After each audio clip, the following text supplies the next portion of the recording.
Okay. All right. So I want to welcome everybody to the second quarter monitoring council meeting. And got the recording going. I'm going to start out with just a few logistics.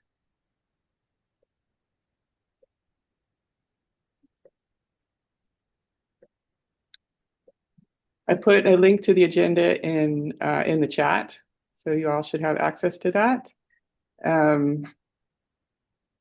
And just a couple of housekeeping items. This meeting is being recorded, and the recording will be posted on the council's webpage. So please mute your mics if you're not talking. And then if you and council members, please leave your cameras on.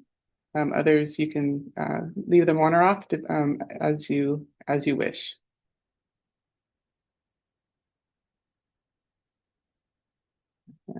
Okay.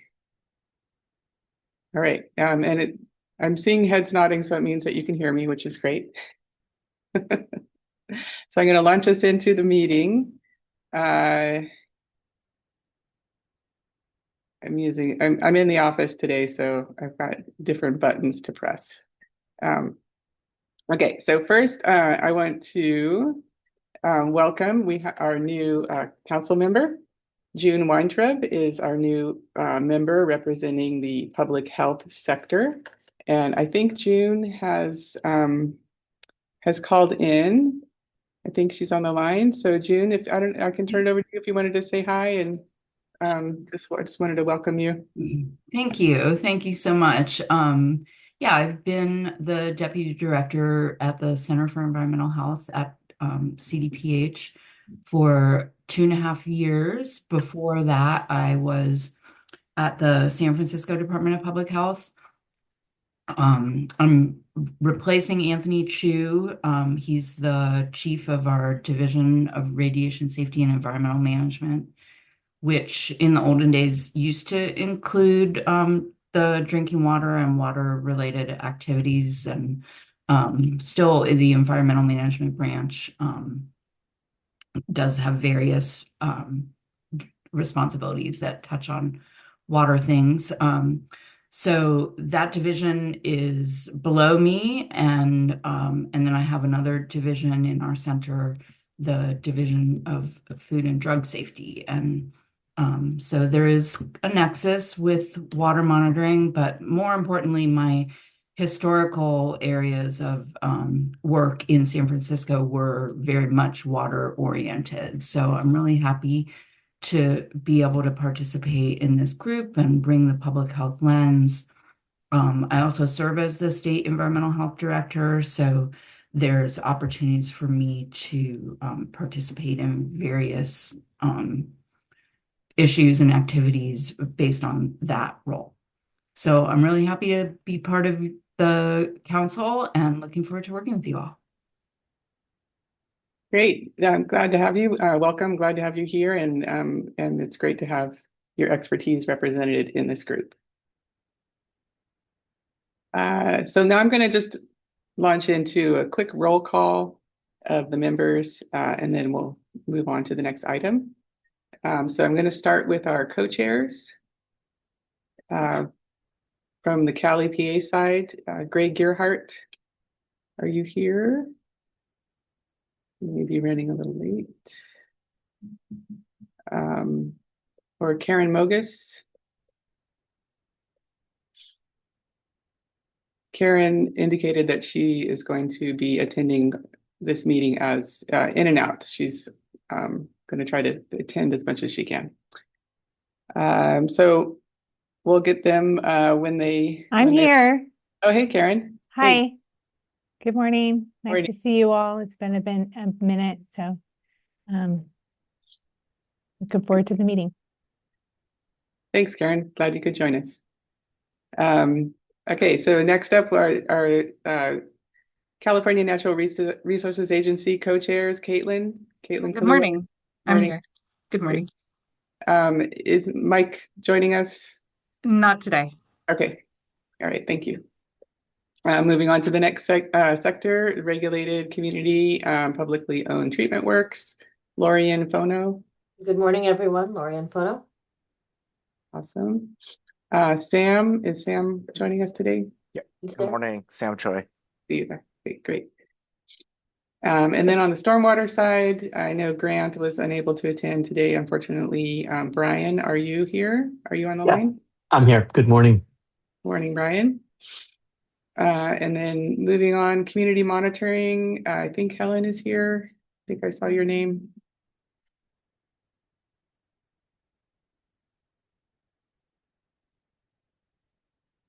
All right. I think she joined in. Let's keep moving on. On the public side, Ray Heimstra. Good morning. Morning. Morning, Ray. And Fred Briones. Here. Morning, Fred. Water supply, Peter Vroom. I'm here. Good morning, everybody. Good morning, Peter. Karen is unable to make, Karen Newton, our alternate, wasn't able to make it today. And then on the drinking water, I know Andrew is unavailable, but Christine, Christine, are you here? Hi, good morning, everyone. Good morning, Christine. And then agriculture, Natalie. Yeah, I'm here. Hi, Hi. everyone. Good morning, Natalie. We still need to fill the alternate side, alternate We're representative. working on it. I just reminded myself that I'm going to email my boss about that. So, Public health, June, you introduced yourself. Great to have you on board. And Anthony, I'm not sure if Anthony is joining us today or not. I'm here. Oh, great. Good morning, everyone. Morning, Anthony. Oh, there, yes. I have a small window here. I can only see a few people at a time. Okay, and then on the scientific academic community, I neglected to mention at the beginning of the roll call that we have shifted the roles of our academic side. Steve Blumenshine is now our member, and Krista Kamer is the alternate. So Steve, I see you. I think you are online. Yeah, I'm here. Thanks. Good morning. Morning, Steve. And then on the scientific community, non-academic, Steve Weisberg, are you here? Good morning. Stay with the Steves. Good morning, Steve. Good to see you. I don't think Ken is able to attend today. Ken is on vacation today. Oh, great. And then US EPA, Eric Dubinsky, unfortunately, is unavailable to attend today. So that's all for the roll call. For people on the line that are not council members, feel free to introduce yourself in the chat, and we will note that in the notes. Okay. So our next order of business is to approve or vote, council members to vote on the meeting minutes from the last council meeting. You may notice that we're doing minutes again for the council meetings. That's for a couple of reasons. One is that it's required by the Public Meeting Act that the council is subject to, but also it's useful. I think it's useful to include minutes. I think it's good to have a written record of what transpired at the meeting, and they're a little bit easier to skim through than a transcript or a video for some people. So the draft minutes were released maybe a month or so ago. You've all had time to review them, and I haven't heard any edits. So I think we can go ahead and approve the minutes, but I'll turn it over to council members. I don't know if one of you wanted to make a motion to vote to approve the minutes.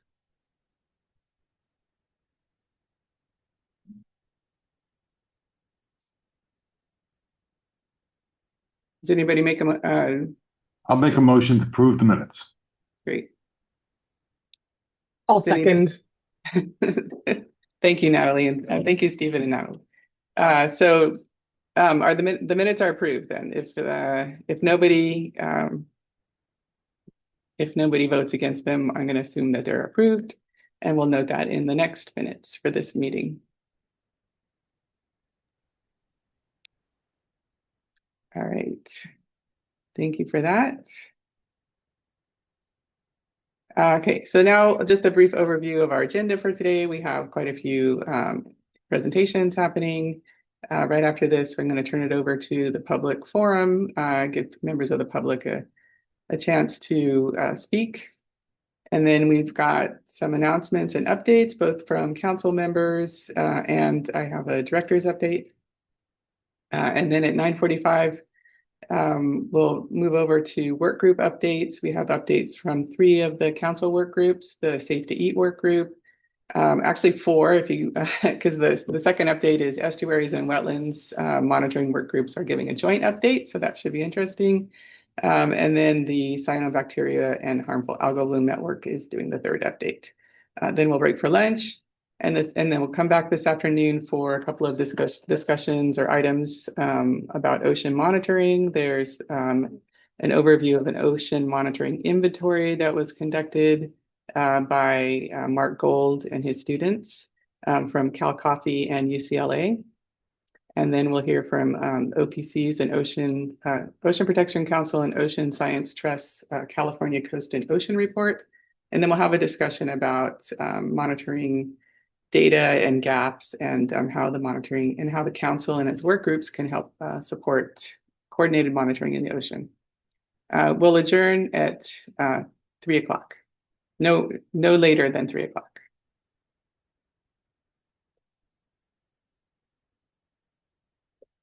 Okay, we're a few minutes early, a couple of minutes early. But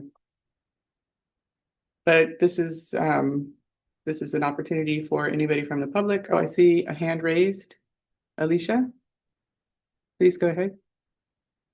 Yes, I am. This is my first time attending the meeting. I just found out about this recently, and I'm doing activism in Del Norte County and community building efforts. And I had found out, to my dismay, October 21st of 2024, when there was a CEQA meeting by the North Coast Regional Water Board, that our beautiful estuary here has been contaminated beyond belief for my entire life from the Easter lily bulb cultivators in Smith River.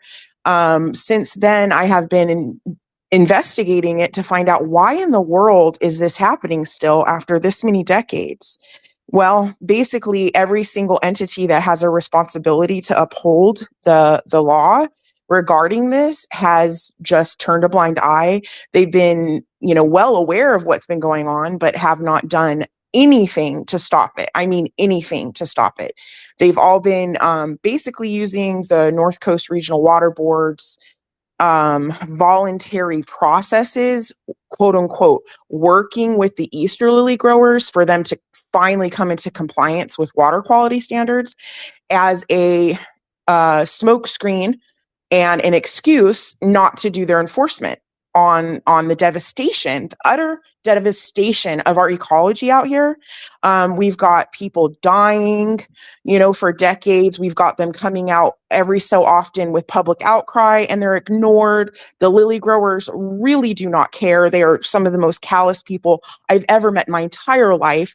We have our Del Norte Board of Supervisors that have been facilitating the trying to get exceptions, okay, from every entity. Like Coastal Commission is also part of the problem. They, instead of expediting the repair work in Reservation Ranch is what it's called, regarding, devastation from the cattle, because they're also cattle farmers.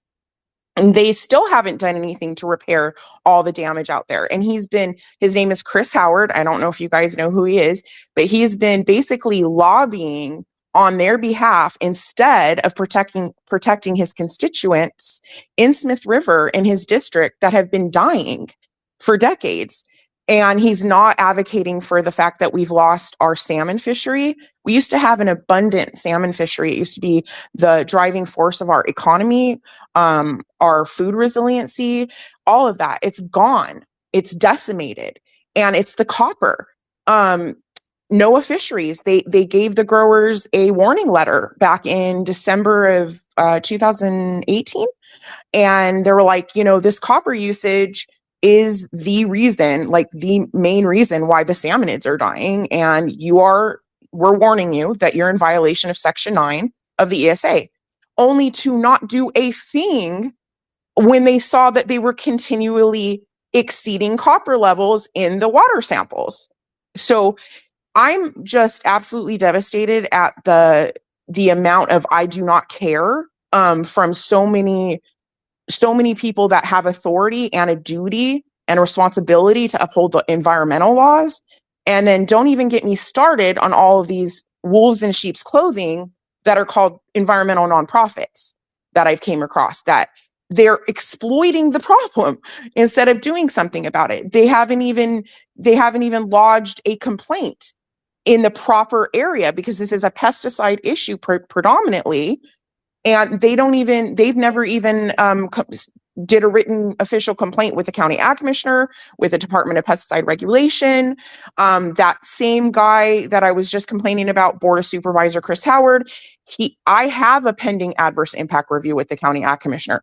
He recently, and this has been for months, and it's supposed to be done promptly, he's been delaying it for months. He directed our county council to tell Justin, it's okay, you don't have to follow up on that. And that is so completely out of bounds and illegal. And so I don't know exactly what you guys can do. I don't know what kind of oversight you guys have. I am very interested about that presentation coming up. However, I have another meeting, the one that's a joint presentation between Estuary and Wetlands. So I would like, I can put my contact information in the chat. I would like somebody to please reach back out to me to help me. I have a lot more information about other things that are very alarming that are tied to this, that there's a lot of overlap with USDA, National Resource Conservation Services, and the local RCD not doing their job. And guess what? Who's on the RCD? The lily growers. So Ms. Williams, this is Karen Mogus with the State Water Board. I think I can direct you in the right direction. I know that the North Coast Regional Board has a draft waste discharge requirement permit. Yes, ma'am. I was on the technical advisory group for that. And yes, and so it's a huge problem. What I'll do is because I don't want to take up more time because you guys got such a full plate. Give me your contact information. I'll put it in the follow chat. up with you. Thank you. Okay, thank you, Karen. All right, thank you. Yeah, thank you, Alicia, for your comments, and thank you, Karen. Let me know how I can help as well. I think one thing we can do, Alicia, I know you have another meeting, but this meeting is being recorded and will be posted on the YouTube. On our YouTube page, so you'll be able to go back and look through the presentations as well. So the information will be out there. Thank you. Okay, any other public members who would like to speak? I don't see any hands raised. I am going to.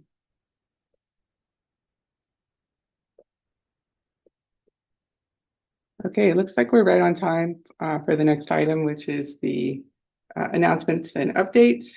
We'll start with monitoring council member updates. Does any council members have updates they'd like to share with the group? Steve, you have your hand raised. Steve Blumenshine. Yes, is this the time to bring up the topic I mentioned to you and Greg earlier this week? Yeah, perfect timing. And we do have somebody from the Division of Drinking Water online to help answer the questions. Good, that's Andrew or Christine, right? Christine, yeah. Yeah, so I'll try to keep this brief. It's an interesting backstory though. So earlier this month, I was at the European Geophysical Union conference doing an invited presentation and taking in talks and presentations relevant to California water issues and climate and such. And one interesting talk that I saw is titled Towards a National Database of Boil Water Advisories in the United States Using Web Scraping and Large Language Models. This team was from Virginia Tech. And beyond the boil water advisories, I was really, really intrigued. I spoke with them later about how complete are our records in California about any drinking water advisories, whether it's boil water or exceedances or such. So when I got back from that earlier this month, I reached out to some experts, of course, including Lori and Greg, and then our friends at Self-Help Enterprises, many of whom are directors and work on the ground with communities in need that may not have water security or reliable water quantity or quality. And also reached out to Felicia Marcus and others. And I was just wondering, is this an issue of concern, or are there answers that the public can access about water quality advisories, in homes, for public use? So just wondering about that question. Is it something we're working on? Are there reliable repositories there? One thing I heard from Self-Help Enterprises, for example, is a lot of these advisories aren't posted online, for example, or sent by email. It's just notices on people's front doors, for example. There's probably plenty of that. So I'm just wondering, where do we stand in California about knowing where and when and to what extent we have drinking water issues or advisories going out to the public? Thanks. Hi, this is Christine Sotelo, so I'm representing drinking water, and we've invited the section chief of our quality assurance section, Karen Nishimoto, to answer some of your questions there. But in general, I think the board DDW supports some sort of national database, depending on how much resources and time that would take for us. But I'll pass it over to Karen for her to talk about what we're doing in drinking water for public notices. Thank you. Yeah, thank you, Christine, and thank you, Steve, for bringing this up. This is something that has, I think, really a broad importance across the board. Historically, unsafe water notices, unsafe water alerts have been maintained at our local district offices throughout the state. So it's has been a very distributed repository of data. Recently, we have transitioned to starting to collect boil water notices in a centralized location in the Safer Clearinghouse. So we are just starting to implement that so that we can have a centralized single repository of these unsafe water alerts. And we are working to expand that to not just be the boil water notices, but all unsafe water alerts. It'll take time to move from kind of this dispersed data collection to a centralized data collection, but I think it'll be much better documentation of what's already being done, but being more accessible by having it in one single place moving forward. Right. So in formats that are usable and understandable by people in the community, and not in a technical language that's not accessible to them. Is that right? Right. Good. Thank you. All right, we've got quite a few hands up today. So our next, if we are ready to move on, also wanted to say that if there's any role that the council can play, or any role that I can play in helping to make the data available, make the information available to the public, we have a website. Happy to support any future conversations on that way. So next in line, though, we have Fred Briones. You have your hand up. Hi, hello, good morning. Thank you. My name is Fred Briones. I'm the CEO of the Native American Fiber Program and a tribal member at the Big Valley Rancheria, Vandapomo Indians. I've been on the council now for a little over 2 years now, and I've been working with Lori very closely to create a Native American-led water quality Zoom meeting. Hopefully this will be occurring quarterly is our plan, but I would like to invite you all on June 2nd to our first Zoom meeting, and I will be presenting our microplastics, indigenous-led microplastics project where we collected rainwater and snow water from different locations, tribal locations, to include Hawaii, all the way to Florida, and all in between the United States, 13 different locations. And we had our samples analyzed at Stanford. And I would like to show also some traditional ecological knowledge of our basketry. So please attend our meeting. I think the flyer was sent out a few weeks ago through the water board. So please look back to check your email for event details. So thank you. Thank you, Fred. Thanks for making this announcement. I just put a link to the flyer in the chat. So it should be handy for anybody who's available. And the meeting is next Tuesday, the 2nd at 9 a.m. And there's information on the flyer for signing up for the Zoom meeting. All right, next person in line is Peter Broom. Yeah, thank you and good morning again. So I just wanted to let everybody know that we found a new co-chair to help with the equity working group. Her name is Desiree Weeks, and I'm not sure if she's attending today or not, but she expressed interest in taking on this leadership role. And she is currently an environmental scientist with the Los Angeles Regional Water Quality Control Board, and brings experience working on equity issues in both the Central Valley farming communities and the Los Angeles area. So we're really excited to have her involved. She will be co-chair along with Charming Evelyn, who has been in that position for a while as well. And Lori, there was a meeting on May 6th that I unfortunately was unable to attend. Was there anything from that meeting that you think is relevant to bring up today? It was a sort of a meet and greet for our new co-chair and just sort of reconvening. So that was and getting confirming the schedule for the rest of the year. We talked a little bit about revising the charter, and that was just sort of getting back together after not being able to meet for a couple of sessions. Very good. So I guess stay tuned, but it looks like there is some movement that's happening with the equity group again, which I'm very excited about. Yeah, it's great. Thanks, Peter. Evelyn, I think you are next in line here. Thank you.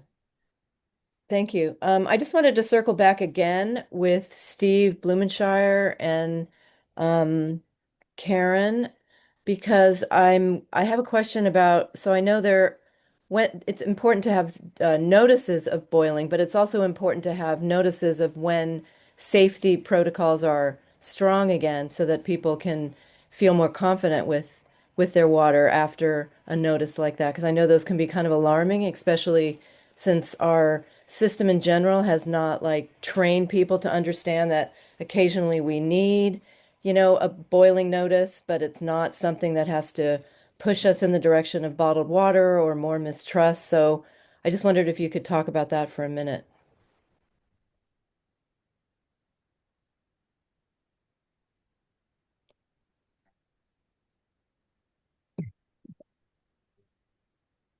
Or not. Left, so I'll step in. So from what I understand, Evelyn, you're talking about there should also be care in follow-up discussions after boil water notices. And Exactly. I believe that there are protocols that the district offices and the local water systems should be following after to notify that water is safe. But it's something that we can take back and talk about and return to you exactly what those protocols are. Thank you. You're welcome. And if I could add, I think that's a good point. When a notice is issued, it's supposed to include an expectation of when it'll be lifted, so that people have an expectation of what that timeline is. But it will always follow up with an additional notice lifting whatever notice was given, because people need that endpoint, right? Of we think we're going to resolve it by this time, but they need that secondary notice of yes, everything's resolved. It's okay. You can go back to normal. And so that is part of moving towards a more centralized tracking, that we can make sure that we are staying on top of both that start date and that end date, and that folks are really getting that appropriate notification. And I think that's a really important thing that you're highlighting, is there needs to be that closure. And there also needs to be, for the unfortunate situations where these notices are going on for very long periods of time, that they reiterate kind of what's going on and give updates so that folks stay involved, stay informed, excuse me, and so they know what's going on in their water system. I mean, and on some level, it could be an opportunity to remind people that the water system provides safe, dependable drinking water. And occasionally, there are issues or situations of maintenance that might cause something that, and it's not something to be overly alarmed with. And I would also love to put some of this information on the Safe to Drink website also. Thank you. Thank you. Thank you. Evelyn, we'll have to follow up on the revisions to the Safe to Drink website. There's a few items that I wanted to talk to you about, and we can add that to our list. Awesome. Thank you. Okay, next we have Steve Weisberg. Thank you. One of the things that this committee has focused on is the transition to use of genetic techniques, in particular eDNA, as a tool. I wanted to give you a progress update. One of the things the state has invested in is building a library for the intertidal portion of the coast to develop a genetic library. And they're going to do that through a series of bioblitzes, where basically a whole bunch of people who have taxonomic expertise descend on a series of locations to essentially get a complete genetic library of the species that live there. The first of those is going to take place starting June 20th for 2 weeks at Scripps. And it's going to have, I think, about 60 people, 60 experts to collect and process those samples. And just want to let people know about it. And I think it's the kind of thing, Lori, that you might want to hear as a agenda item, 3 months, 6 months from now, whenever it's convenient. Yeah, thanks for the heads up, Steve. That's a great idea for a future agenda item. I'll add that to my other list, my list of agenda items.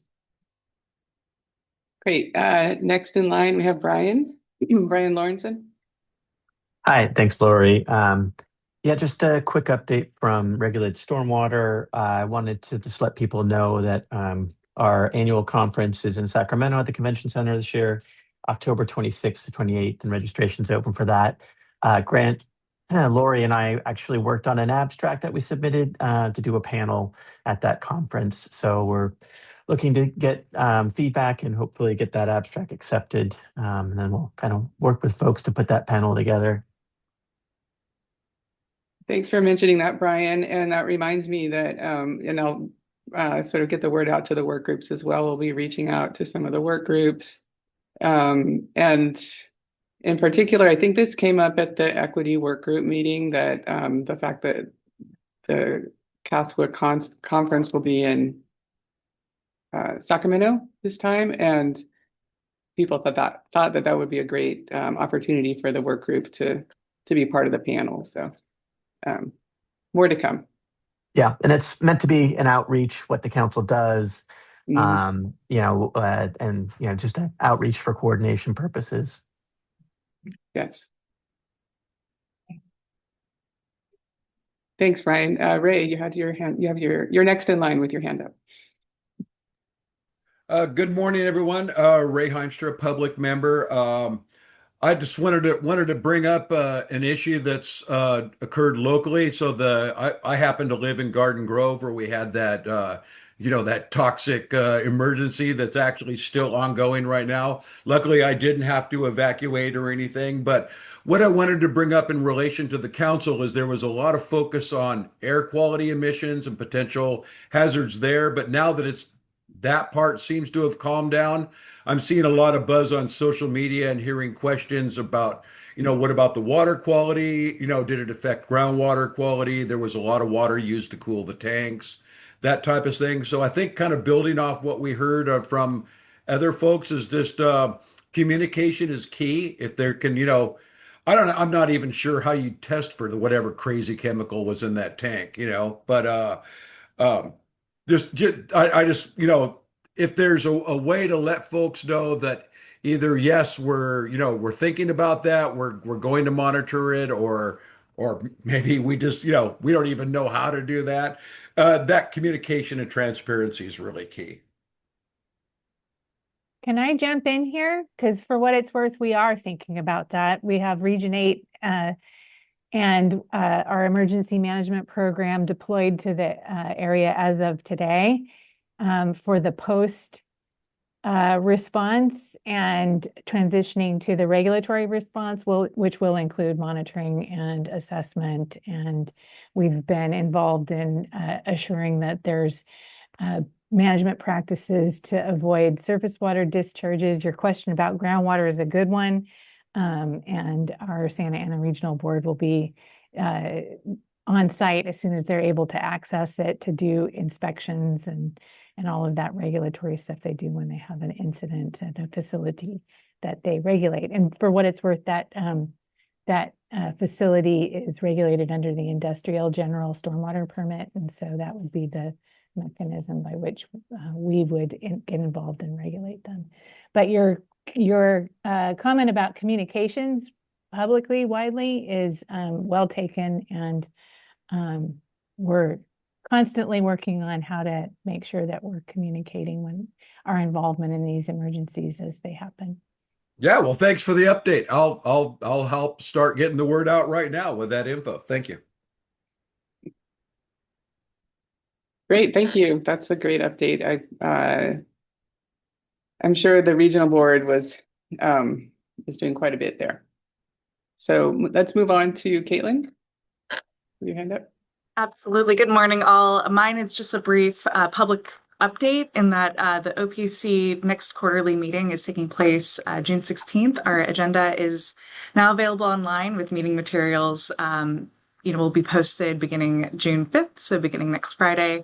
But I did want to share, I'll drop in the chat public-facing agenda for our meeting that's taking place June 16th. It's a hybrid meeting here in Sacramento in the Natural Resources Building, but also available for Zoom registration participation. And with that, a couple of items that may be of interest to this group related to both information action items related to conserving 30 by 30. That's conserving 30% of our coastal waters by 2030. Including an informational item on the recently established Chumash Heritage National Marine Sanctuary, as well as approved projects that were advancing tribal stewardship under that. A recent RFP that OPC administered last summer. So that's an item, as well as informational items related to plastic pollution, including the recently adopted SB 54 regulations, an informational item on a legislative report regarding implementation of the statewide microplastic strategy that was adopted by OPC 4 years ago, as well as a recommendation to support ongoing monitoring, essentially for both large plastic debris and microplastic debris.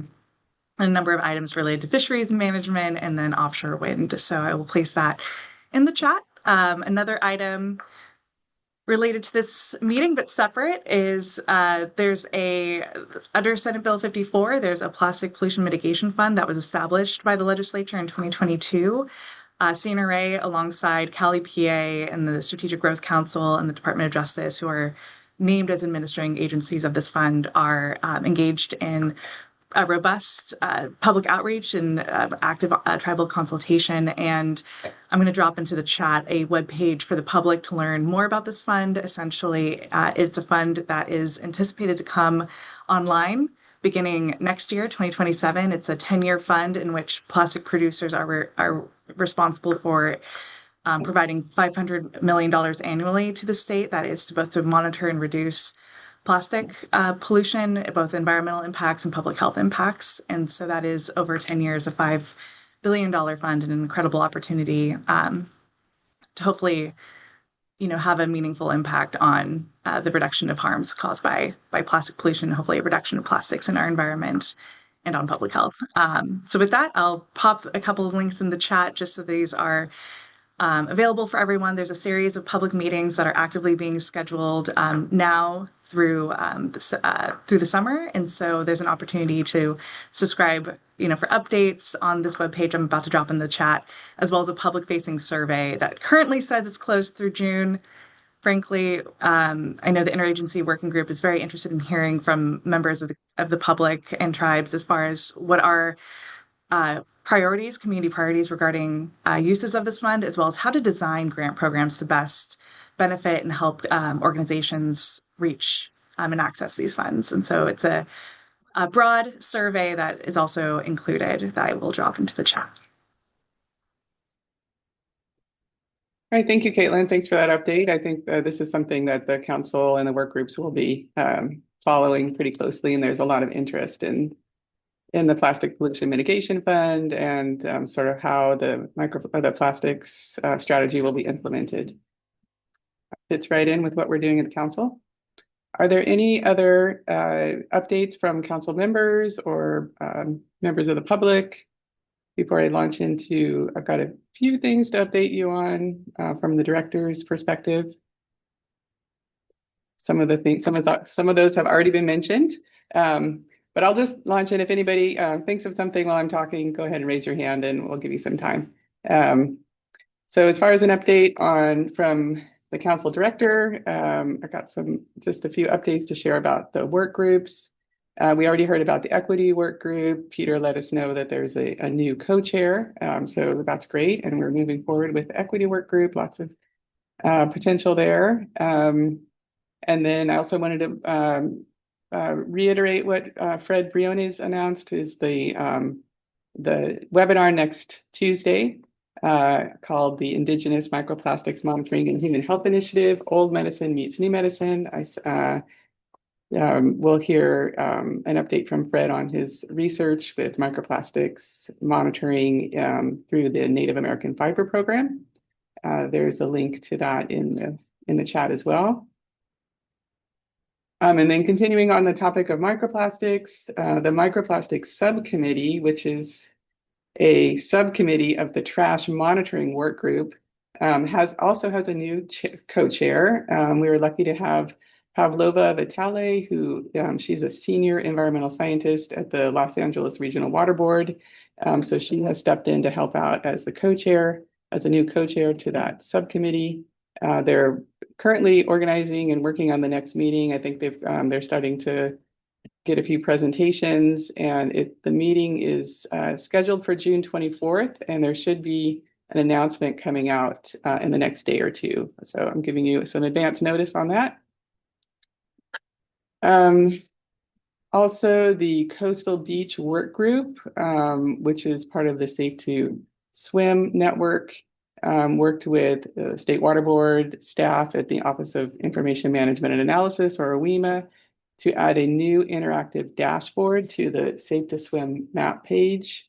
It's the Beach Advisories and Closures dashboard, and it displays the different beach advisories, such as warnings, rain advisories, and closures that are reported to the State Water Board by the coastal county health departments. And so this is the first time that information is available in an interactive form on a website, and I'm going to put the link to that page in the chat. It's the first interactive map.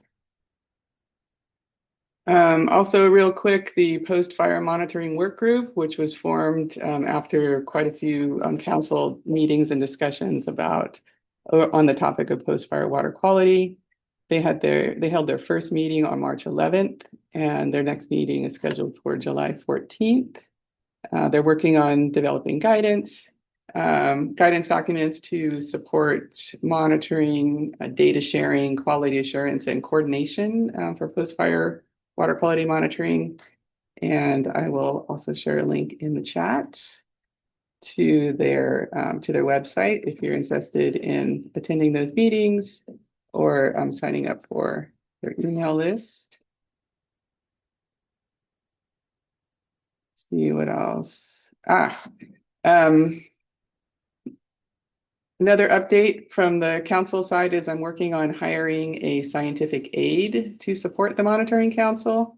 This would be an entry-level position, but that person will help with data projects that will support the council and the work groups, including updating dashboards, improving web content, adding interesting things to our websites, and helping with outreach. So we're in the process of interviewing and making a decision now.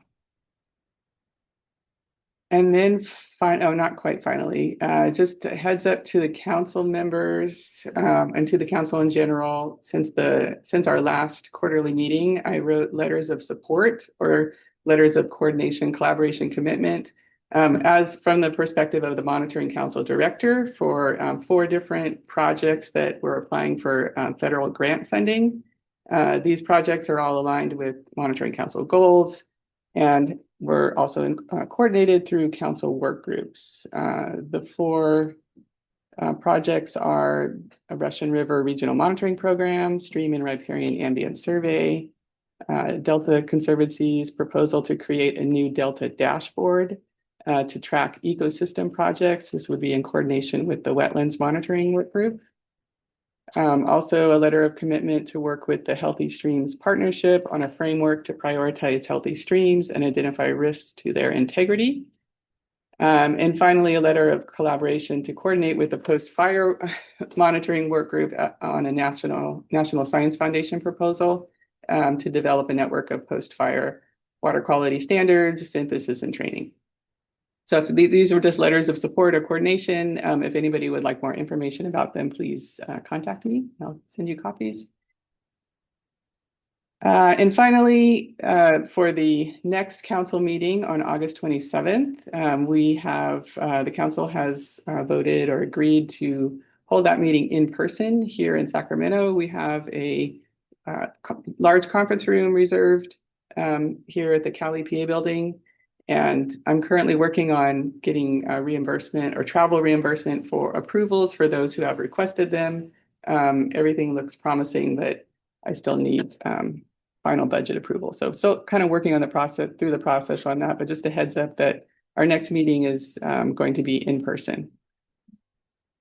And looking forward to that.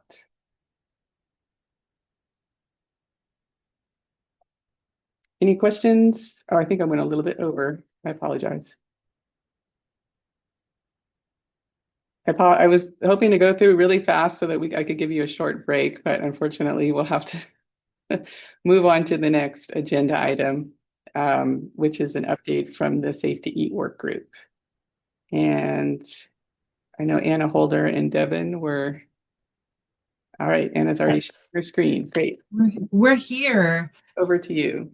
Thanks, Lori. Good morning, everyone. Before we jump into the stew, I'm adding some links into the chat, just sharing this email announcement went out to the council work groups yesterday. So hot off the press, the California Aquatic Bioassessment Work Group meeting, or CABW, has been scheduled for November 9 and 10 this year. It'll be held at the Cal EPA building.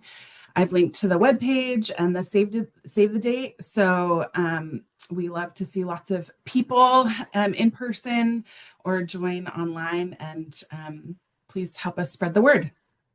Okay, now that CABW is covered, for those that haven't met me yet, hello, my name is Anna Holder. My pronouns are she, her. I work at the State Water Board in our Office of Information Management and Analysis, and I've been the Safety Work Group co-chair for 5 or 6 years now, and I'm co-leading the Swamp Bioaccumulation Monitoring Program with Devin, who you'll meet in a moment. It's been a minute since the stew has given y'all an update. So, and I know we have lots of new council members. We've got a lot of folks from the public. So I'm going to give a brief refresher of what the Bioaccumulation Monitoring Program is and how that relates to the Safe to Eat work group before we dive into a recap of what we've been up to since our last update in 2023.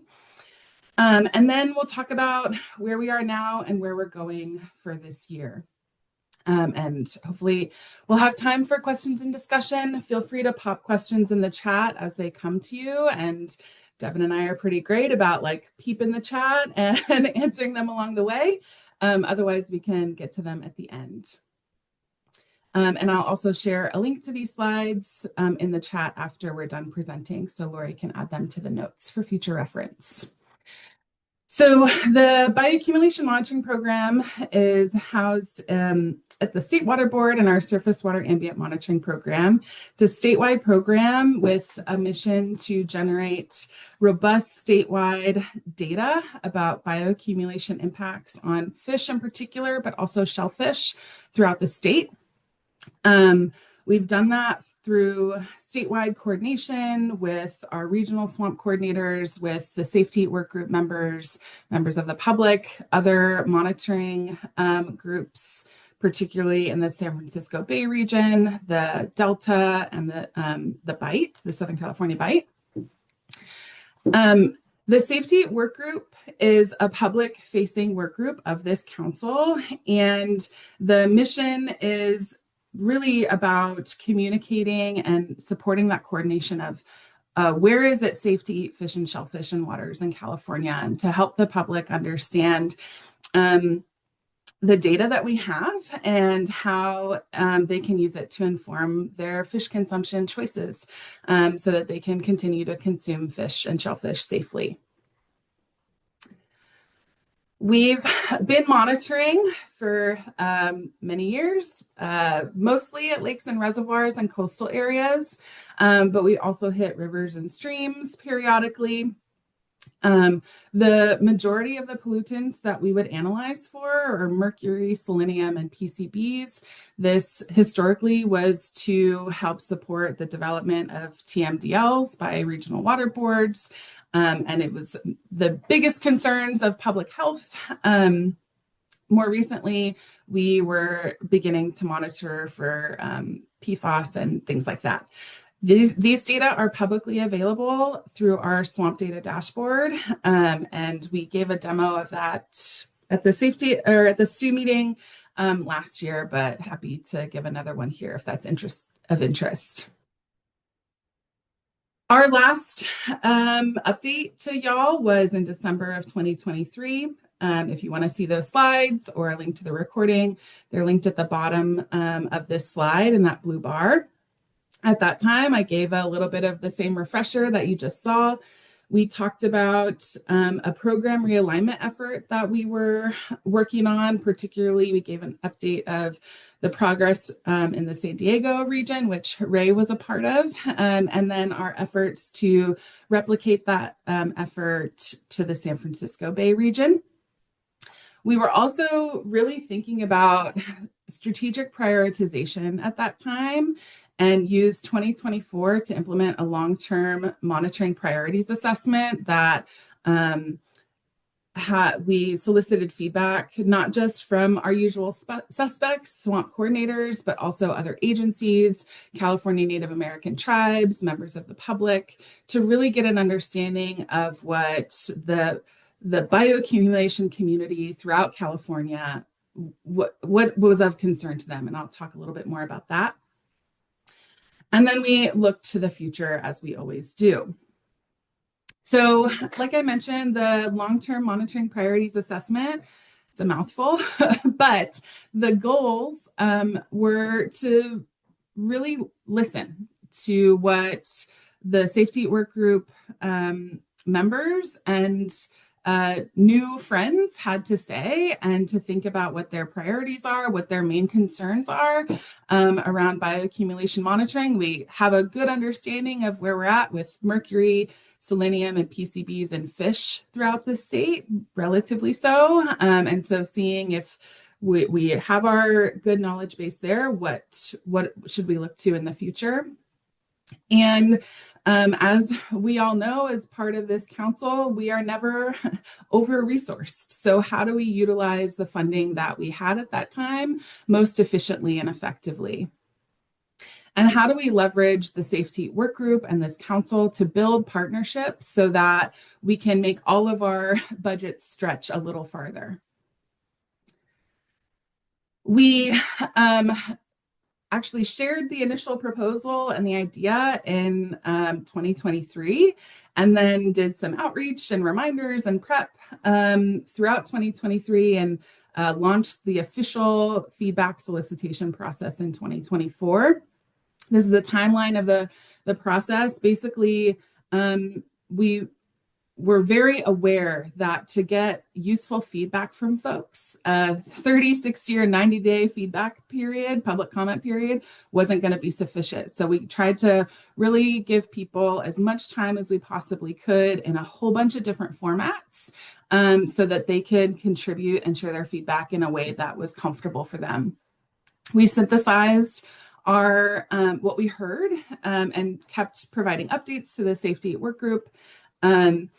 We made some decisions, some hard decisions through swamp management, which is the final decision maker of the statewide bioaccumulation monitoring program, wrote it all up in a plan and published it. And we were really excited because we did hear from all of the regional water boards, including our Division of Water Quality, particularly their integrated report team. We heard from OEHA, who, as you may know, the Office of Environmental Health Hazards Assessment utilizes the swamp bioaccumulation monitoring data to develop official fish consumption guidance throughout the state. So we are very close partners with them. We also heard from Biomonitoring California, who looks at the bioaccumulation of different pollutants in human blood and urine and things like that. And so really closing the loop on public health impacts there. We heard from the San Francisco Bay RMP, the Southern California Bight RMP, Regional Monitoring Program, and the Delta RMP. So trying to solicit presentations so that those folks could not just complete a form and we interpret what they say and what they think, but really having them elevate their voices at the safety work group. So they gave their own presentations. And we were able to ask questions and get clarification live. We also had a survey that folks could complete anonymously if they wanted to. Everyone who completed the survey at least gave their affiliation, if not their name. We heard from a number of California Native American tribal governments, which was fantastic to really get that government to government relationship building going and to help support our tribal government partners in issues that are of great concern to them. We also heard from a community-based organization and the California Department of Fish and Wildlife. This was the plan that we wrote. We had big dreams. We developed the plan with potential funding tiers. So if we were to get our usual funding, what we think we could prioritize and do. If we had a reduction in funding, which is very common for our program in particular, the bare minimum essentials of what we think we could do. And then we try to think big about the future of the program. If we were to get $1 million a year or more, all of the things that we could achieve together. While we were doing that, I'm a tribal coordinator for our office. So we also heard from our tribal partners at the California Indian Environmental Alliance and the Big Valley Band of Pomo Indians that they thought we could do better about supporting tribes and building their own capacity to run their own monitoring programs, particularly when it comes to fish collection and testing. But as we know, bioaccumulation monitoring is a different beast than water quality monitoring itself, right? Or collecting an environmental DNA sample. There's a little bit more that goes into it. So we developed a series where live attendance was prioritized for tribal government representatives or their environmental departments or tribal organizations that support tribes. We held 6 courses. All of them were held virtually over Zoom to help increase accessibility to the process. Courses were free to attend. We recorded them, we shared slides, and we shared announcements pretty broadly. And we basically, through the 6 courses, walked through how we think about bioaccumulation, how we plan for our monitoring, the tips and tricks that we prioritize before we go out in the field, stuff about permits, the things that aren't always captured in monitoring plans, but we wanted to share with our tribal government partners so they didn't have to learn those lessons the hard way like we did.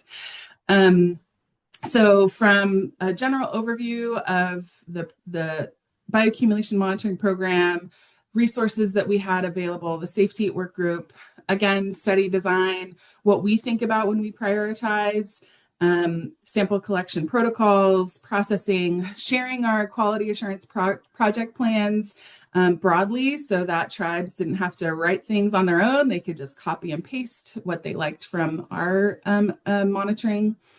And then how we think about quality assurance in our data. Tribes also requested better understanding of how our California Integrated Report utilizes tribal data in their assessments. So this kind of goes beyond bioaccumulation monitoring program, but we heard this is a need. We had the space, so we partnered with that group to kind of give a crash course on that process and connect names with faces so folks could have more contacts. We talked about how we analyze and interpret our data, and OEHA also led our final presentation to talk about their fish consumption advisory process. We had over 75 representatives from over 50 tribes throughout the state that had interest in all 9 regions of California. For those that do tribal engagement, we were really happy with this number. These folks were committed. They showed up. They engaged in ways that were comfortable for them. And for those that couldn't attend the meetings live, we've also seen interaction with our YouTube videos and recordings since then.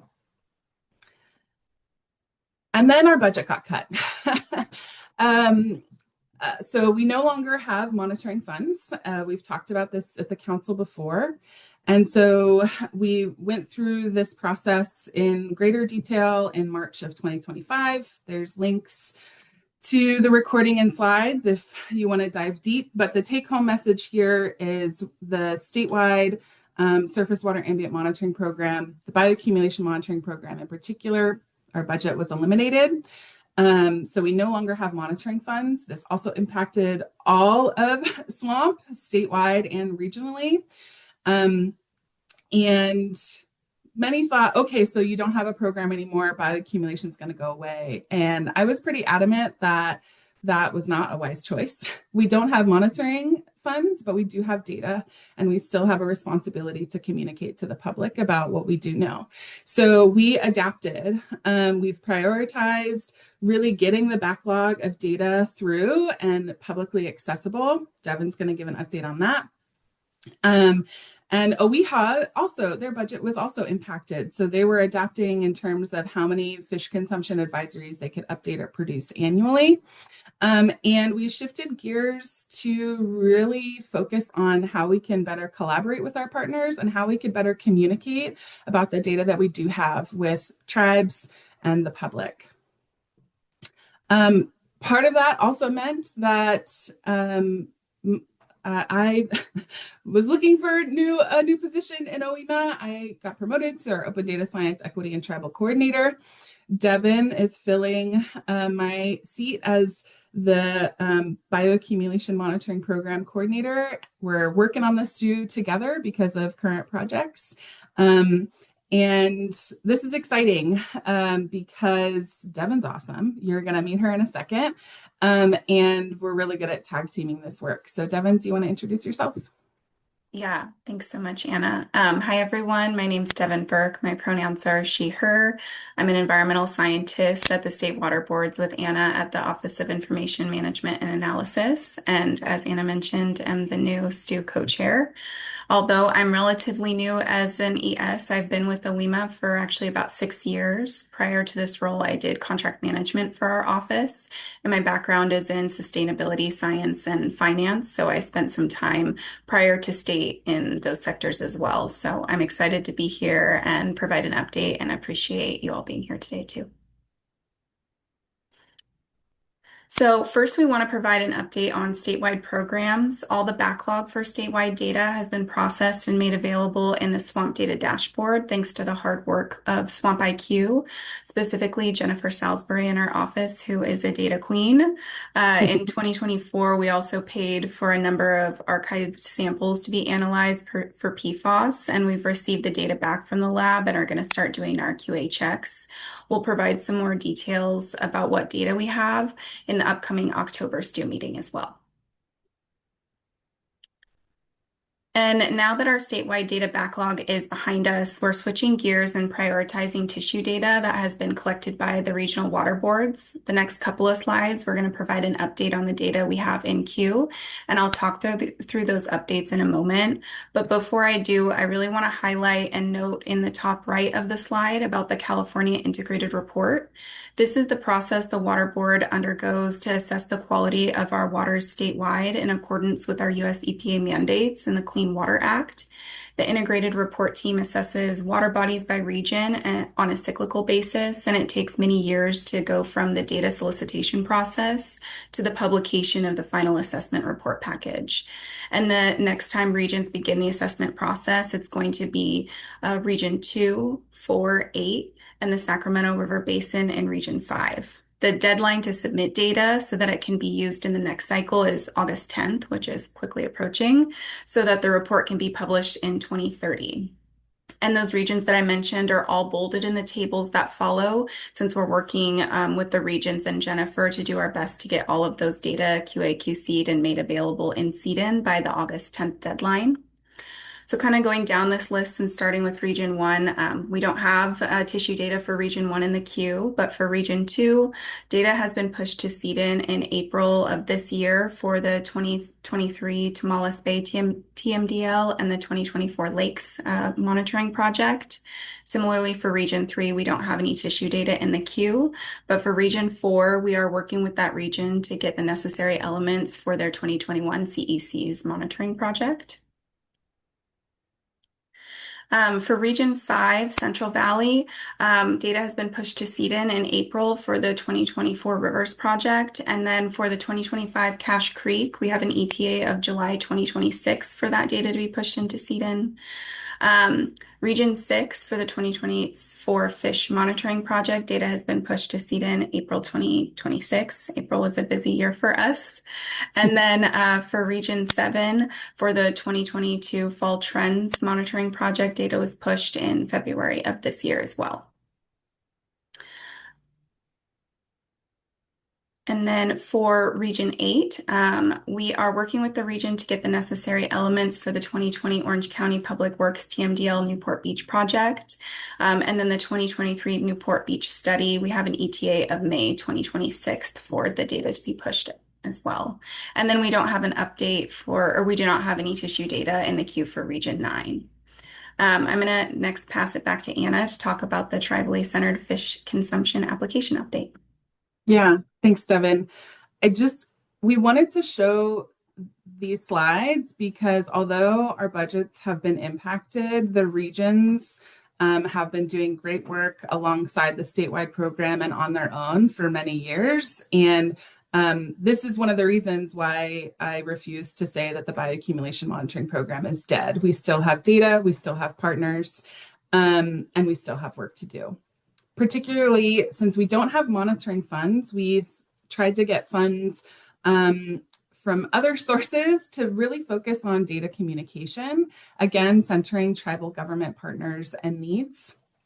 And we were inspired by work that was happening around the Great Lakes to develop a tribally centered fish consumption application that was developed in partnership with tribal governments around the Great Lakes. I heard about this in like 2020, 2021, and have been trying to get funding for many years. That happened last year. We finally got funded for a couple of years. And the goal is to take what we like from the Great Lakes work and customize it for California. Similarly, alongside tribal government partners, really acknowledging, we'll make the application public so anyone in California can use it, but we know that those that are most impacted by fish consumption are tribes trying to consume fish and shellfish according to their tribal traditions and culture, and others that consume fish for subsistence. So by prioritizing this partnership with tribes, we know we'll be lifting up others as well. And the goal is to develop an interactive, easy to use application that can help folks easily understand where it's safe to consume fish and shellfish in water bodies near them, particularly with some customization according to individuality and culture to understand, more than just what the template OEHA fish consumption advisories provide. So building on that great work. This was funded through the Division of Water Quality. The funding was received, and we're leading the work through the Swamp Bioaccumulation Monitoring Program. We've contracted with the San Francisco Estuary Institute to lead the application development, and OEHA has become our official partner, which we're really excited about.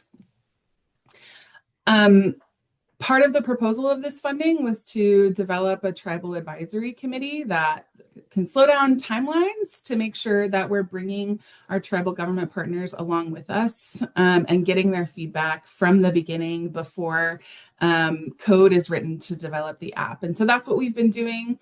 We have a number of tribes that have been actively engaging in our tribal advisory committee meetings, and we'd love to see more representation from other tribal governments. So if tribal governments or tribal organizations, if you are partners with them, you think they'd be interested, we are always welcoming new members to join our TAC. All I got to do is email me, and it's not top secret. You just let me know you're interested and we'll get you looped in. We have funding from April 2025 to March 2027. Admittedly, I have submitted for more funding to extend the project, and you'll see why in a moment. We've had a couple of tribal advisory committee meetings. We've had a focus group meeting as well, and the draft application, we're hoping to release a public version around July. And of like a testing version, and then we'll make some updates and do our official version 1 in 2027. We have been and will continue to keep the safety work group updated on progress and solicit feedback when things are publicly available. Right now, everything's internal, and we're just sharing it with the TAC to refine and fine-tune things before we make it public. Phase 1 funding is to develop a thing that can be shared publicly. That's our main goal. We're prioritizing data and science around fish. So fish tissue related to mercury and PCBs first. We know there's more that folks are interested in, but this is where the bulk of the data exists. So it's a good thing to get that refined first. And then we are aggressively hopeful that we will get future funding, because we know there's much more of concern for tribes and communities that consume fish and shellfish for subsistence. So what about shellfish? What about PFAS and other analytes or pollutants of concern?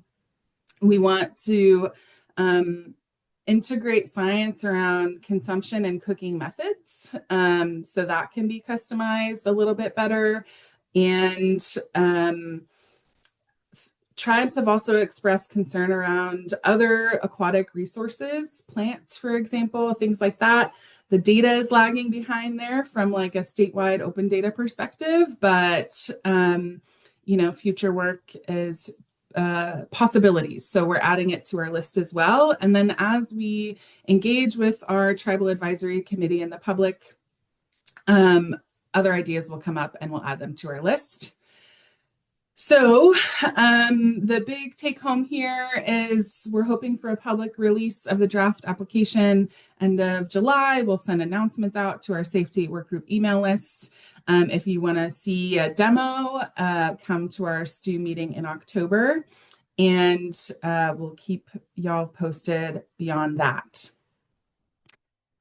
So because we don't have monitoring funds, we've reduced the number of safety workgroup meetings from quarterly to 2 times a year. So we will be meeting in April and October. And our April meeting was great. We heard from the folks on the slide. The notes, slides, and recording are publicly available. October should be a really packed and awesome meeting as well. We're going to try and get updates from our regional monitoring programs. So the San Francisco Bay RMP, the Delta RMP. We're gonna try and solicit an update from the BITE, but we haven't reached out to them yet. I'll give an update on our application, and then we usually have an annual update about the funding from AB 762, which reimburses local water managers for posting OEHA fish advisories. So we'll get an update on that contract. I hope I didn't go over. Thanks for listening. Happy to answer any questions, and we hope to see you in October. Back to you, Lori. Thank you, Anna. Yeah, we're going to have to move on because we're pretty tight here. So Anna and Devin are available. If you have questions, feel free to follow up. I think Anna put her email in the chat. So the next item is an update on the estuaries and wetland monitoring work groups. It's a joint update. And Jan and Kevin, are you online? And it worked. All right, I will turn it over to you. Thank you. Okay, so does that mean you can see our screen? Looks good, Jan. Yes. Great. Okay, well, thanks everyone. My name is Jan Walker, and I'm at the Southern California Coastal Water Research Project, and I am one of the co-chairs for the California Estuary Monitoring Work Group. And today I'll be presenting alongside Kevin O'Connor, who's at the Central Coast Wetlands Group at Moss Landing Marine Labs, and he's a co-chair of the California Wetland Monitoring Work Group. And so today, let me just see if I can advance. There we go. So our objectives for this brief presentation is really to provide a brief history on CEMW and CWMW. Kevin and I were looking back through the archives, and we do not know the last time we presented an update to the council. So we wanted to provide some background and then really talk about what are some of our main accomplishments over the past few years, and then really look ahead. So discussing our work group's goals and objectives. And then we handed out a one-pager ahead of the meeting, because we really want to solicit council feedback for achieving our work group's goals. So CEW and CWMW came together. We produced a series of goals over the next few years with this major goal of helping champion the State of the State's Estuaries report. And so our main ask of you today is to really think about how the state can position itself to produce an updated State of the State report, which hasn't been produced since 2010. So we're going to provide some background, talk about our goals, again, with this overarching idea that the two work groups really want to work towards producing this State of the State report. So we're talking about both wetlands and estuaries. So we're both along the coast. That's where CEMW focuses. So our California Estuary Monitoring Work Group is focusing on our coastal estuaries. And then CWMW focuses on wetlands in the broadest sense. So both inland and coastal wetlands. And these are really important systems because they provide important ecosystem services and beneficial uses. And they're interesting because not one California agency has complete ownership over these systems, right? The estuaries and wetlands are part of a public trust protected for future generations by a variety of agencies. I've listed some here, right? Everything from the Coastal Commission, Coastal Conservancy, the Water Boards, Ocean Protection Council. And so there's really a lot of us here today that have an interest in wetlands and estuaries. But that can be problematic, right? Because that means sometimes these wonderful systems can fall through the cracks because there's not just one entity with that ownership. And so the objectives of our work groups are to make sure that we are protecting and monitoring these systems. So we're going to give you an overview of each of our work groups. Kevin's going to talk about the wetland work group, and then I'll talk about the estuary work group. Thanks, Jan. So I'll start off, as Jan said, with the Wetland Monitoring Work Group. We have a core mission to improve the monitoring and assessment of wetland and riparian resources by developing and supporting implementation of a comprehensive wetland monitoring plan for California through improved coordination and collaboration among local, state, and federal agencies, tribes, and NGOs. So the CWMW has been around for almost 20 years at this point. We've got representation from multiple state agencies and NGOs. We meet quarterly. And in general, we've moved through the development. I guess, Jen, you can go on to the next slide. So I'll introduce the co-chairs first. So I'm one of the co-chairs. I'm the NGO co-chair currently. I've been in the position since 2022 or so. I will be passing it off to Laura Feinstein at SFEI over the next few months. Russell Huddleston is the EPA co-chair for the Fed representation. Previously, it was Melissa Shawnee for a very long time, since Paul Jones retired. So now Russell's taking on that role. And we do not actually have a state co-chair. Previously, we had representation from the Delta Conservancy, but we are looking for a state co-chair. So one ask of the council is to support the CWMW in identifying a new state co-chair to assist with the work group. Next, so we were formed in the early 2000s, before the council was formed as the Wetlands Tech Team. It was a collaborative group of NGOs and state agencies supporting the development of the EPA Level 1, 2, 3 monitoring framework in California. And that was through kind of 2 large-scale grants from EPA, wetland development grants, that really laid out those tools in California. And that was collaboration between Moss Landing, SFEI, SQUIRP, the Water Board, and other groups. Some of the main deliverables out of that initially were Project Tracker, which is still being heavily utilized in SFA and on the South Coast through the Wetlands Recovery Program, and also on the Central Coast. The California Rapid Assessment Method. Initially, we just had riverine and estuarine modules. We've since expanded the number of modules and the ability of that tool to be utilized for all wetlands in California. And then, of course, there's Eco Atlas housed at SFEI that pulls all this together in one uniform interactive online tool where you can look at projects, you can look at CRAM scores, you can look at all the sorts of level 1, 2, 3 information in one location. In 2010, we became the CWMW following the formation of the Monitoring Council and the passage of SB 1070, with the goal to coordinate among federal, state, and local tribal agencies and NGOs to support organizations in overall tool development and implementation in California for wetlands. One of our main responsibilities at the time was for maintaining and updating the state's wetland program plan for EPA. So that is a collaborative plan among multiple state agencies laying out potential projects that could be put forward for EPA wetland program development funds. And the only way you can get those funds if your project is on that list. So that was one of our main activities, amongst others, of course. Next, Jan. Oh, that was it. Okay, Jan, your turn. Okay, so like Kevin said, the wetlands work group has existed for a long time, and from that work group, the California Estuary Monitoring Work Group was born. So we work really closely. That's why we're joint presenting today. The wetland and estuary work groups work really closely together.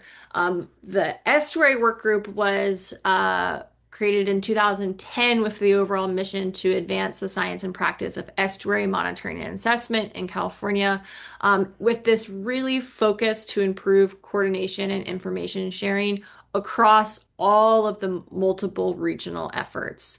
And we have 3 co-chairs, Pike Spector at the Ocean Protection Council, myself at SQUIRP, and then Taryn Kimmick at the California State Parks.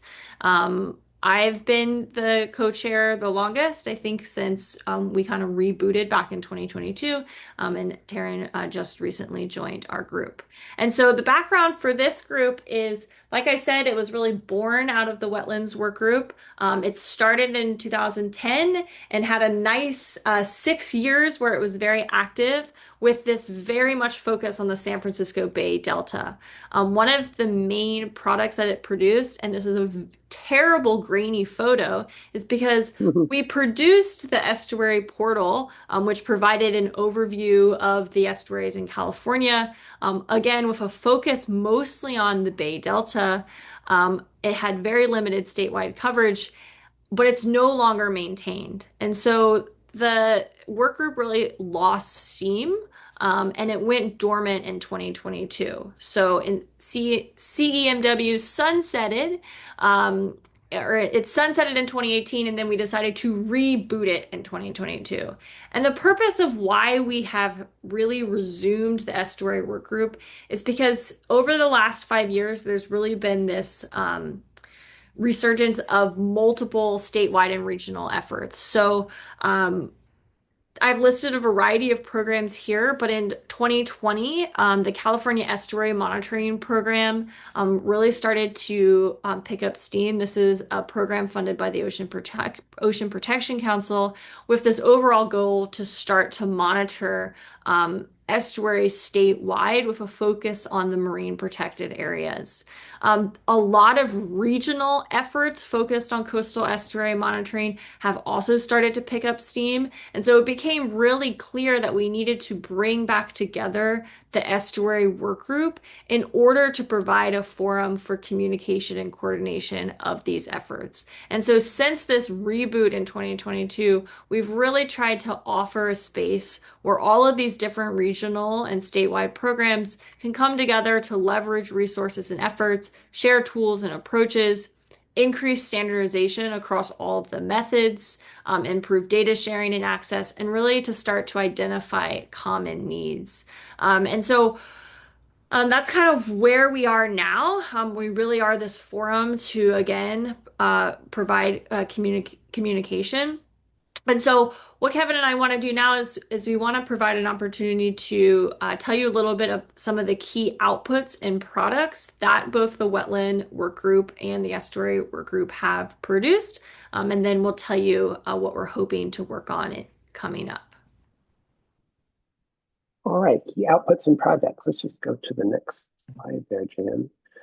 So as I was saying before, the California Wetland Monitoring Work Group over the past 20 or so years has really focused on the development of the Wetland and Riparian Area Monitoring Plan for California and EcoAtlas. So the RAMP was officially released back in 2010, outlining a comprehensive monitoring and assessment plan for aquatic resources using a watershed or landscape scale context. That was then transitioned into the actual development of EcoAtlas tool set. So our level 1 standardized tools through remote sensing and mapping, our level 2 standardized tools through the development of CRAM and the riparian rapid assessment method, and then our level 3 standardized tools, those detailed field assessments. There's been a little less work on the standardization of L3, but with the resurgence of the CEMW in 2022, we've really moved forward on that for the estuarine space. Updates for RAMP and EcoAtlas. Currently, there's funding from EPA to SFEI for a new training program, which will be coming online soon, really laying out the functionality of RAMP via EcoAtlas toolset. We already have our CRAM training program, but this is take a step back, a larger view of what RAMP is in California and how we can utilize the online EcoAtlas toolset to implement that plan. Next. So CRAM and RipRAM, these are our rapid assessment methods available in California. They're both cost-effective and scientifically defensible tools. CRAM is a rapid assessment method for monitoring the conditions of streams and wetlands throughout California.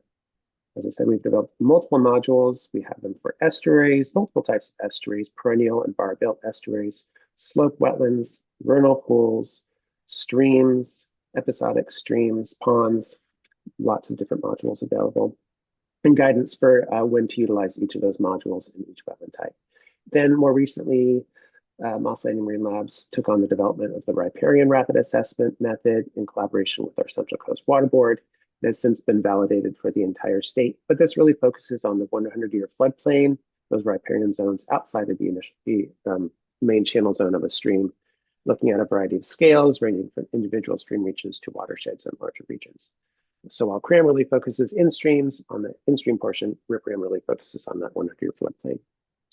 Updates on that, we have active trainings going for both CRAM and RipRAM in the state, and we're currently developing guidance for utilization when picking between CRAM versus RipRAM. And then the wetland program plan. So the last time this was updated was in 2022 to 2023, a 5-year plan. It serves as a comprehensive strategy to direct and measure California's progress toward improving its existing wetland programs. As you can see, it's a collaborative effort between the Conservancy, Water Board, CDFW, the Coastal Conservancy and EPA. And it is a required plan, as I said before, for funding through the Wetland Program Development Funds out of EPA. It's also considered a living document. So we've got the main plan, but we also have a kind of a spreadsheet that goes along with it that we can update projects on as they become needed, which allows for future funding to take place. And we've been doing a lot of coordination between CEMW and CWMW to ensure agencies' needs are put into this plan. The last time there was an update of the worksheet was, I think, 2 years ago. With the change in the administration, that updated worksheet has not been delivered to EPA. We're utilizing an older worksheet, but those projects have been at least added to the worksheet in the list of projects we want to accomplish. And then another main effort going on more recently is the coordination of our RMPs. So as Jan said, there are a good number of RMPs being spun up here in California over the past 5 years. The California Estuary Monitoring Program. In the SFA, we've got the Wetland Regional Monitoring Program. From the Central Coast, we've got the Climate Resilient Monterey Bay Regional Monitoring Program. And in Southern California, we have the Wetlands Recovery Project Regional Monitoring Program. Lots of them.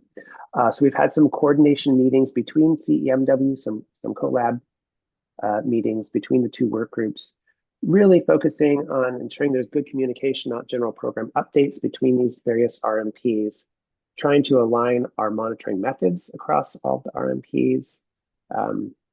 One big push going forward will be aligning our data infrastructure. So we've got various online data portals for each of these, and hoping to better streamline transfer of information and data between the various portals to ensure consistent data is getting out.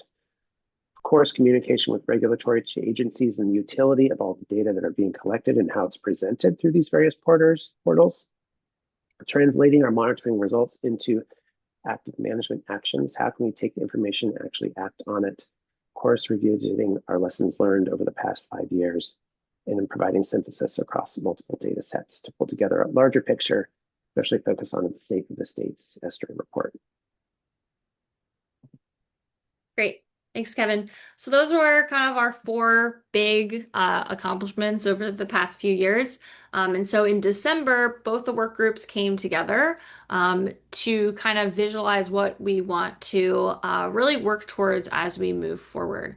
And so we've laid out 3 big goals, not just for 2026, but for 2026 and beyond.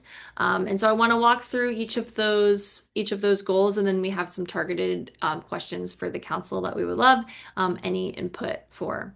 So like Kevin said, we're really focused on coordinating among all of the regional monitoring programs. We're focusing on 3 kind of main parts to this. So we are focusing on aligning those monitoring methods, our data infrastructure, and then synthesis across the data sets. Coming up at the June estuary monitoring work group meeting, we will be hearing from each of the regional monitoring groups, and they'll be presenting out a 5 to 10 minute update on all the regional programs. So we're hoping to continue that at our quarterly meetings, just so that we can flag how each of these programs are moving forward. So we're really focused on making sure that we can keep coordinating across all these groups, but most importantly, making sure that we're collecting data that can be used by the agencies. And so that's really one of our targeted questions here, is how can we make sure this regional monitoring data is useful to the council and to all of the individual agencies. Another big goal is to harmonize data management and visualization statewide. So like Kevin laid out, we have this RAMP framework where we have a level 1, 2, and 3 types of data. Right now, all of this data goes to all of these different places, right? The diversity of California means that we have a lot of state data portals, which really reflects the breadth of environmental monitoring conducted across the state. However, we really have this distributed architect, which really prevents a number of different challenges. So these challenges can include, right, we have numerous agency-specific platforms that collect all of that data, meaning that there's really these distinct data standards, formats, and access protocols. And because of that, it makes it very difficult to make sure that all of the data can talk to one another. So right now, there's really no standard repository for grant and permit funded monitoring projects. And so a large portion of our wetland and estuary monitoring data is not being used in decision making, right? So this fragmentation really makes it difficult for researchers, managers, and regulators to synthesize information across all of the different programs. So one of our long-term goals is to just start the planning process, right? In 2026, we really want to start to brainstorm ideas on how we can create an integrated platform to provide accessible, user-friendly interface for cross-program analysis. This doesn't necessarily mean that we want to create a whole new data portal, but rather maybe we want to create a landing page that can help direct folks to all of the different places where this data exists. Also, as more monitoring programs come online, can we come up with a central repository that we can all agree on? We acknowledge that this is going to be a huge lift. And again, we just want to start to really lay out some of those ideas on how we can make sure all of this regional data, especially that level 3 field assessment data, can be used in decision making and in those state reports like the integrated report. And so this is a big goal across both the wetland work group and the estuary work group. And then, like I alluded to in the beginning, where we're trying to move towards is to develop a state of the state wetlands report. So the state of the state wetlands report was published by CRNA in 2010. This summarized the progress made by state agencies and partnerships from 1999 to 2009.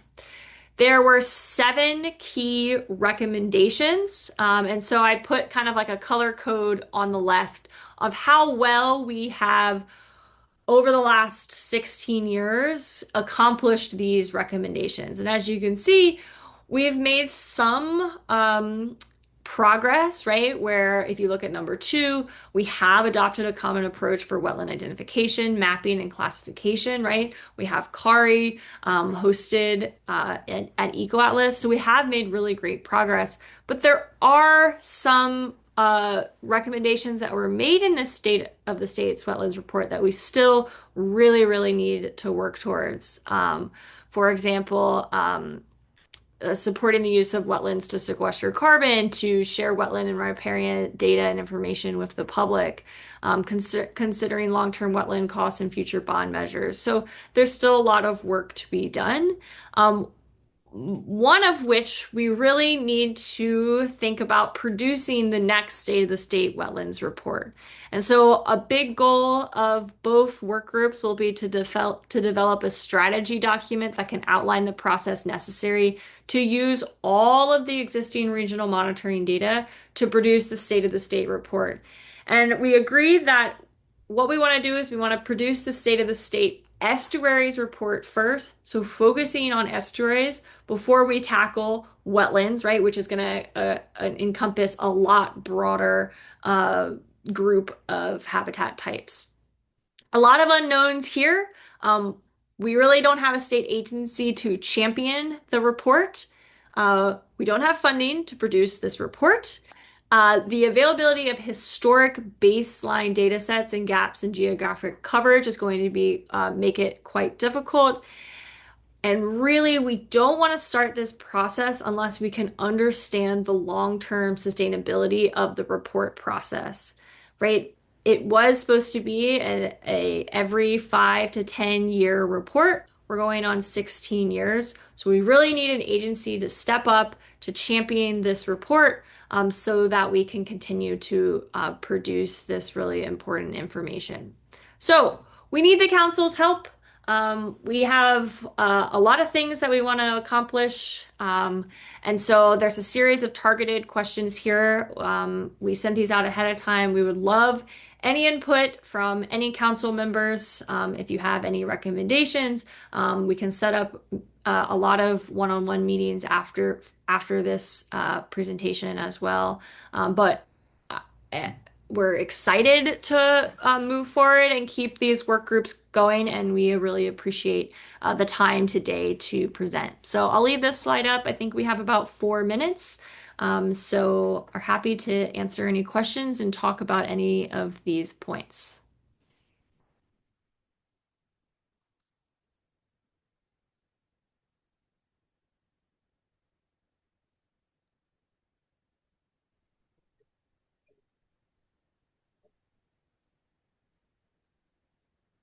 Yeah, Caitlin. No, thank you so much. Kind of responding in the chat to more into the first point of how can this be used, in the California Integrated Report. So maybe Lori and others who have more insight. I'm curious. From Anna's response here, as far as data being provided in CETA and is then, used in the integrated report, are there additional data quality or the QOP requirements, Lori and others, who may be able to speak further to this, whether it's, it's not as simple as dropping or, submitting the data. So I'm just curious what additional steps may need to be considered for that first bullet. Yeah, it's to be considered in the integrate. The first step is to get the data into CEDN. There is a pathway for submitting data that's not CEDN compatible, which can be a little clunky. But getting the data into CEDN, and then the data needs to meet sort of the minimum data elements, which requires a QAPP and some quality assurance information. All that is sort of laid out in the data solicitation notice that starts each cycle. So there's a lot more detail on the integrated report website about the minimum data elements and requirements for evaluation and assessment. Another thing I'll say is that with the integrated report, it works really well when there are numeric water quality objectives and the data, align with those objectives. In the case of wetland data, it's a water body type that is, not commonly analyzed. There are assessments that are done in wetlands, but it's not, sort of a standard assessment. So it makes it a little bit more complicated. And I'd be happy to set up a meeting with some of the integrated report staff to talk about like the nuts and bolts of how the data, even after it's in CEDN, can be evaluated for the integrated report. Yeah, I'll just add that one of the difficulties with the types of data that we collect in both estuaries and wetlands is the complexity of the biological data. And it's why a lot of these regional monitoring programs have not made the investment to put that data in CEDN. One being it's being collected and put in other agencies' portals due to those requirements.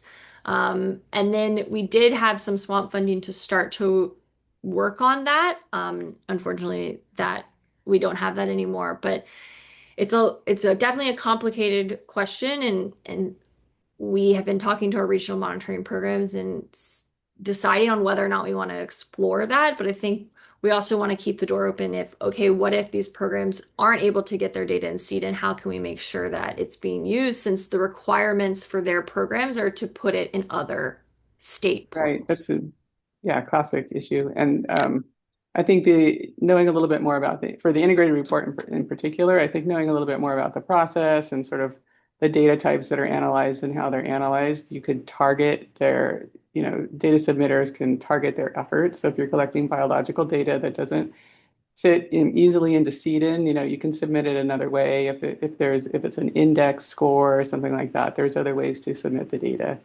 But I think just understanding the process first before jumping in would be worthwhile. So I'm happy to try to set up a meeting. Yeah, That's my old life, but I did do a lot of integrated report work back in the day. Yeah. Steve? Cool. I see Steve has, I'll Well, mine is short. Mine is actually a compliment. I'm going to show my age here by saying that you look back 20 years at where this council was and we're trying to define ourselves.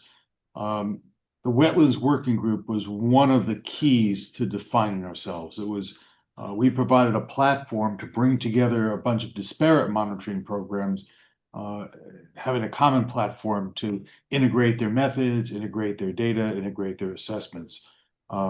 This group has successfully achieved the things that the work group was originally set up to do. I mean, it takes a while, clearly, with a lot of these programs. But as I heard this presentation today, it's everything that we had hoped for in bringing it together.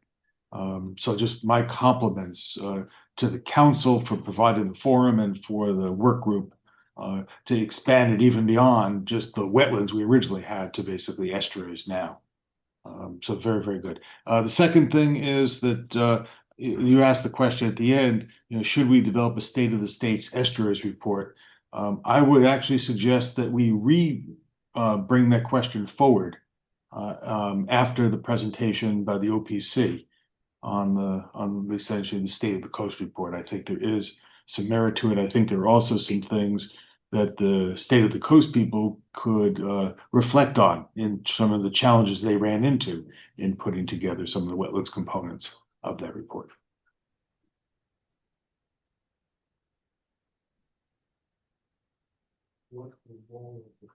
Thanks, Steve. Yeah, Anna?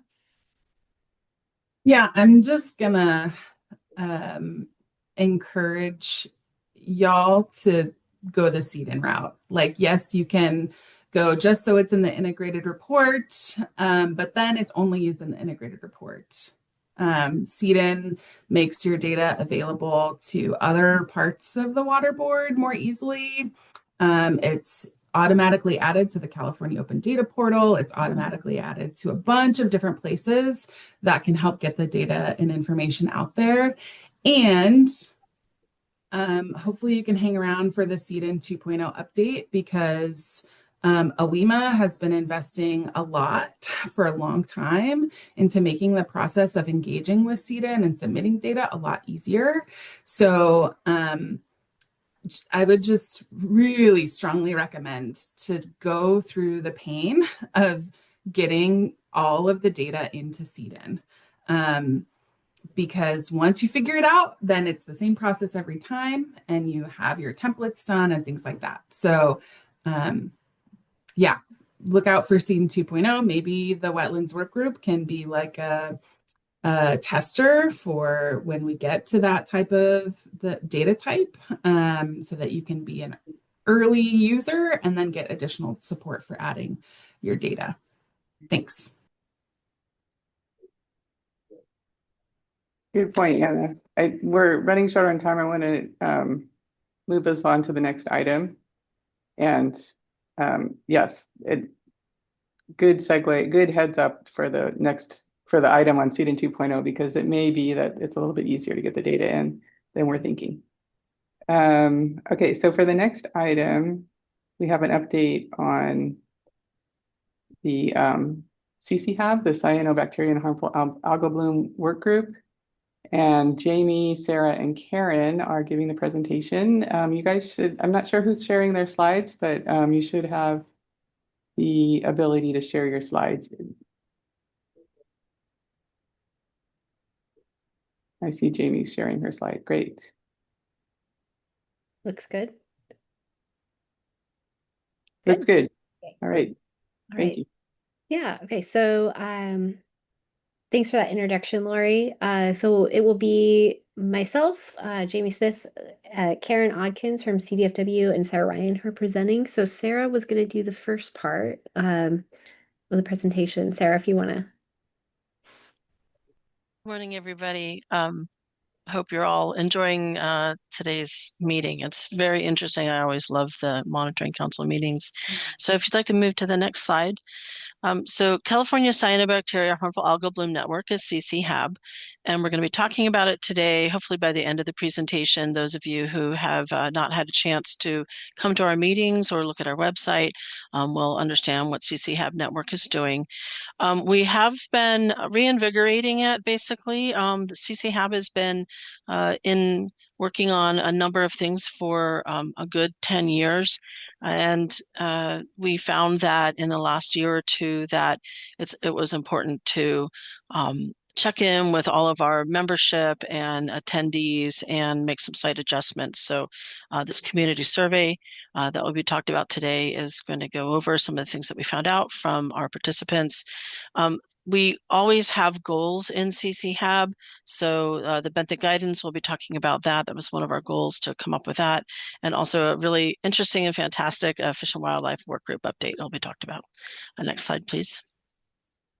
So California Cyanobacteria Harmful Algal Bloom Network. Those of you who have been around lakes, reservoirs, or creeks probably know that there are cyanobacteria blooms and toxins. You see about it in the news. And what our group does, there is a freshwater harmful algal bloom program that the State Water Resources Control Boards has, and it's very successful. It's very accomplishing a lot. For CCHAB Network, we are a diverse group of people who are from academia, from tribes, from the state, and from local government, including water body managers. And even some vendors who are looking to perhaps have their products or their process used in mitigating harmful algal blooms. So we come together as a group and meet quarterly, and have been doing that for a number of years, so that we are making sure there's a coordinated effort and that we're all on the same page. Because we come from that diverse group, it's fantastic to be hearing about how other water bodies are addressing harmful algal bloom issues. And within the information that's shared, we actually go region by region, because the water boards has harmful algal bloom coordinators for each water board region.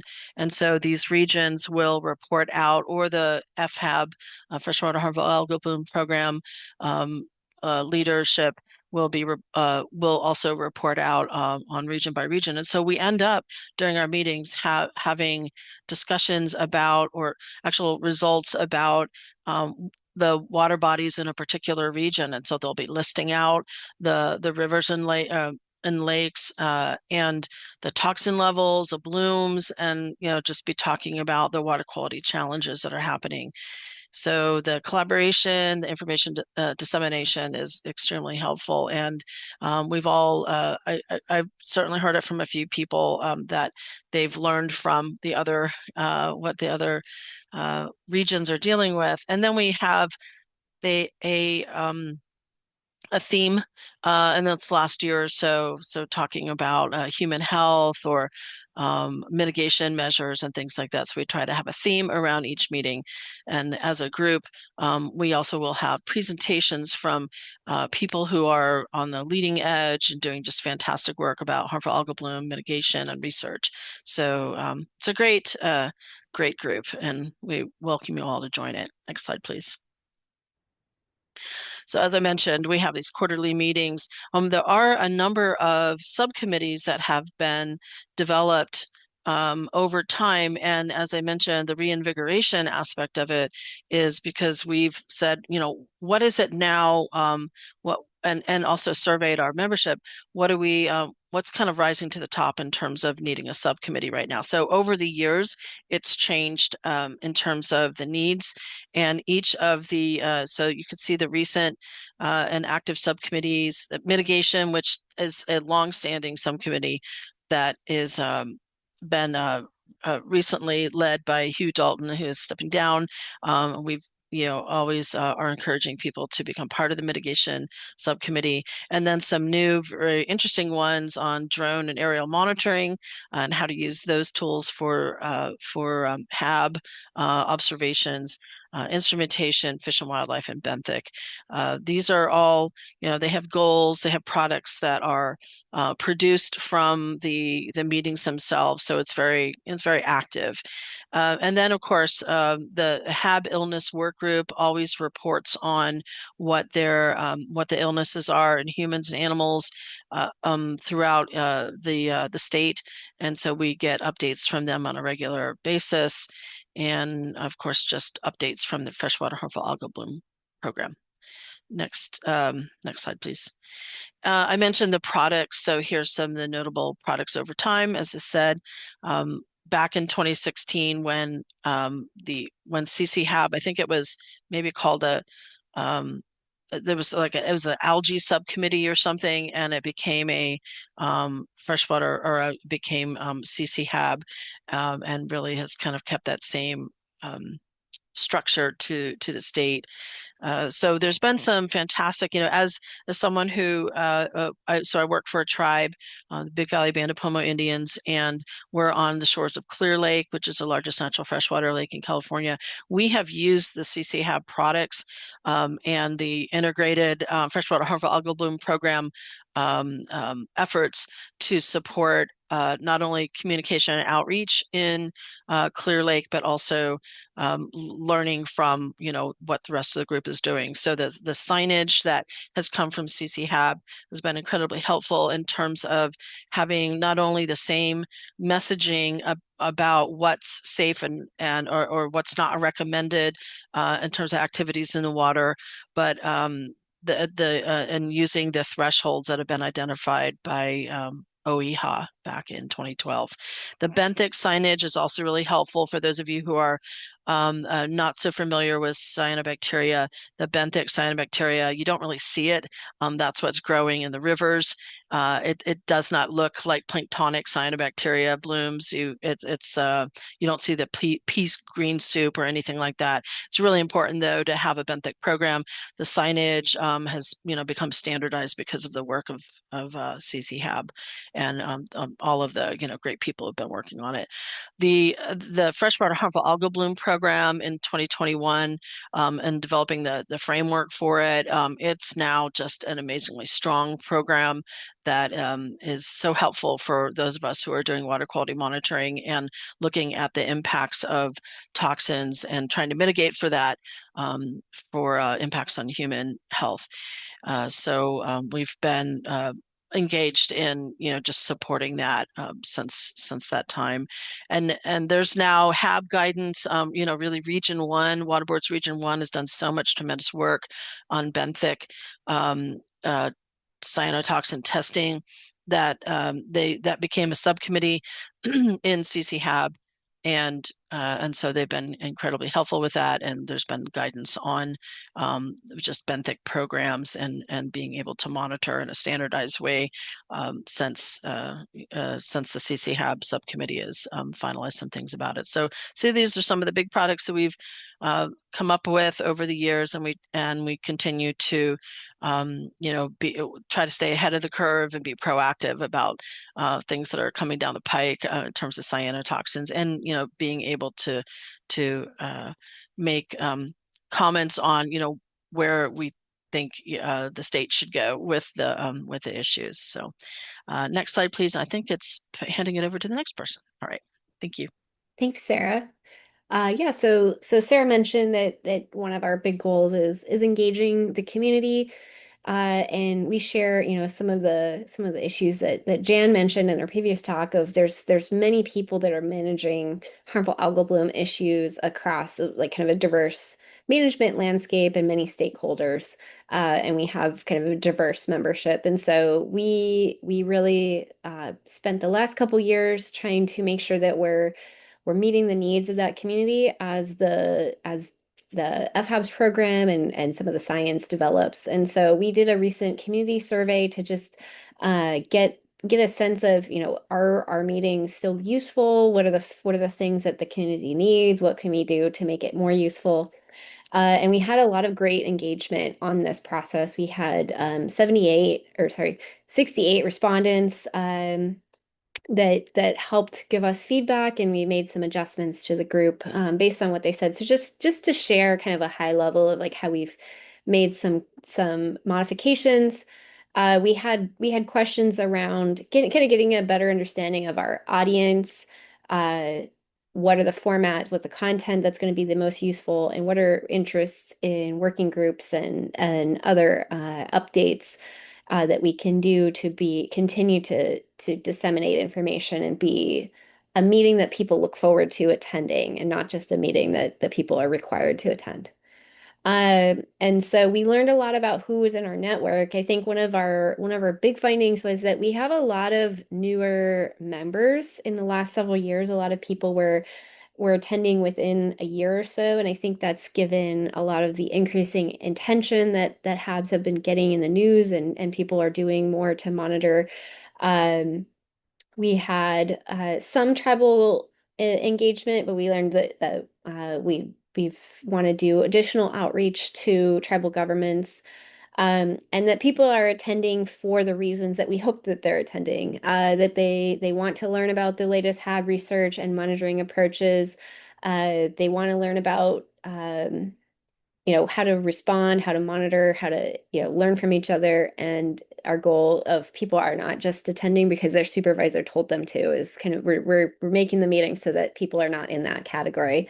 We had that question and nobody answered that. So we felt like that was a success. And so uh, the reasons main people, we found out that we were not advertising the meetings enough, and people didn't know when we were meeting. And so we learned that we needed a cross post and send meeting reminders and things like that. And our attendance has gone up since we started doing those activities, because people were not aware of when the meetings were happening and were finding out too late. So that was a good kind of thing that we learned as far as how to run our group and make sure that we're a good resource.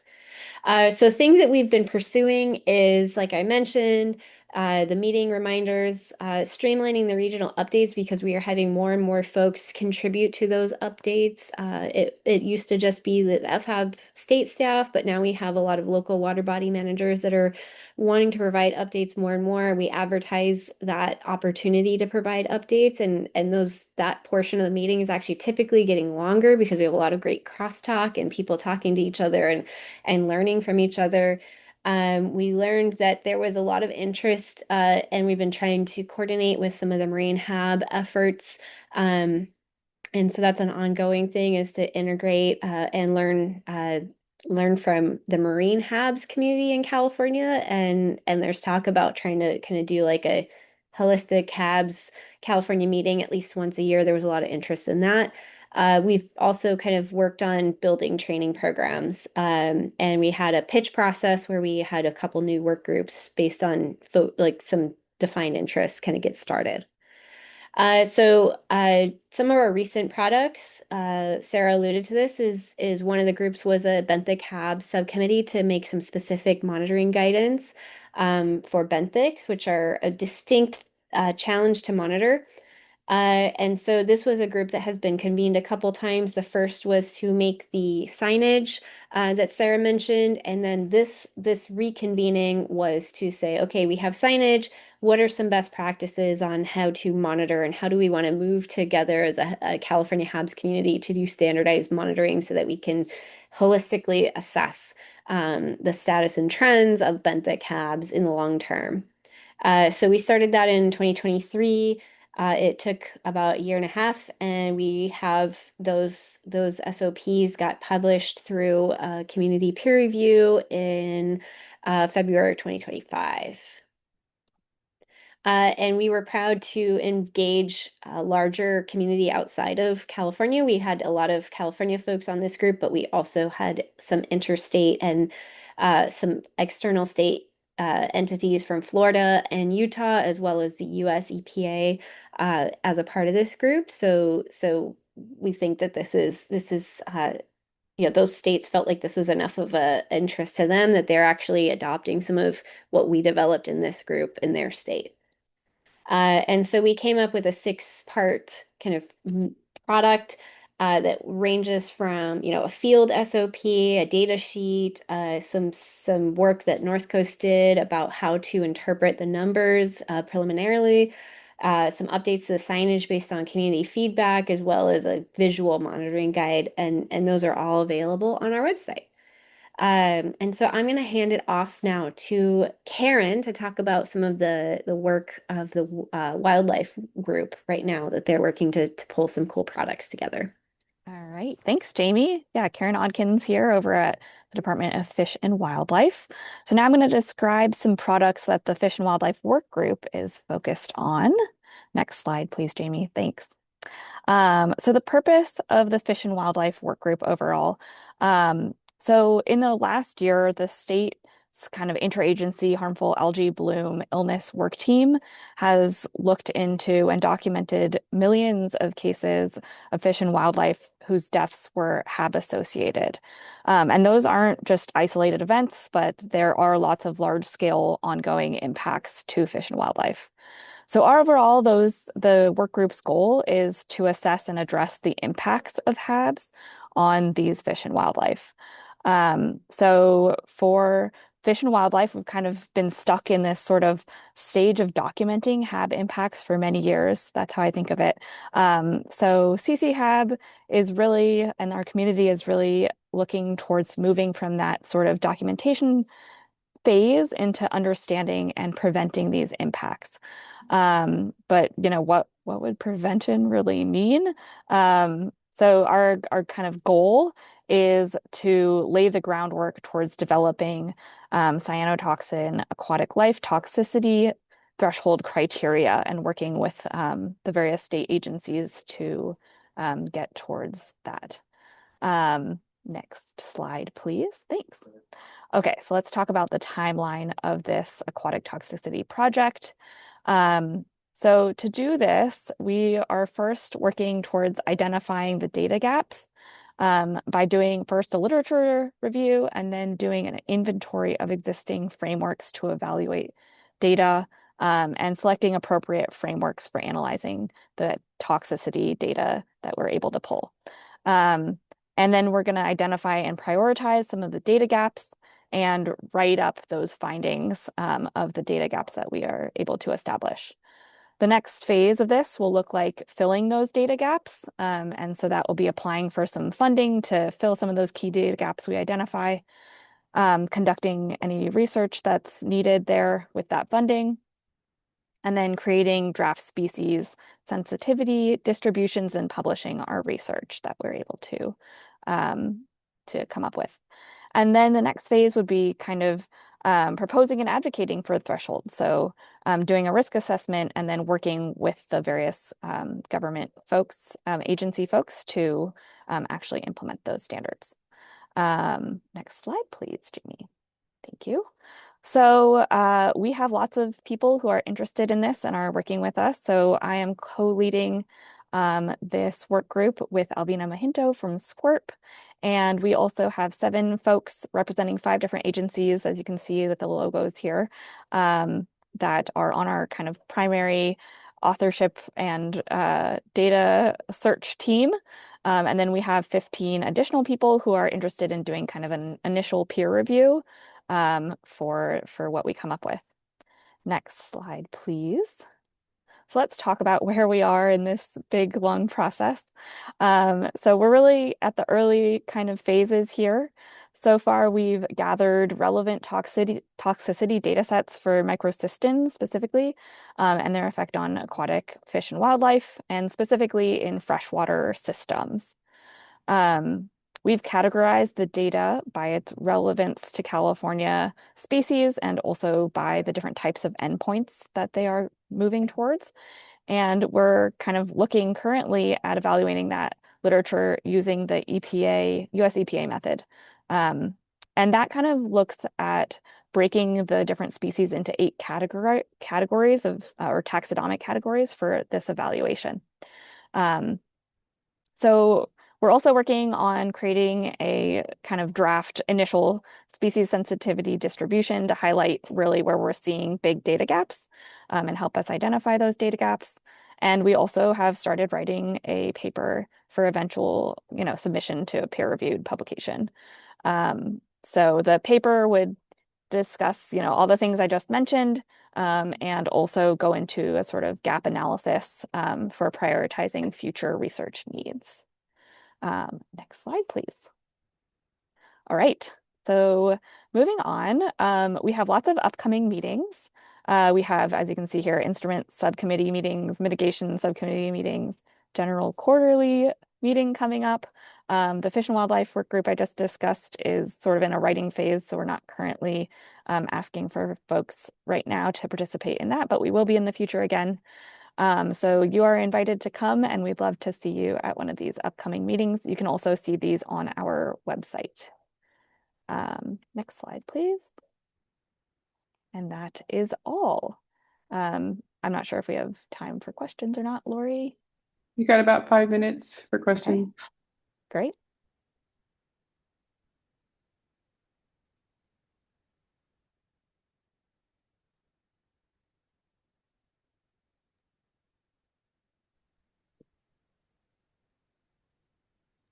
Anna, go ahead.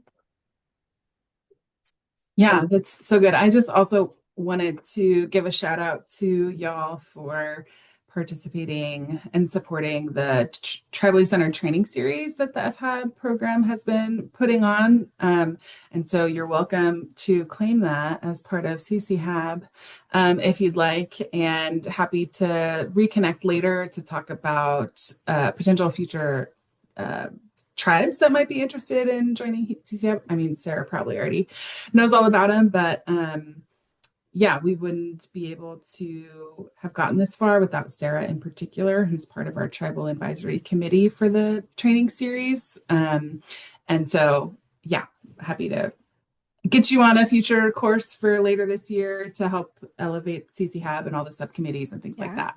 We'd love because you're that. doing great work, obviously. And Anna, if you have folks that you think would be interested in joining, that was one of our survey results actually, was that we don't have as much tribal participation as we'd like. So that is something that we're actively trying to improve. So if you have names or suggestions, we'd love to reach out to people. Yeah, and also I think it's helpful to get you on a future course so that people can match your faces. But yes, we can talk about that. And then also I saw that like training opportunities was something on your survey list. So courses that have been offered are open to the public, like slides and recordings are available. So feel free to utilize those as part of your future stuff. Thanks, Anna.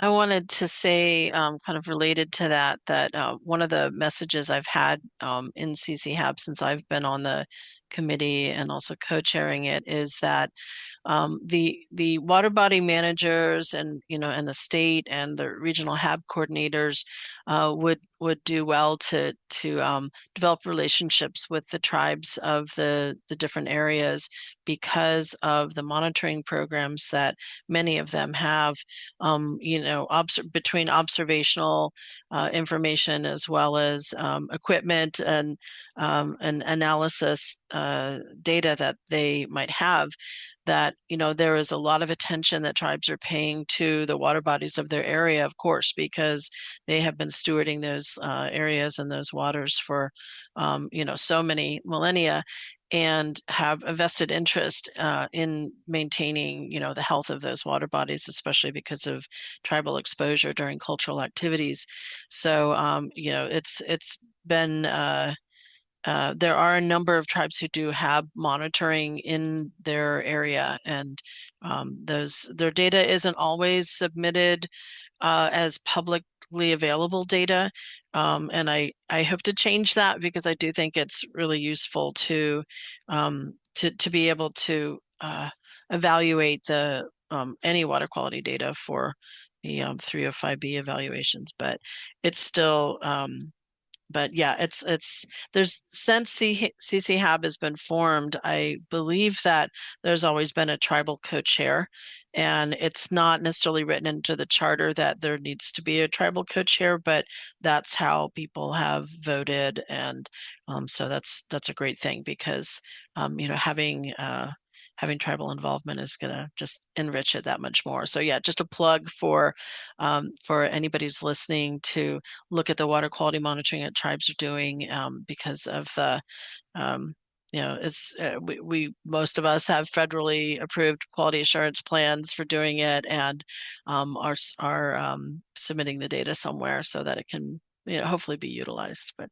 And also Anna's the program and the trainings that Anna referred to have been really interesting and helpful, and built by all the folks who have been working on it, including tribes, and they are just some great trainings for people to learn more about. So thank you, and thank you, Anna.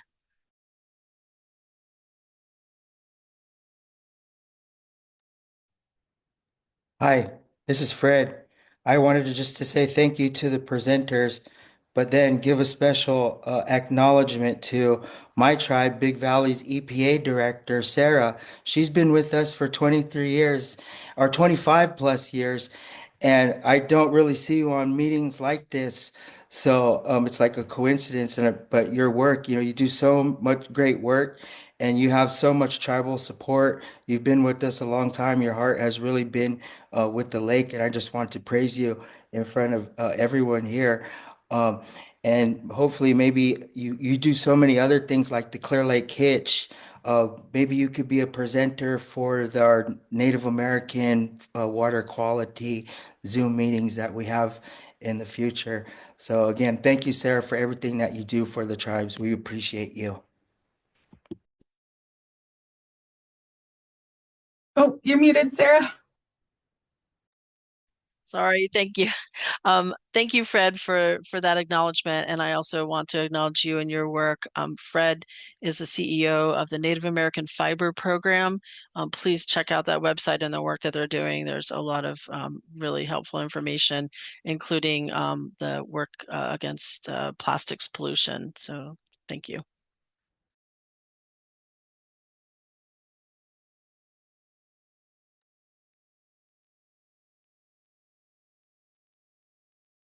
Right, then great. Thank you to everybody for your presentation. I'd love to hear about CC Hub. You're one of the longer running work groups and have, always in my talking points as far as the products that have produced over time. So really appreciate all the great work that you've done over the years. And I'm going to move us on to our next item, which is an update on CEDN 2.0. So we're all anxiously waiting to hear about the latest and greatest update to CEDN.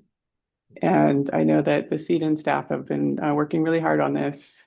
Looks like Tessa's sharing her screen. Awesome, it worked. So I will turn it over to you, Tessa. Okay. Hi, everyone. Thanks for having me back. So again, I'm Tessa Foget, and I'm at the State Water Board in our Office of Information Management and Analysis, and I'm the CEDN Database Manager. And so I'm going to kind of give my CEDN 2.0 data system development talk, and then give a little demonstration of our test system so far. And we definitely are looking for feedback, ideas or concerns with the transition to the new system as we are getting closer to the transition. So just keep that in mind. Okay, so for anyone who is not a regular data submitter, CEDN is the Water Board's data system for surface water quality in California. And we're in the process of updating this data system, specifically with a new data submission system that we're calling CEDN 2.0.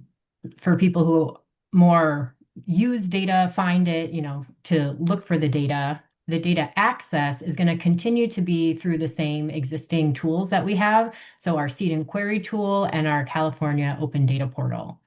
So really the part that's changing is just how you submit data is what I want to emphasize. Hey, how are you?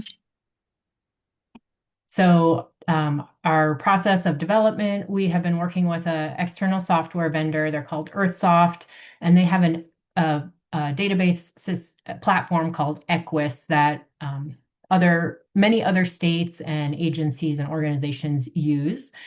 And we have been working to customize it for CEDN to meet our needs. Our overarching goals are having a user-friendly interface for submitting data, and especially aimed at folks who are not, regularly submitting, maybe aren't paid to be submitting, so trying to make it easier for all sorts of our community groups, tribes, anyone who maybe wants to submit but is not actually regulatory required to or getting paid to. So we also want to have an improved understanding of data quality. So we're building in more data quality checks up front. and just a modern, secure system that we can keep updated. So our first phase has really been focused on chemistry data or water quality data because that is our largest data type. And then very soon after, we're hoping to also add on the field results and kind of habitat observations because those three things are what many people are doing and submitting. And then as we go into the future, it's going to take us a few years to transition all of our different data types that we handle right now. And then we are also hoping to add some new data types. And specifically, the one I want to point out is continuous data. We're hoping to do that hopefully in 2027, that we can add that in. So many people have sort of like temperature DO loggers out in the field that are deployed that take continuous measurements maybe every 15 minutes or 30 minutes. And we really haven't had a place to store that data at the water boards. But now this system should be able to handle that type of data.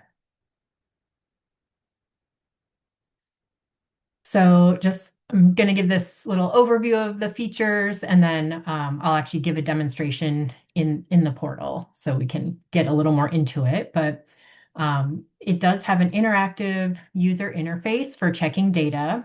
So the user will upload the data and then click the button to check it. And then if there are any errors that need to be resolved, the cell will be highlighted. So it'll also give a little error report in words down below, but we really wanted to have that sort of like visual notification of where the error is occurring. The other big piece is having quality control verification checks and flags. So there are a list of sort of like required quality control samples per batch for the different chemistry data types. If people are missing those quality control samples, it's just a warning. It's not an error, but it will get flagged in the system so that at least water boards users will have a better sense of the data quality and what we can understand about data sets. Also, there's, on our quality control samples, I don't know how technical many of you are, but, there's sort of like you spike chemicals and you calculate the percent recovery to see if you're getting back what you expected. And then you compare duplicates to see if your precision is good in your analytical system. And so the system will recalculate those to confirm that they're correct and that, people are reporting things correctly and within like our acceptance criteria, and then also checking holding times. So all of these things we are not existing checks in current CDIN, and none of these would result in rejecting data or not allowing data to be submitted, but rather adding flags so that data users can have a better understanding of the data. And then we also wanted to have improved security of our data system. So the system is like a web portal for where people will access it, and each user will have an individual login credential. So right now we have available our CDIN 2.0 data chemistry data template, and also the chemistry data submission guide. We've had those posted on our CDIN website for a couple months now. So we've been trying to spread the word so that people can start looking at those and preparing to alter, their CDIN chemistry submissions for when we transition. And also we just want to make sure we're getting input and feedback from people who really regularly or even occasionally submit data, because we want to make sure it's user friendly. That's our big goal. So we have been trying to do a lot of outreach. This is my second time here. We've been working with a lot of our internal water boards, roundtables, sending out emails as appropriate. We also have a CEDN user group. We meet quarterly, and we've been keeping them up to date regularly. Some of you may know that we have these CEDN regional data centers where people can, there's a couple different centers around the state that assist people in submitting data to CEDN, and we are meeting regularly with them to keep up coordination because they will continue to be a part of our system even with this transition. And then we've also been reaching out to the lab community. We just met with our environmental lab accreditation program, their technical advisory committee recently, because there are some changes that labs will need to make, especially those who maybe produce data in the CEDN format for their clients. So we really want to make sure we're reaching out to all the different groups who we know may submit data, but that's something I'm always looking to hear more of. Is there someone, some group, some industry that we're missing in our outreach? So if anyone has feedback or input on that, I'd love to hear it. So CEDN 2.0 isn't really, it's not like taking over CEDN, it's just a piece of it. And we have been making some updates to CEDN overall. We have a new website that went live, I want to say a month ago or so, and it has a new URL. So anyone, if you have a bookmark, you will need to update it. I think it does redirect right now, but we do have a totally new site. And for people who are continuing to submit in our existing system, for now, we also made some updates to our online data checker, how you currently check and submit your data. And then our exciting news that is honestly just fresh today, hot off the presses, is we made an update to our CEDN query tool.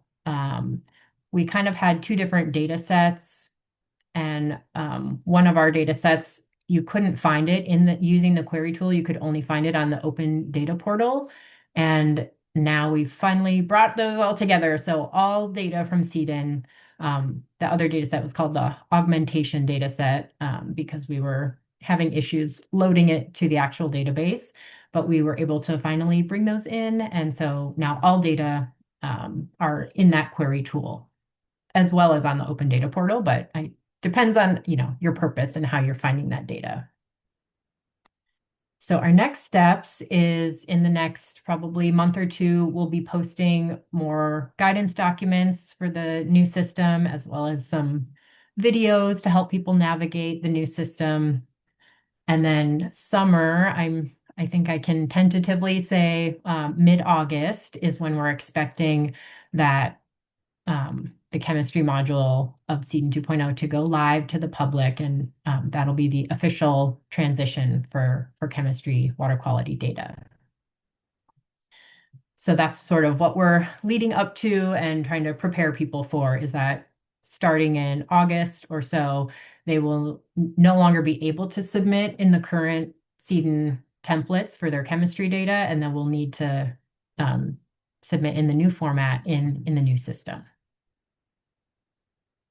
So I did just want to announce we have I mentioned our CEDN user group. So that is a group where we only talk about CEDN and all the details that go into managing the database and how we accept data and vocabulary and things like that. We meet quarterly. Our next meeting is next week, and so I'll be giving a demonstration there as well. And for anyone who wants, just like maybe is interested in keeping updated on our developments, you could always just join the email list and you'll get all of our notes and presentations and things like that. All right, so I think I'm ready to move on to the demonstration section.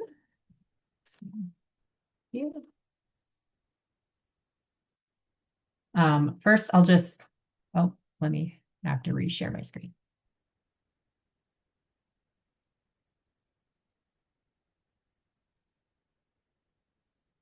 Okay, so first I just wanted to show off our new CEDN website.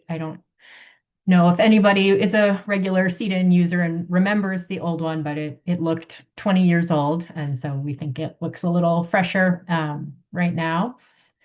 And so this is the landing page. If you're interested in looking at data, finding data, you can go here and we link to the query tool or the open data portal. So the query tool got a little refresh and you can filter and search by your project or program, by water body or like type of water quality analytes you're interested in. There's a variety of options here. I know it is for anyone who's tried it, it's a little slow because it's a lot of data and we are hoping we can keep improving that over time, but it does work and it does find all the data if you have a little bit of patience. Back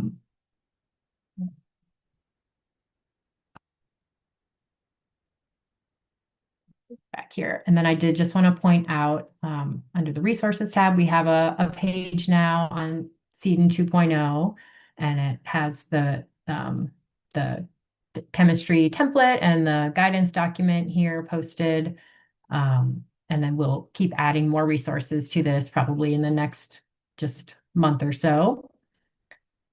We are ready to share those. And then we also have our CEDN user group page that I mentioned. So any notes from our previous meetings are all here. And then you can always find out when our upcoming meeting is.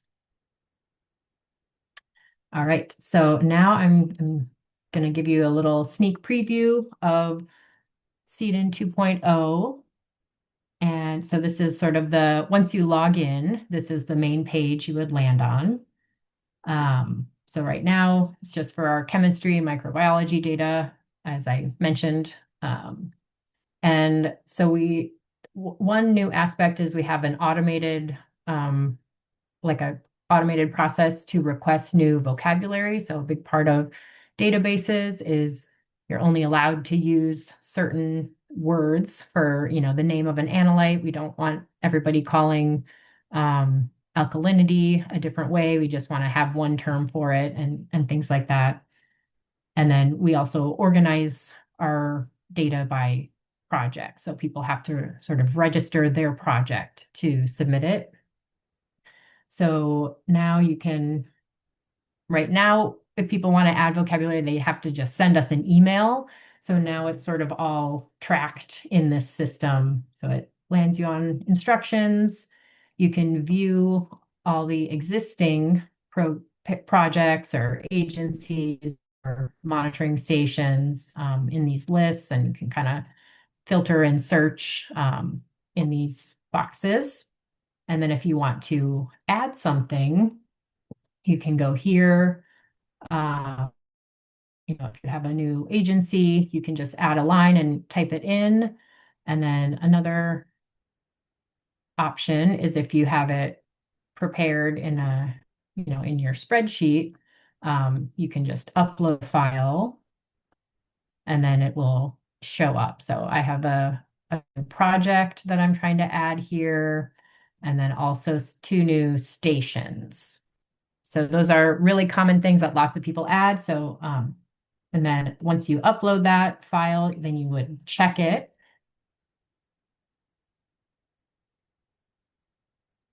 And this one says it has some errors. So one thing with our stations is we are trying to improve our quality in terms of the coordinates that people provide to make sure they're accurate. So you can see down here, it shows the errors, and you can kind of click on each one. Oh, I had a blank row for each, but for the station, it's telling me, oh, this value cannot contain less than 4 decimals.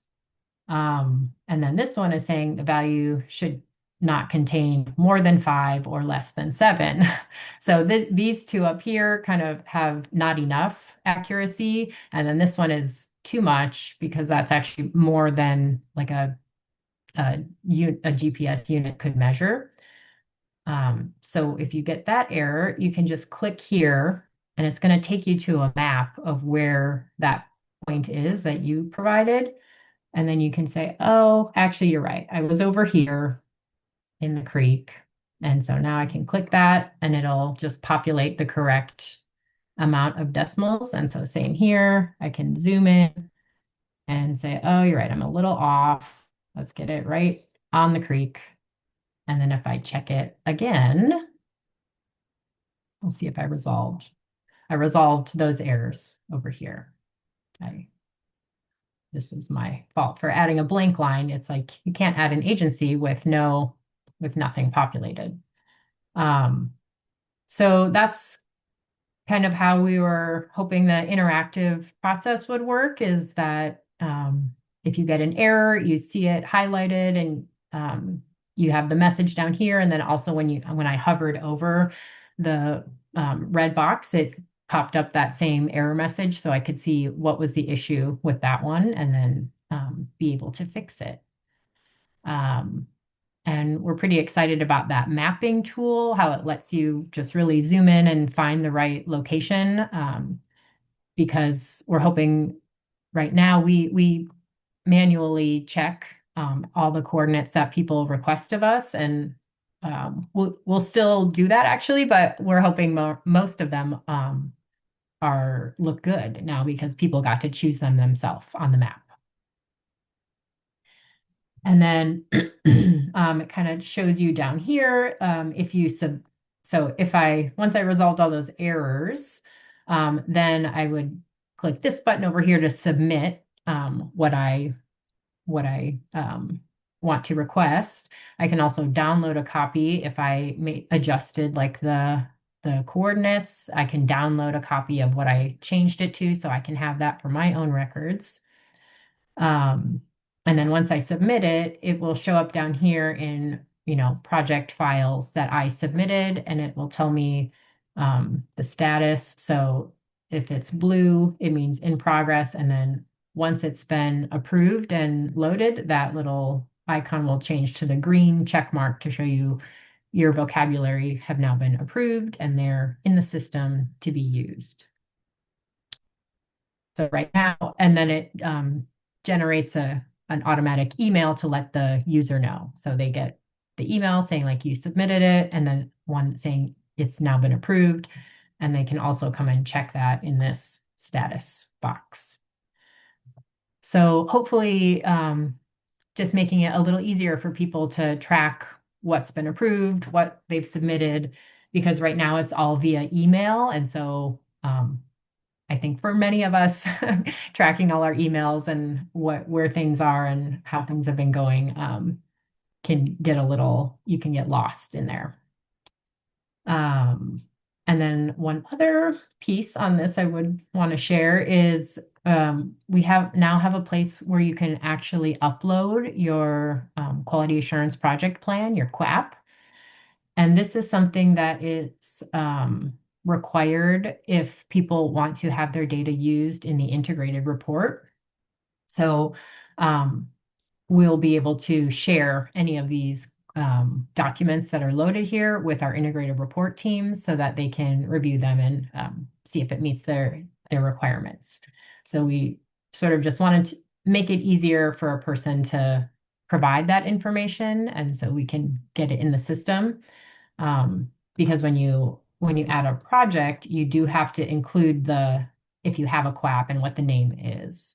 So if we hope that most people are planning their projects and have some documentation. If not, you can still put not recorded, but then that sort of automatically means your data cannot be used by integrated report. Okay, so that's just sort of some vocabulary management. But I think for data submitters, they understand that getting your vocabulary in is sort of a big piece of it. So we have a similar thing for chemistry related vocabulary. Sometimes people have new analytes or methods that are not already in our system. So it's a similar process, but just specific for chemistry related things. And then I wanted to do a little demonstration of the actual data checker. So again, it lands on our instruction page. And then you're ready to check your data, we're expecting most people will have a file that they're going to upload. Probably not going to type all their data in. So you upload your file and then you click the check button. And it's going to spin for a little minute because it's doing a lot of different checks on the data. Because it's checking for the vocabulary, the formatting requirements, as well as our quality control checks. So it says, this one was completed without errors, so that's good. But then if I go down here, I see that there are a bunch of things, but they're all warnings. And so I can read the message and it says, a quality control sample is missing. It's the matrix spike 2 that's missing from the test batch. So it gives me that warning on each, so it tells you which row, so line 1, line 2, and so those are all of my samples for this batch, my environmental grab samples. And so it's basically telling me on each of those samples, you were supposed to have a matrix spike duplicate also for these samples to have a complete batch. So it's giving me that warning a few times over because they're all part of that batch. But it's just kind of a warning of like, either if maybe the lab did it, but somehow didn't get reported, you could try to add that in. Or it's just now you know that if you want a really complete batch, you could talk to your lab for next time and tell them, oh, I need a matrix spike and a matrix spike duplicate to really check the quality of my data. But because it's just a warning, it's not going to stop me from submitting this data. So it's not a rejection. So I could click submit on this button. So it's submit your EDD for processing. I'm not going to do that right now because this is just my test file. But just kind of wanted to show that you get these warnings, and we're trying to provide information to people so that perhaps they could resolve it in this data set, or it's educational and they can decide if they might want to do something if they're going to continue monitoring in the future. So that one didn't have any errors that would prevent submission. It was just warnings. This one should have an error.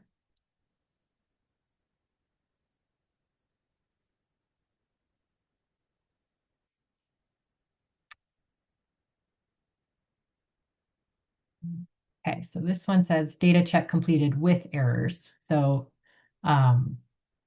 this one is an error that says this result type or sample type requires the percent recovery field to be completed. So that's on line 11. So let's go look at that. And percent recovery is way over here. So here's where the error is occurring. That sample type is a lab control spike. So any type of spike, you're going to calculate a percent recovery and report it there. So basically I would need to fill that in correctly and then recheck my data. So this one when it's an actual error, it's not going to let you submit the data. You have to correct it before you can submit it. So I can put a number in there. I think that's the right one. And then I can check it again, see if that resolved it. And then I would be able to submit that data. So I'm purposefully, for the sake of this demonstration, using really small files but we know that some labs, you're going to have a bigger file, more analyses to check, and it does take a little time. And now I resolved my error, but if you've got 50 errors that you need to resolve, that might be a little hard to go through this little window and try to navigate all the things. So you can always download the error report and look at it in an Excel format to kind of go through and troubleshoot and resolve all the issues that may come up. And then similarly to what I was showing on the vocabulary, this file submission status is going to tell you all the files you have submitted, if they were successfully loaded or not. And then you can also go in, you can download that file if you're for your own records if you want to keep that. Okay, so I think I'll stop there with the demonstration, and then I would love to hear if anybody has questions, comments, feedback. And if you don't have anything now, I'd love to, if you think of something later, it'd be great to send me an email.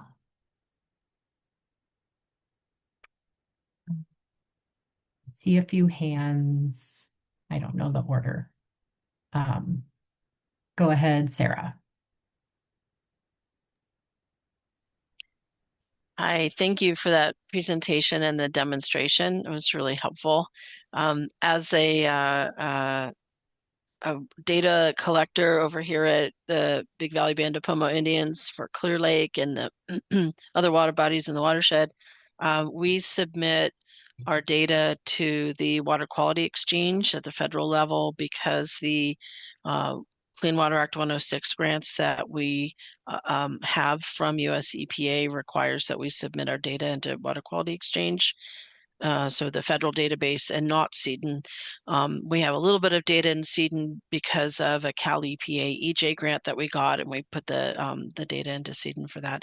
My question is, do you know with the 2.0, are there any is there still a crosswalk to the Water Quality Exchange so that EPA is pulling from CEDN to put into their database for the, overall like national water quality databases? I think that's happened in the past. I'm assuming it's going to continue, and just want to know if you had any thoughts about how it's just any other kind of cross communication between WQX and CEDN. Because if we put data in CEDN and we also put it in WQX, it's going to be duplicates. But yeah, we don't want you to do that. Right, and they'll have different site IDs because CEDN requires a whole different nomenclature. Yes. So and if it goes to WQX and the state doesn't pull, then we also have a problem because we want to make sure our data is used. So anyway, just from that CEDN viewpoint, is that connection to submit the data to WQX still happening? Well, I don't actually know if we are sending data to WQX, but and maybe Lori can speak to this too. My understanding is like for our main use, which is integrated report, we pull data from CEDN and we also pull data from WQX, and we don't want people submitting to both of them because we don't want duplicates. So, I'm not as versed in if we're sending our CEDN data to EPA to be used in their databases, because I think that would also be a concern for creating duplicates. But I don't know if Lori has any insight from her I can just position. chime in from the integrated report that because of the duplicate issue, we pull, I think there was an effort years ago to incorporate WQX data into CEDN. And it was very difficult to tease that. We ended up with a lot of duplicates. It was difficult to tease that out during the integrated report process. It was years ago. So now from the integrated report perspective, what we did was we would pull data from CEDN and also pull it from WQX and format it consistently so it could be combined into the integrated report. When the integrated report is submitted to EPA, it's at the decision level, so it's not at the raw data level. So that it's not the same data that goes back to the EPA. It is a difficult problem. It's one of those. I think ideally at least for the integrated report, we would have pulled it from one spot, but just because of that duplicate issue, we weren't able to do that. Thank you. But yeah, I'm not sure, Sarah, if your question was also just like does EPA ever look at seed-in data? And I don't actually know the answer to that, but maybe we can put that question to our internal organization and see what we can come up with.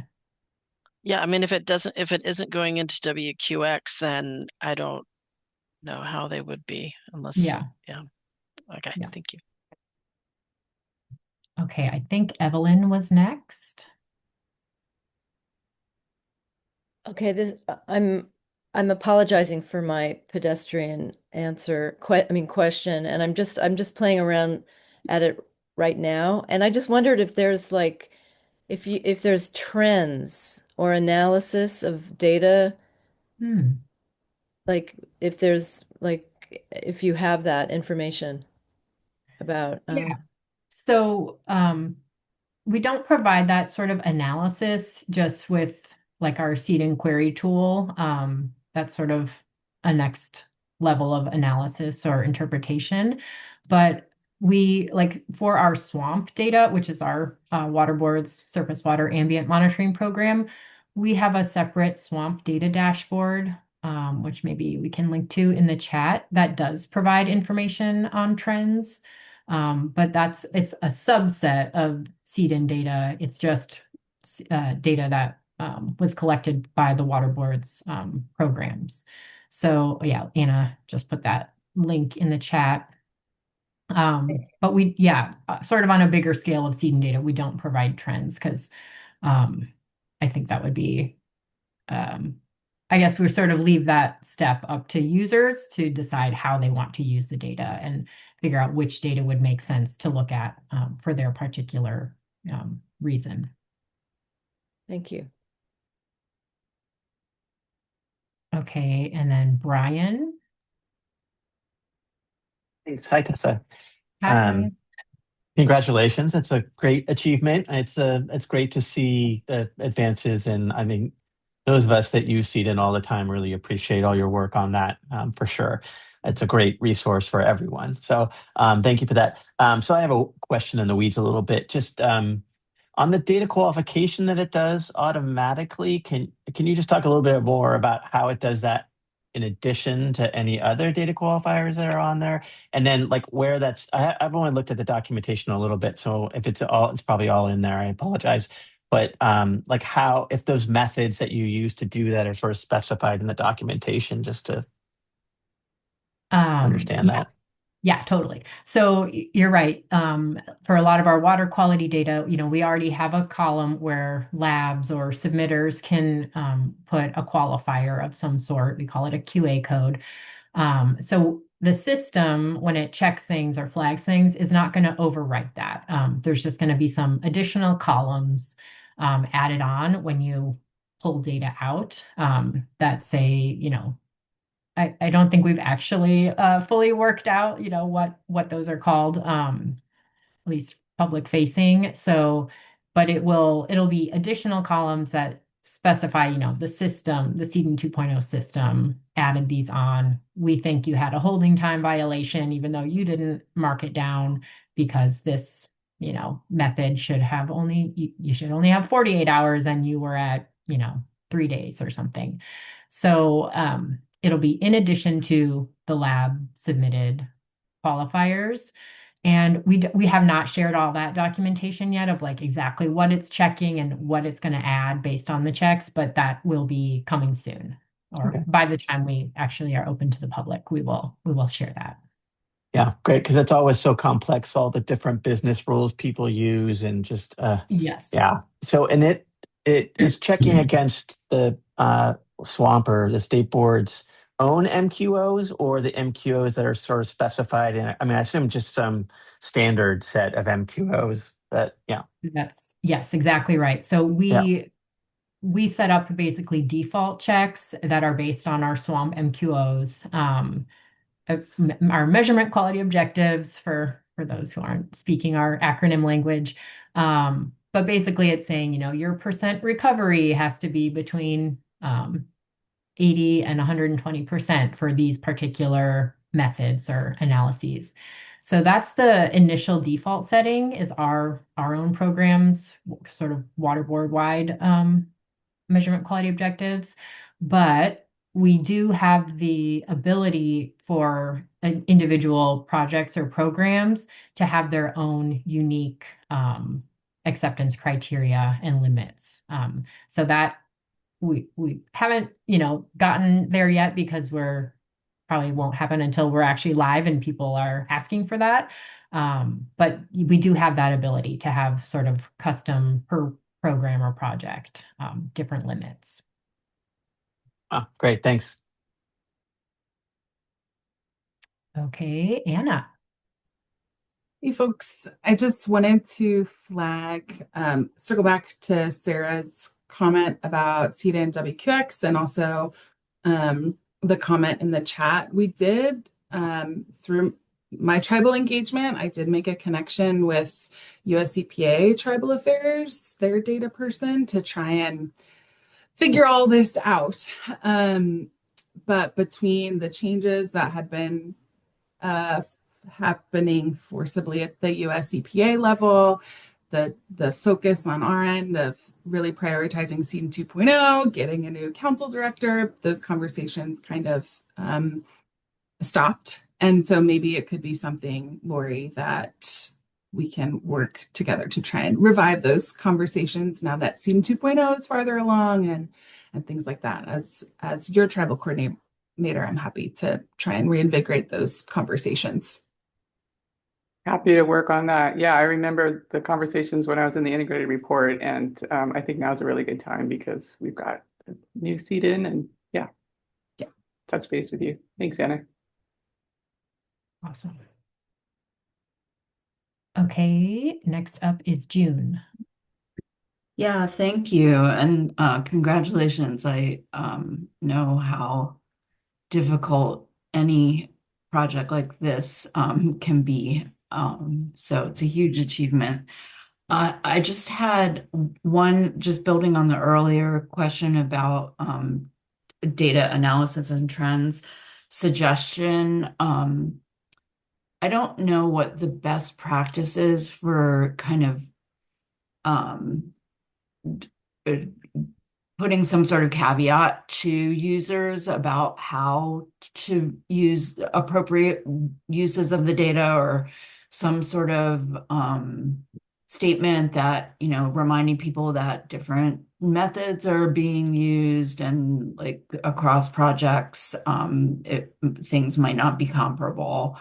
There just may be something that is worth some language that either somebody else has developed or that you can develop. And then kind of related to that, I've been thinking about how everybody's using their newfound AI tools to look at information like this. And I am curious, like, if you've thought about what AI might appropriately or inappropriately do, and it could be worth like maybe doing some queries, just to see what kinds of things it comes up, what various tools come up with, again, so that you can try to put some boundaries on how people jump to conclusions appropriately or not. Yeah, thanks for those comments. Yeah, we have not explored too much AI with our data, in terms of how people might use that to analyze or interpret data. But I definitely could imagine people could do all sorts of interesting or not helpful things with AI in the data. So yeah, that's a great point. Okay, thank you. And then Christine. Hi, I just wanted to say, Tessa, thank you so much for presenting. And you mentioned earlier how you presented at LTAC, and I just wanted to let everybody know that that's a multidisciplinary committee that covers municipal labs, commercial labs, state laboratories. So we're covering a lot of the folks in the lab community that upload data to CEDN. In fact, Sam is part of that committee. So I just wanted to let everyone know that we're pretty much covering all of the lab community. And if there's anyone else, to let Tessa know that if they might have missed a group, that would be great.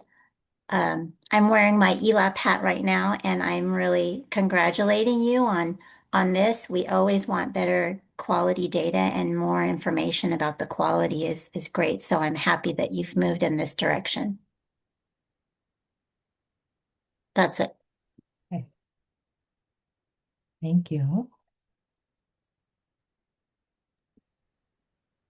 Okay, I'm not seeing any more hands or messages in the chat, and I think we're right at time. So.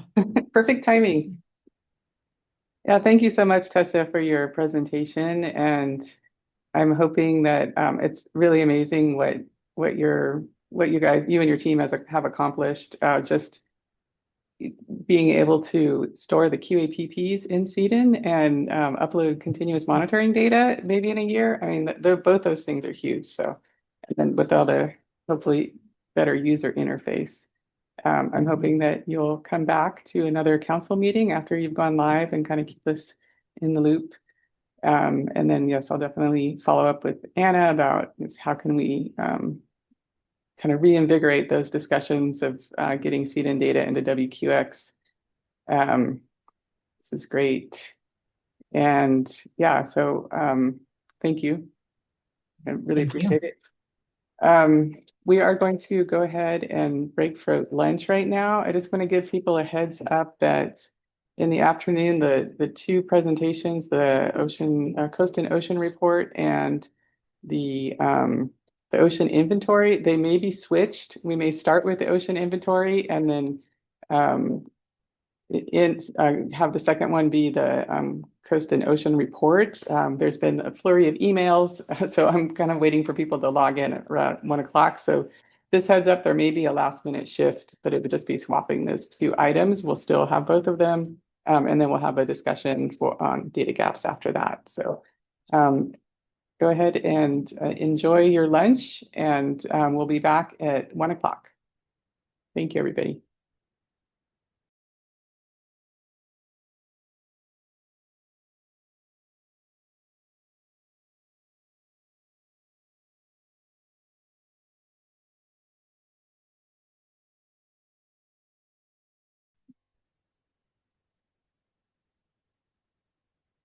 Okay, I want to welcome everybody back to the meeting.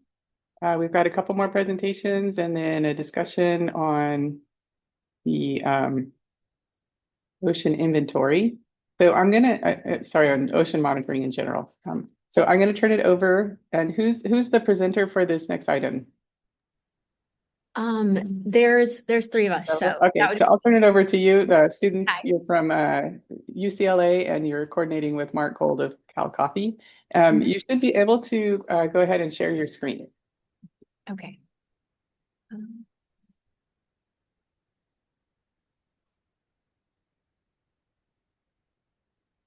Sorry. Oops. Alrighty, good afternoon, everybody. My name is Jolie Rice, and today I'm joined by my fellow students, Shabby Diana and Alejandra Flores. We are seniors at UCLA, finishing up our year-long capstone research project within the Institute of Environment and Sustainability. So during this project, we worked with UCLA faculty member Noah Garrison, as well as Mark Gold with the Scripps Institution of Oceanography here at UCSD. Our project seeks to assess the current state of coastal and ocean monitoring in California by creating an inventory of programs and what they monitor. So the current system of ocean monitoring in California. Oh. Yeah, you're sharing the other view, the wrong view. Oh, I'm sorry. 1 second.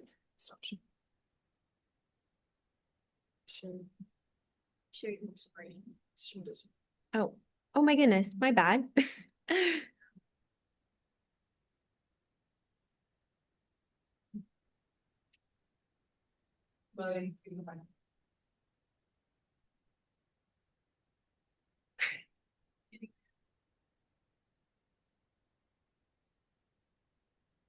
Okay, there. Okay, sorry about that. Minor technical difficulty. All right, so one more time. So the current system of ocean monitoring in California exists as a siloed mosaic, both disjointed and isolated. So monitoring is critical to understanding ocean health as well as implications to the state economy and public health, but currently it's really challenging to understand as an aggregate. Currently, there's no statewide searchable comprehensive inventory of monitoring efforts, and due to the dynamic, diverse nature of monitoring, there's a lot of variations in size and scope of programs from federal to academic to local. These programs don't have a set mode of communication between them, and so use a bunch of different sampling and monitoring techniques, making analysis and integration of data between multiple data sets really difficult. So much important data being collected, but finding and utilizing it is really challenging, which is where we come in with our project. In order to make informed decisions about ocean monitoring, we need to know what's going on, who is monitoring, and where, and what. With our analysis, we hope to identify gaps and overlaps in monitoring to assist individuals making policy decisions regarding ocean monitoring.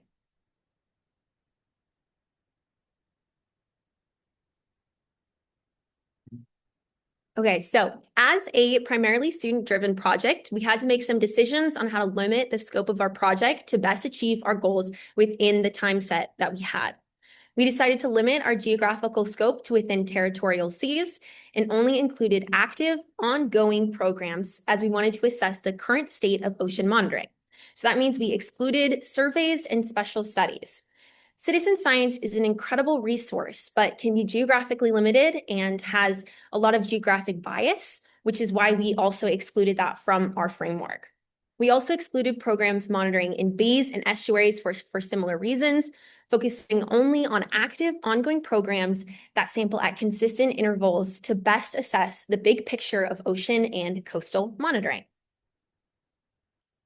And so now I'm going to pass it on to my colleague. Hello, everyone. My name is Shabby Diana. Moving on to our methodology, in order to create an inventory on coastal and ocean monitoring in California, we first had to identify programs and create a list that aligned with the scope as defined by our framework.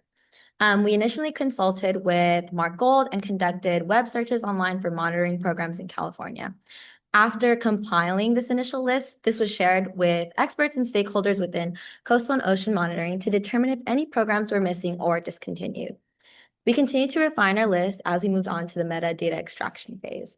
So throughout data acquisition, we extracted only what parameters programs measured/sampled for, their latitude and longitude coordinates, sampling frequency, and sampling platform.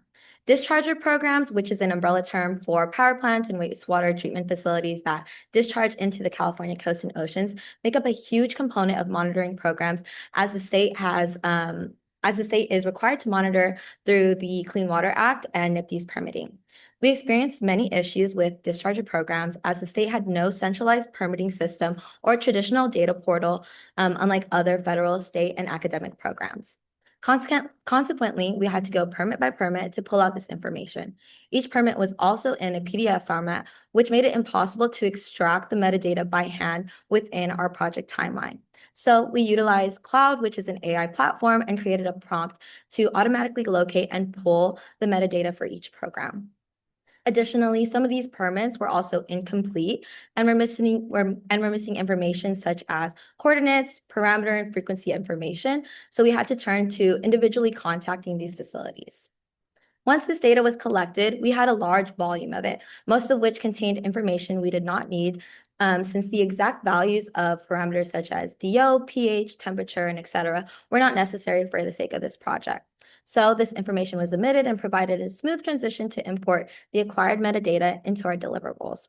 That being an attribute table, which is a spreadsheet that includes a full collection of programs we collected the metadata for, that being what they sampled for, how often, the sampling platform, as well as spatial information. And this attribute table was created by manually inputting programs and their respective metadata into a clear and concise spreadsheet, which will be shown in the next slide. Our team member, Betty Huang, spearheaded the creation of an interactive GIS map that was coded in R to produce a single file leaflet HTML web map. This spatially visualized program distribution and sampling across California's coast and ocean, and this map will also be displayed in a later slide. Okay, our first deliverable, as mentioned earlier, is an attribute table, and I'll go ahead and open that here. Can you? I think they can't see it. Thank you. Okay, give me 1 second so I can show you guys this attribute table. Should we do? Okay. There we go. So here we can see a table with columns for programs, sampling frequency, the sampling platform, as well as spatial coverage that make up the metadata we defined within the scope of our project, also including data sources and point of contacts as well. The first column identifies whether or not the respective program lies under the NIPD's permits, since discharger programs presented a very unique situation in the sense that they make up a huge fraction of monitoring programs and also have large variability in parameters measured and at different frequencies. Each program on our monitoring list is included in this attribute table by the end of our project timeline, allowing us to conduct an analysis for patterns in what is and isn't being sampled for along California's coast and ocean, and determine spatial gaps and overlaps to ultimately guide and support ocean policy efforts. We'll go ahead and transition to our next deliverable.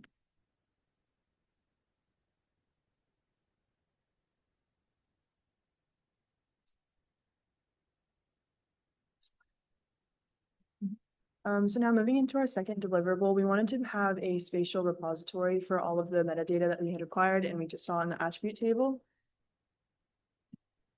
Sorry, 1 second.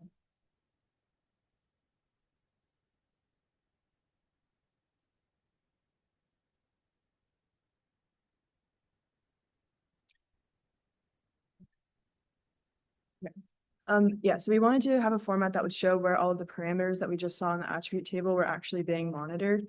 And as previously mentioned, one of our team members worked very hard to put together a map, which we will show in this next slide. There we go. This is an interactive map. Yeah, there you go. An interactive map where we can filter by parameter, program, or essential ocean variable. This map right here shows all the programs that we've identified as current ongoing programs.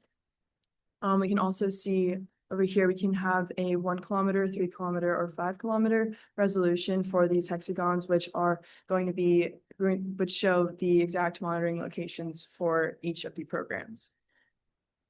In this next slide, this is a more zoomed in picture of one of this interactive map.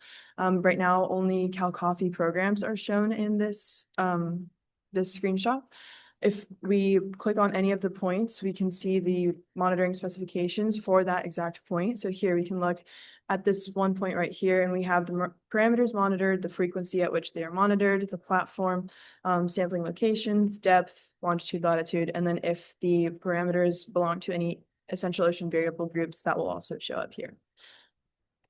Now moving into a bit of a run through so that we can kind of see what this all looks like. 1 second, so I can show you the actual interactive map.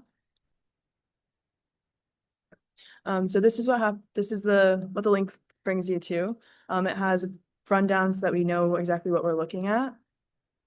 Again, here we can see all of we can filter by program up here. So say I wanted to look at only the Applied California Current Ecosystem Studies. I can click on that one, that program, and see all of the points monitored for this. If I wanted to add on something else, I can add one of these programs. I can zoom in, and here we see that if hexagons have any kind of like cross-hatching on them, that's where there's program overlap. You can also see what programs have the overlap, and then looking at both of the programs, I've already looked at this quite a bit, so I know that zooplankton is the parameter that overlaps here. Again, if I clear this, I can do another, just based off parameter, I can look up at chlorophyll. Oh, sorry.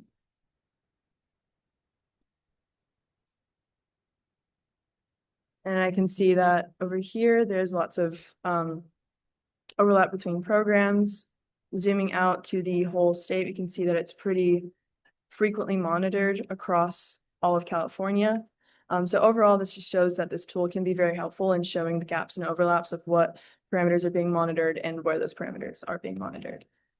And now going back to our slides. Wait, sorry, where did the slides go? Yeah, no, did I just close the slides? No, no.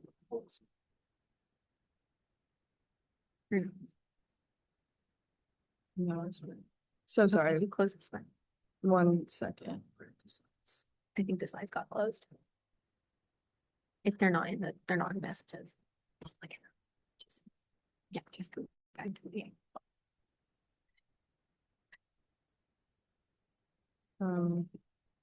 Wait, yeah, do you want me to get wait, yeah, I'll continue as we deal with this.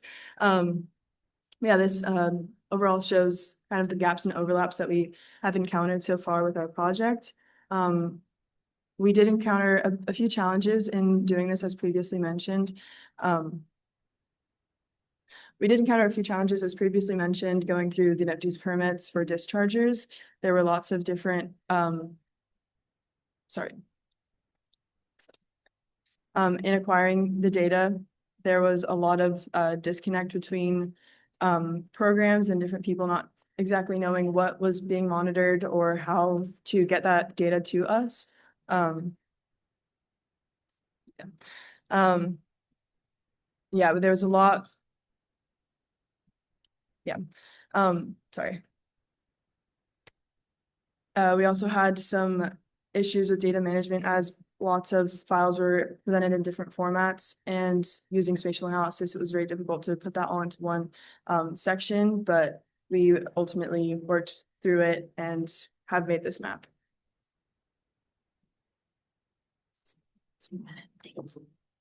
We have to stop the thing on share, yes.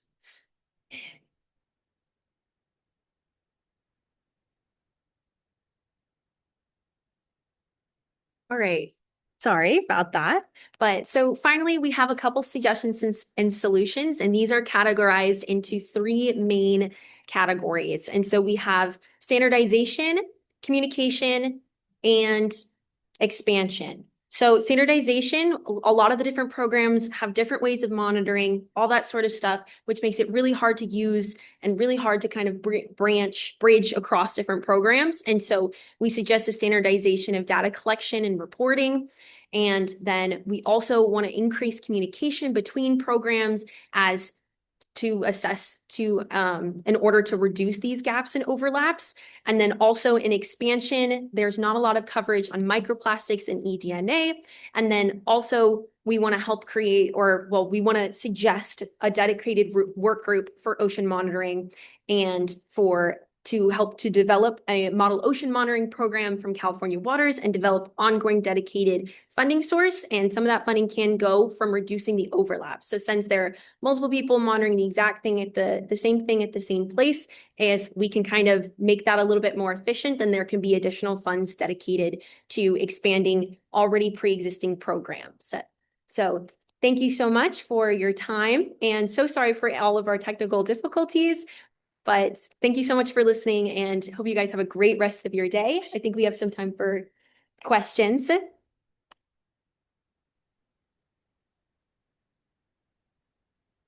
Great presentation. Thank you. While people are thinking of questions, I was just thinking, in my perfect world, I'd have teams of you guys. I'd have many teams just like you that would compile information about monitoring in different water body types throughout the state to kind of come up with recommendations. So, but I'll sit back and ask if anybody has any questions. We've got about 13 minutes, so plenty of time.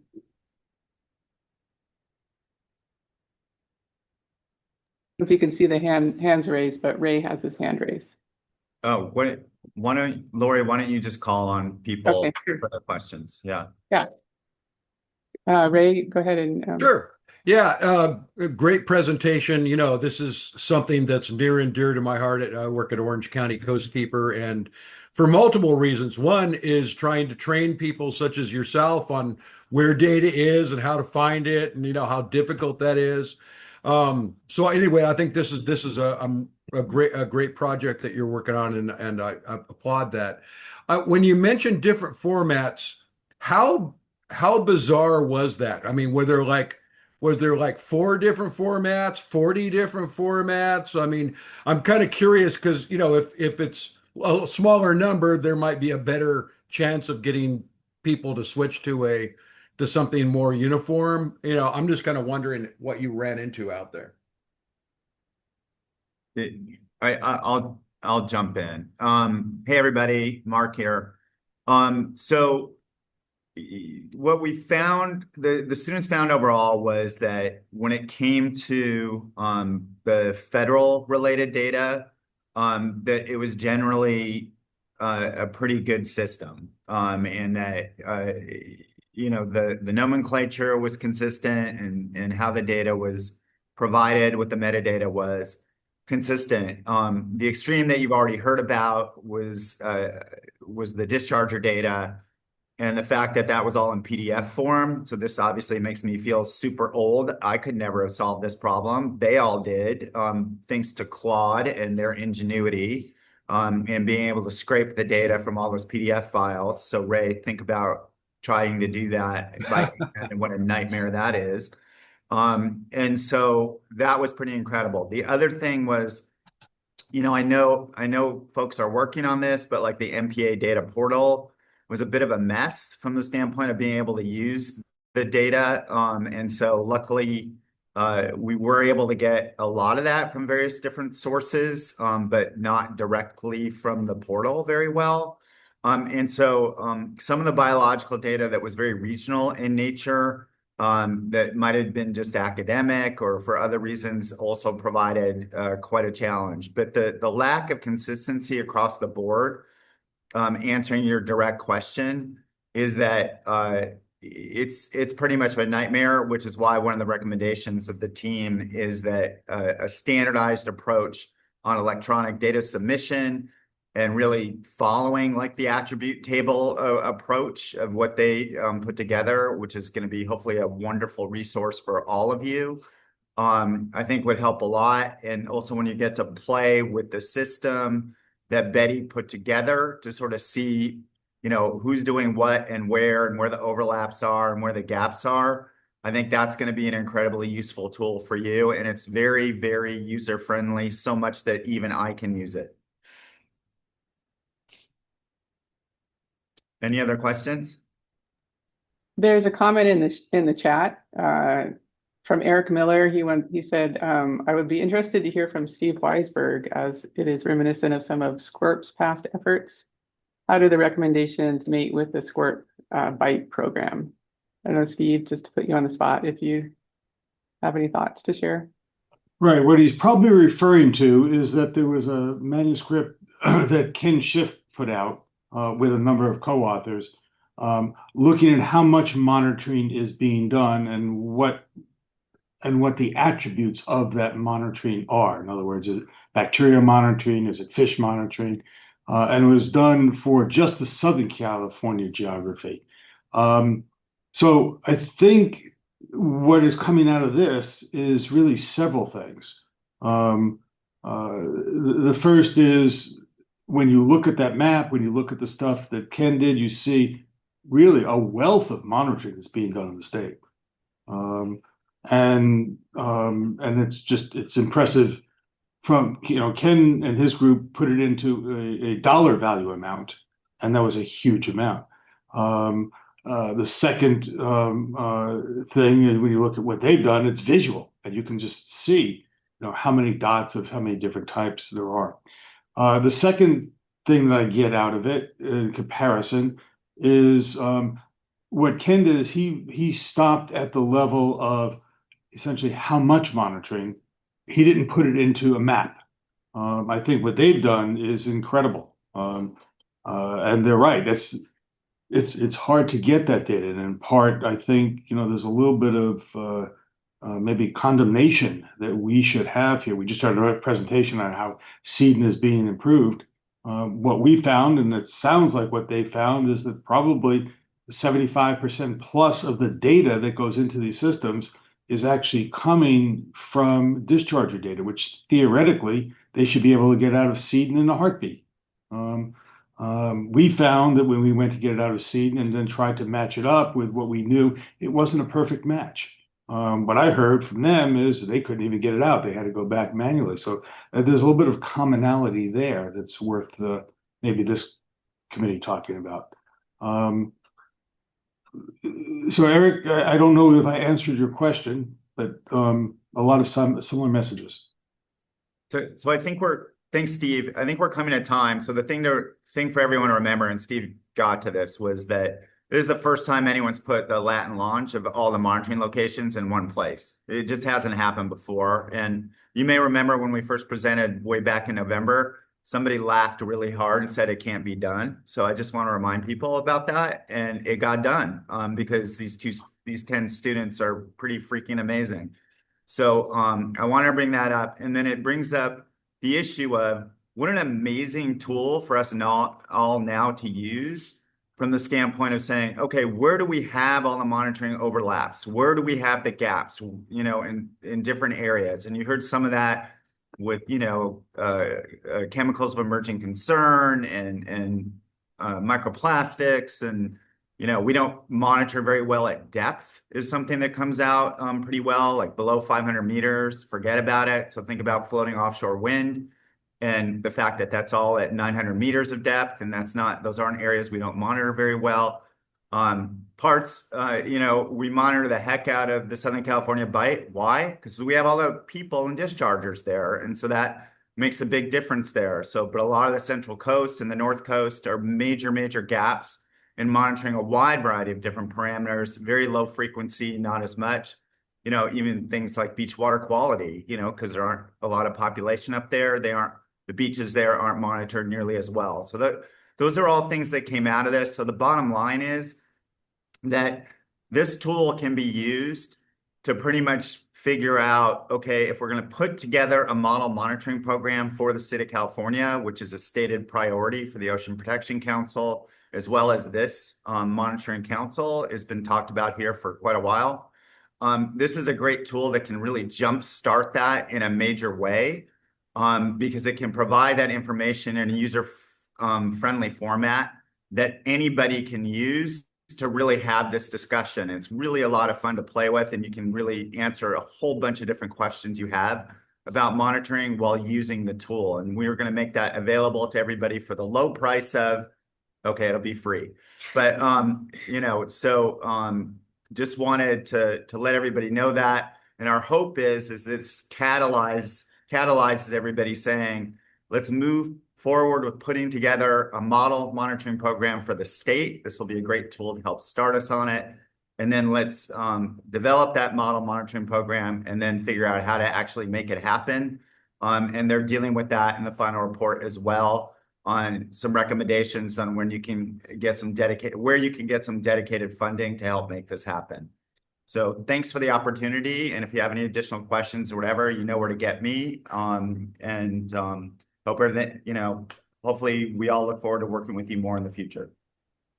Do you have time for one more question? I see Sam has his hand up and there's about 4 minutes. Would you? Yeah. Go for it. Yeah. Awesome. Thank you. Well, great job. And these look like great tools that we can potentially use in the future. I think a couple of months ago, we had Jessica who reached out to us for OC Sands data. So we did provide that, including the GIS shape files. I did want to ask, similar to, I think, one of the reports that came out from UCLA I think it was on nutrient management. Is there going to be an opportunity for those who provide the data to look at that draft report to provide feedback?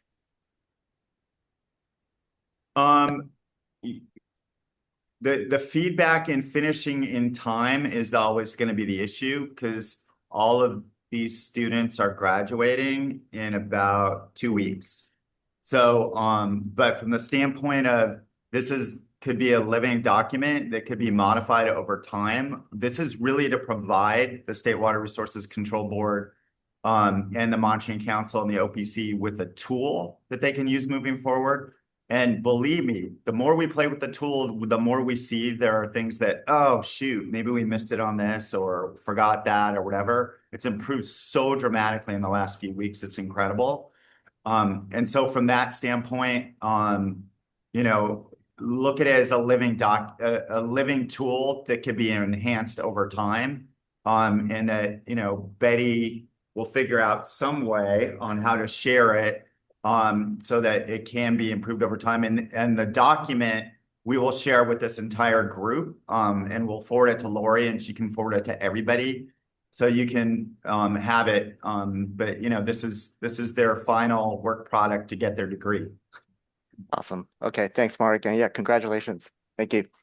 Yeah, you got it. And thanks for your help on that. I have to let you know Orange County was kind of rare in that regard from the standpoint of being able to share that information. So thanks. You do have one more hand from Evelyn, and I think you've got 2 minutes left. So Evelyn.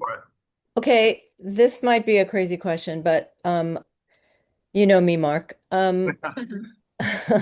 But couldn't this perhaps help fill data gaps as well? And also kind of, you know, put like layers, like the earlier presentation today, I don't know if you were here for that, but putting, you know, data overlap and data gaps kind of I mean, isn't it kind of the same thing, monitoring and data? Just, I know it's a weird question, but I'm just raising the ceiling as I try to do all the time.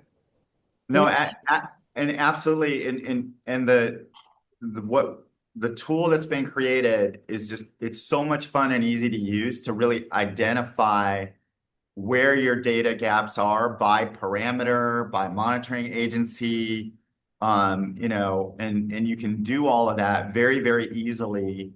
And so that can help an awful lot. And so if you sort of look at the future, one of the things that you know, we threw out as an idea, and I know Caitlin, you're on this call, you've heard me talk to you about this a few months ago, is that, you know, a potential could be, hey, we have so many overlaps on so many different monitoring parameters. You know, is there a way from the standpoint of utilizing those resources, maybe going to the monitoring council instead for them to reallocate in a manner that's going to create better monitoring spatial coverage, you know, in areas and on parameters that we don't do a very good job on. And so that's the sort of thing where I think this tool could be super useful in doing. You know, and you could do it in a way that's, hey, it's not going to really hinder your compliance monitoring. It's just basically going to reallocate some of those resources in a way that's going to be more beneficial to the state of California. And so that's some of the thoughts the students have been having on where we can move forward on, you know, utilizing this tool and coming up with a comprehensive monitoring program for the state that really does answer all the questions that we have on the combination of what's the health of our ocean waters and various things like the health risks to people who consume contaminated fish and swim at polluted beaches. And I just have to say one more thing. Since you're not the, you know, director of the council, maybe there's a way to help nudge the governor to actually put a budget for the council in his budget, you know, because it's crazy when Monterey Council was started, data, technology, all of this stuff didn't even exist. It wasn't even a dream. And I still don't really understand why it's not in his budget, even though it's in his resiliency plan for the state. Makes no sense to me. Evelyn. No, I'm glad you made the comment for sure.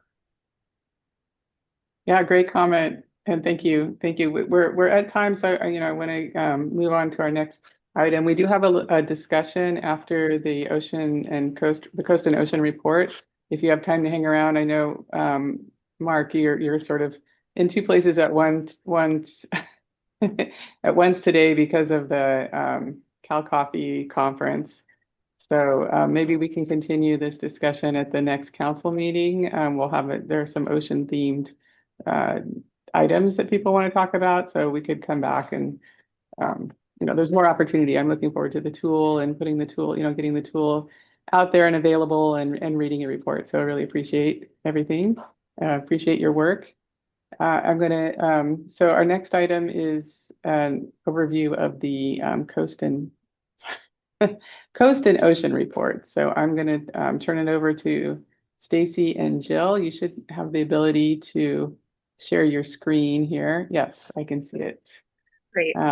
And I think, Lori, you wanted me to give a few introductory remarks since I have been the one who requested this.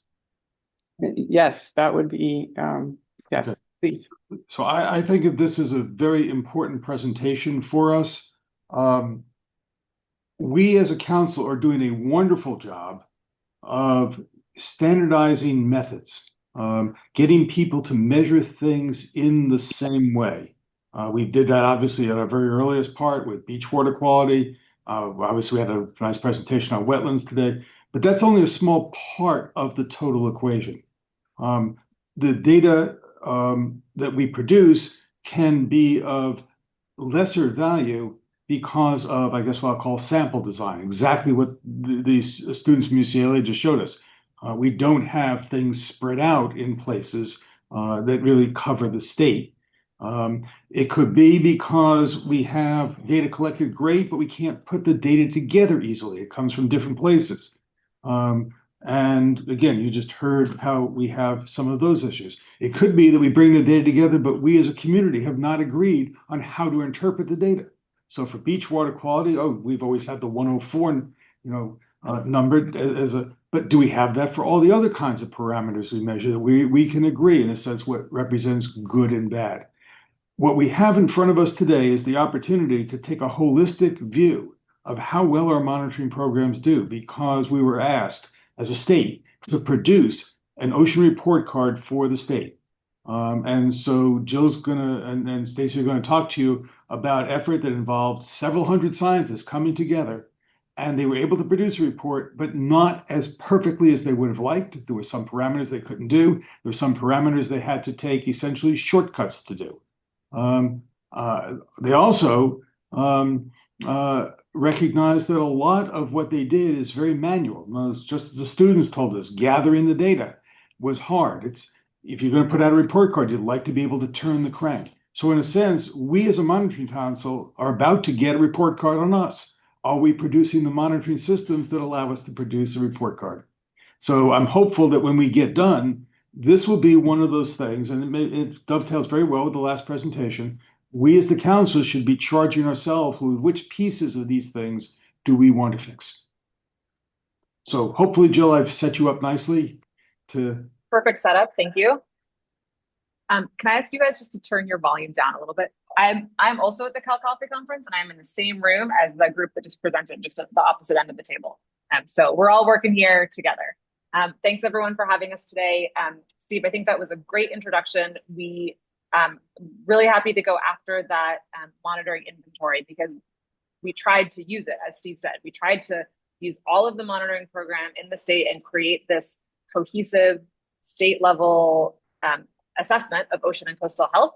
And we're going to talk to you today a little bit about that report and what we learned, and then do this sort of report of the report, the state of the state's monitoring data, and explain to you which categories were easy to evaluate, which ones were difficult to evaluate, and we have some recommendations of where the state can really invest and improve in coordinated statewide monitoring. So I'm here with Stacey Lewis from the Ocean Protection Council. I'm from the Ocean Science Trust.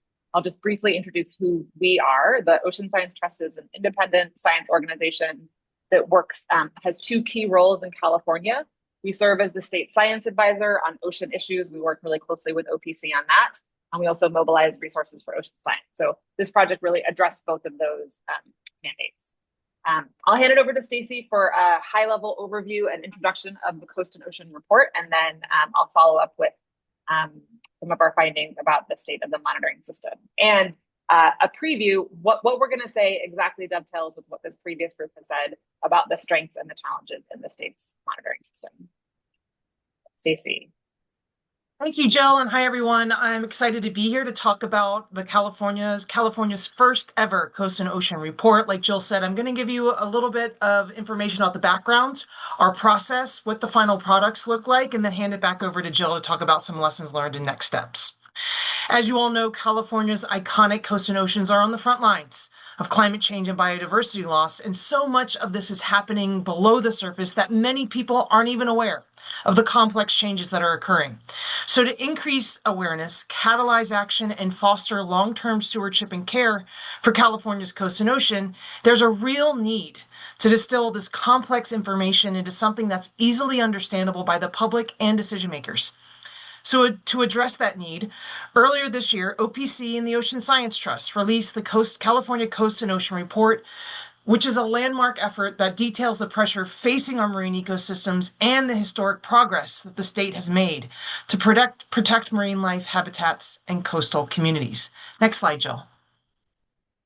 This report was a commitment from the 2020-2025 OPC strategic plan and was a multi-year effort that provides that first statewide assessment. It is aimed at a public audience based on available statewide data and provides a quantitative state-level view. Overall, the report assessed 14 indicators underpinned by a robust scientific assessment led by Ocean Science Trust and over 120 scientists from over 60 institutions and monitoring programs. Our report simply would not have been possible without the work and dedication of OST and these scientists, so thank you. Next slide. The 14 indicators of coastal and ocean health are addressed across 3 thematic areas. First, people. Second, wildlife and habitats, and third, stressors.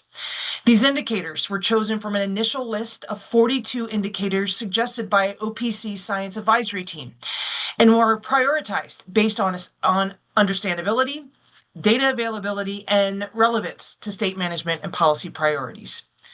The indicators were further refined through an iterative process of expert feedback and public input.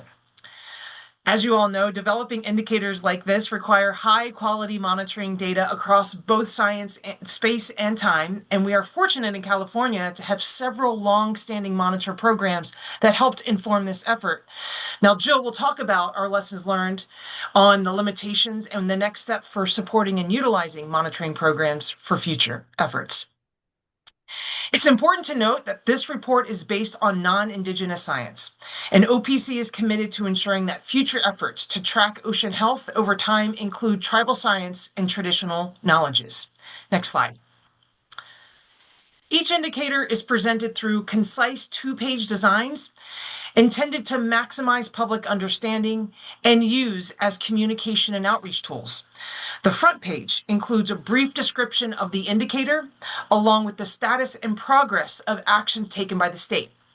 It also includes a look ahead that outlines next steps to address ongoing threats and prioritize policy and investments.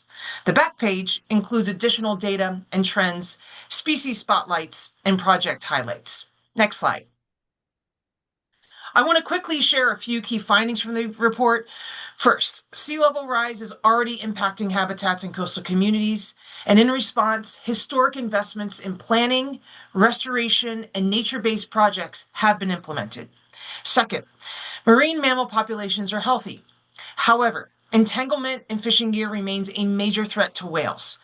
Working with fishing communities, the state has supported testing of a new whale-safe fishing gear to prevent entanglement-related risks. And when whales do become entangled, a faster emergency response system is now saving animals that would previously have died. Finally, while many fisheries are healthy and thriving, several, such as salmon and Dungeness crab, are in crisis due to the accelerating impacts of climate change. But there is some good news here. After multiple year closures, state and federal managers recently announced that key salmon runs have improved enough to allow limited commercial fishing to resume in 2026. Next slide. Overall, the finding of this report tells a story of both pressure and progress. While California's coast and ocean are generally healthy, climate change is increasingly threatening species, habitat, and ecosystem services, and the state is taking action to protect both people and nature in a changing world. The 2014-2016 marine heat wave was a seminal event that influenced nearly every biological aspect of the ocean, and we can expect more extremely warm events in the future, including the current conditions forming warm waters off our coast as I speak. The state is committed to meaningful research, restoration, and conservation to safeguard California's coast and ocean now and for generations to come. Finally, California has implemented actions to address, adapt, and mitigate current and expected impacts. Next slide. OPC's strategic plan has an overarching objective to track change over time, and we will use the findings from this report to inform broader efforts to coordinate monitoring needs across programs and priority indicators. Finally, we recognize the power of monitoring data to tell powerful stories that can inform decision-making and management. We can't manage what we don't measure, and the power of this information can catalyze efforts to preserve these resources into the future. I'm now going to hand it over to Jill to walk us through the lessons learned from this work and next steps in addressing gaps to support important public-facing assessments like the California Coast and Ocean Report. Jill. Thanks, Stacy. So after producing this report, we sat down and thought about what do we need to do it again? What do we need to do it better next time? And we all know that California makes these large investments in ocean and coastal monitoring and water quality monitoring. We have great scientific institutions and research and monitoring programs statewide. There's a lot of information that's out there, but not all of that information is useful for this purpose, for a statewide quantitative big picture integrated assessment. So looking back after completing the 2026 Coast and Ocean Assessment, we asked how many indicators, how many of these categories were easy to evaluate and would be easy to repeat in the future, and why, what made them easy, what made it easy to use that monitoring data, and where are there data limitations that could be addressed by state level coordination and investment. So everything we're saying today is through the lens of the Coast and Ocean Report, but it's really about making our monitoring data more useful for decision making. So here are those 15 categories. It adds up to, I think, 16 because we listed mammals twice, and I'll talk about that in a moment. We group these into 3 different columns. The strengths, the topics listed in the strengths column were easy to use, they were available, they were organized, great examples of those. The challenges, the ones listed in the challenges category kind of fall into 2 different groups. Those that are listed as difficult to use were ones that we managed to evaluate. We produced a quantitative evaluation, but it was difficult and costly for some reason. We'll sort of dive into recommendations for those in a minute. I want to highlight that for the last 4 in that difficult to use category, mammal strandings, birds, fishes, wetlands, there was a lot of data, but there was no cohesive statewide program that coordinated and organized all those data. So those all sort of face the same challenge. And this is where we think a group like the Water Quality Monitoring Council can really lead on statewide coordination and leadership. And then the final category are data deficient indicators that there simply wasn't enough data for a statewide that provided geographic coverage in a long time series to be able to analyze at the statewide level. The ones I'm going to talk about today are the ones in bold. But if you have questions or you want to know about any of the other ones in here, we're happy to dive into those a little more. So in that first column, the strengths, what features made these data easy to use? We identified 4 characteristics that were common across all of these categories. Should be no surprise to anyone in this room. They needed to have sufficient spatial and temporal coverage for us to do a statewide evaluation, and then temporal coverage to get some sort of time series for baseline analysis and evaluation. We needed comparable data types across locations. It didn't need to be identical. It was great if it was identical. It just needed to be comparable. I think the beach water quality data is a good example where down here in San Diego, where I am, we do ddPCR for beach water quality sampling. The rest of the state uses colony forming units, and those are 2 different methods, but there's an established way to compare across those, and there's an equivalency that's accepted in the scientific community. So that's an example of we just needed comparable data across locations. We loved having a centralized data repository. There's one place you can go to, all the data are available there. And then the icing on the cake, the final thing that really made these data available and easy to use are that they were already interpreted. Someone had already done the QA/QC, they'd put it into the right format, it was ready to use off the shelf. And those were the ones that really made this kind of evaluation possible. These 4 features can be accomplished through either like a model of single ownership, where there's one entity that does the data collection and the data management and the data evaluation. That works fine. This can also be accomplished through what we're calling a strong coordinator of a collaboration. So data collected by many different entities across the state, but there's one entity that coordinates it, that sets the standards, sets the methods, and does all the QA/QC and data management. So both of those models work equally well. As I go through the next couple of examples, we're going to refer back to this checklist and talk through how each of the categories addressed or didn't address these. So starting with beach water quality, which was like our favorite example of easy to evaluate statewide data, great example of a monitoring strength. Let's run through this checklist on the left. There was great spatial and temporal coverage, 552 sites that are monitored statewide. As we mentioned a few moments ago, we could expand monitoring into the less populated areas of the state. We know that water quality monitoring is targeted towards known problem areas and more populated areas, and that's good if you want to target that information. But we also know that there could be expansion into areas along the North Coast and to disadvantaged communities. So there's room for improvement, but overall great coverage. There's comparable data types across locations. I just described this consistent sampling methodology.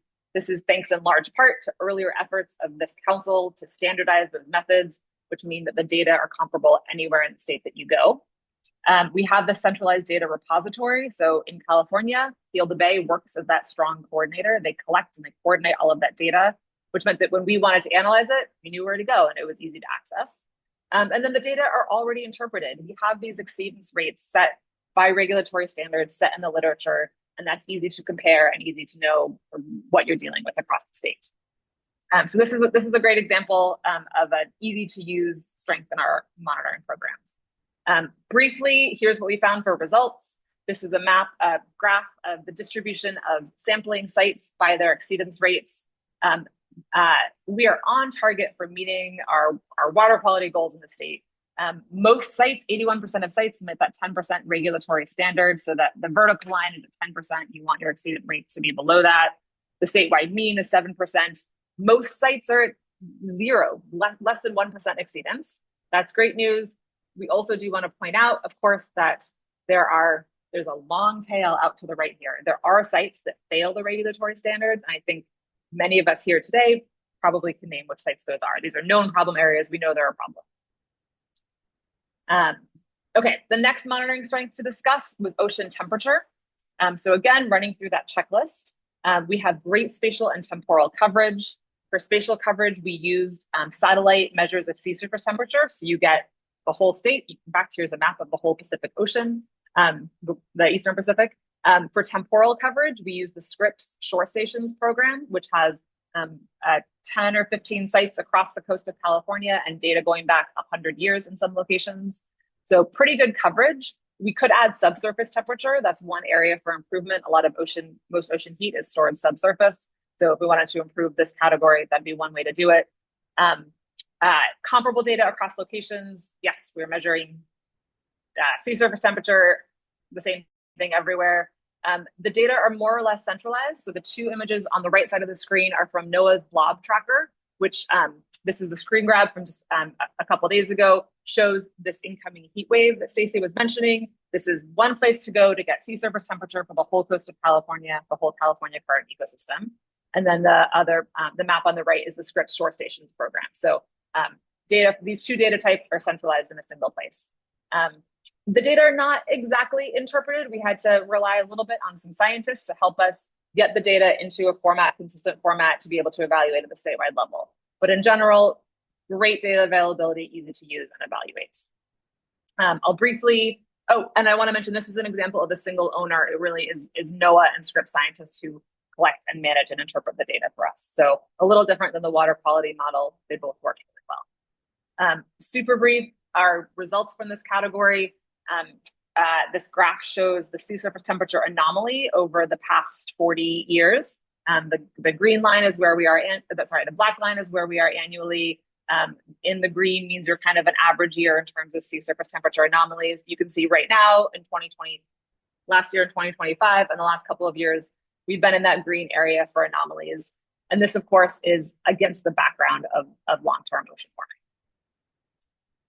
Okay, so next I'm going to shift and give a couple of examples of these monitoring challenges, starting with that second category, which were indicators that we were able to evaluate. It was just a challenge, and wanting to repeat it again will be another challenge. We'll start with harmful algal blooms, and we're going to run through that checklist. So it had okay spatial and temporal coverage.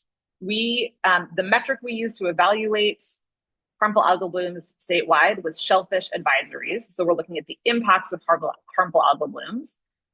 If we wanted to do domoic acid concentrations in water measurements offshore of domoic acid concentrations, we don't have good spatial or temporal coverage of that data type.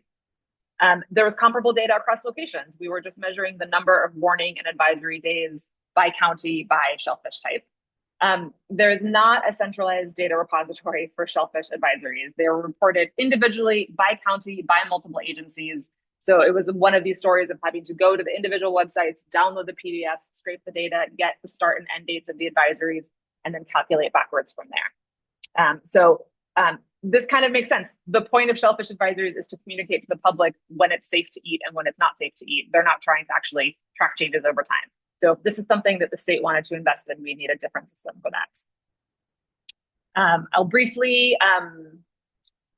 give results, which are that statewide in 2025, we lost 14% of recreational harvest days due to harmful algal bloom closures of shellfish fisheries. And half of coastal counties experienced some of those closures. But this is kind of steady long term. It's sort of with a typical year in terms of how it impacts on shellfish advisories, shellfish closures.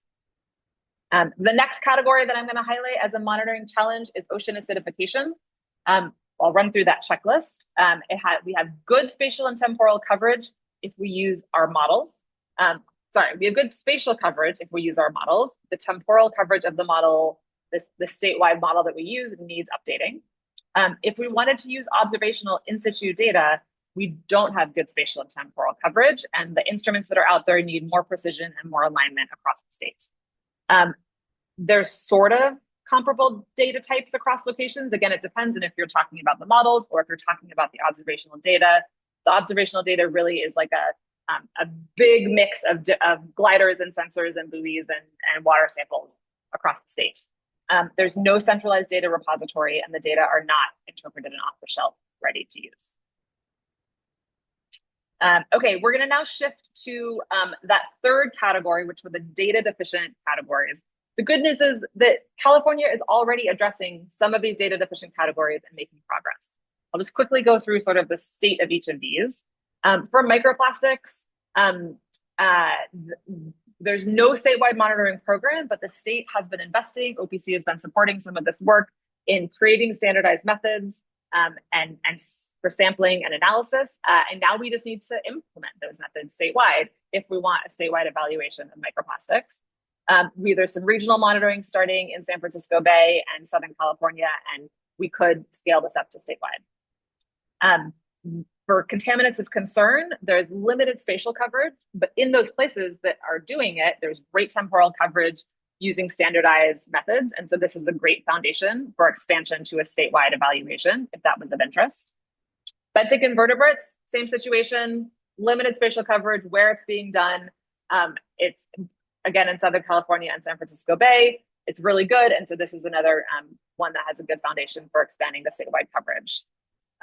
Coastal flooding, there's no statewide monitoring of this. The way flooding is usually measured is with tidal heights from those NOAA tidal gauges. There are only a handful of those in California, and those don't actually measure observational actual extent of coastal flooding. The best way to do this is with satellite data.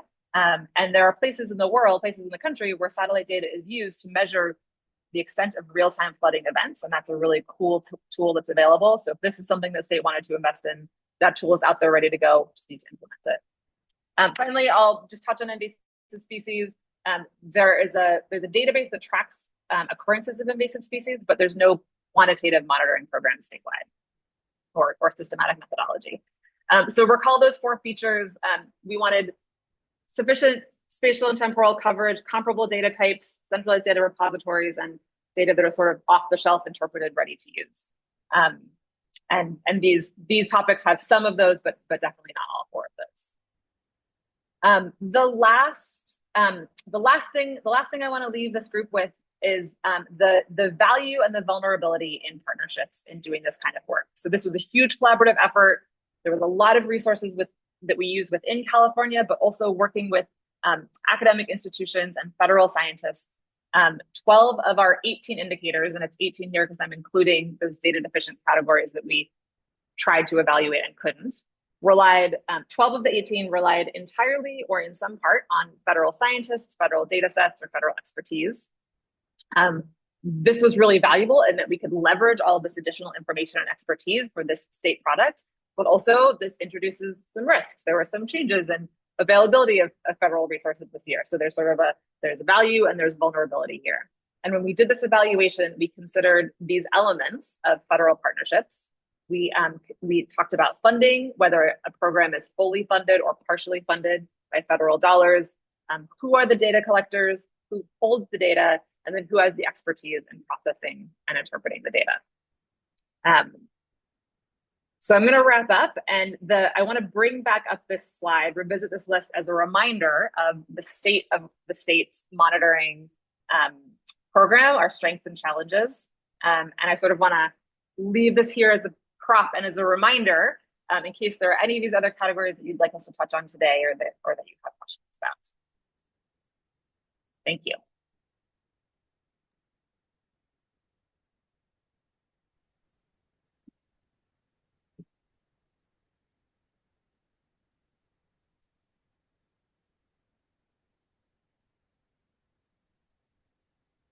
I think you're on mute, Steve.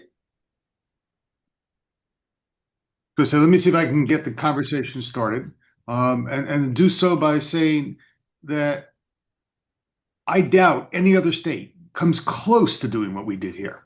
So while I'm about to be critical and push us to do better, I don't think any other state comes close. There might be an individual water body here and there, like a Puget Sound, that does something that's close to what we do. But this is just an incredible achievement, and just congratulations to Jill, who worked to get roughly 200 scientists to agree upon the indicators. And but on the other hand, and Jill, you just pulled it down. I'd actually prefer that you keep it back up. Sorry, I will pop it back up in a second. I need to move to a different room because I'm getting kicked out of here. I'll pop it back up in just a moment. But I think that besides the ones we can't do at all, like microplastics, I think there's at least half a dozen in there that we should be able to charge our committees to say, how do we do this better? And some of them are going to be in the category of, okay, it's minor improvements. I would argue, for instance, the HABs one is a good example of where we have a lot of HABs data. There's some things we wanted to do that couldn't do because we didn't have the data. But even with the HABs one, one of the critiques is that you're dependent upon what each individual county health officer does. It's how much data did they get within their county? How did they interpret that data? What decision did they make in terms of the length of the closure? Is that all standardized? It's not. So what could our committee do to help with the interpretation of those kinds of things? And so, I really look at all of these and just go, there's so much we could be doing. I'll give you the contaminants of concern one. We heard a presentation before by our Safe to Eat work group.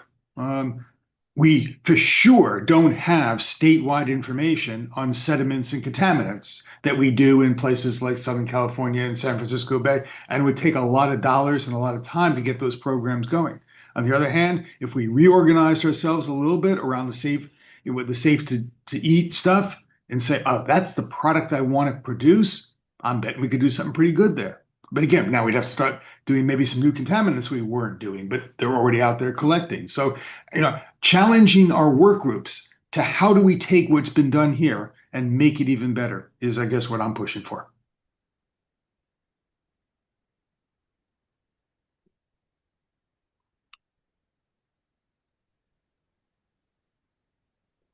There are a couple of hands up. Did you want me to go through people? I don't know if you can see Jill or Stacy, if you can see the hands up. So I'm happy to call on people. Lori, why don't you Yeah, I wanted Yeah, to that helps. select people. Yeah, Okay. that'd be great. Sure. Lorian is next. Thanks. So this was a really fascinating presentation. I appreciate having, the 30,000-foot view of all these, basically the state of the monitoring science. My question though is a bit more specific about ocean acidification. When you said that the monitoring equipment didn't have the precision, did you mean by that the monitoring equipment that's being deployed by the folks who are monitoring doesn't have sufficient precision, or that the equipment that exists in the world that anybody would have doesn't have the precision? That's for you, Jill. Hi, I'm back. I found a different room. Thanks everyone for your working with me. Uh, the precision, it does exist in the world. There is the technology. It is, I'm not an OA expert, and someone here who is going to correct me, but it's finicky to measure. There are multiple parameters of OA you can measure, and so I think it's easy.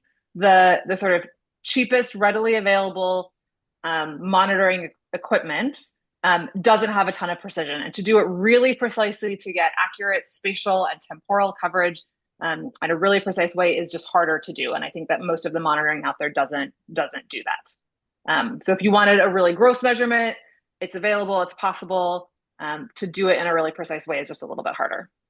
Thank you. Caitlin has a question. Oh, did we lose her? Here I am. Yeah, Sorry. there, yeah. The wrong button. Here we are.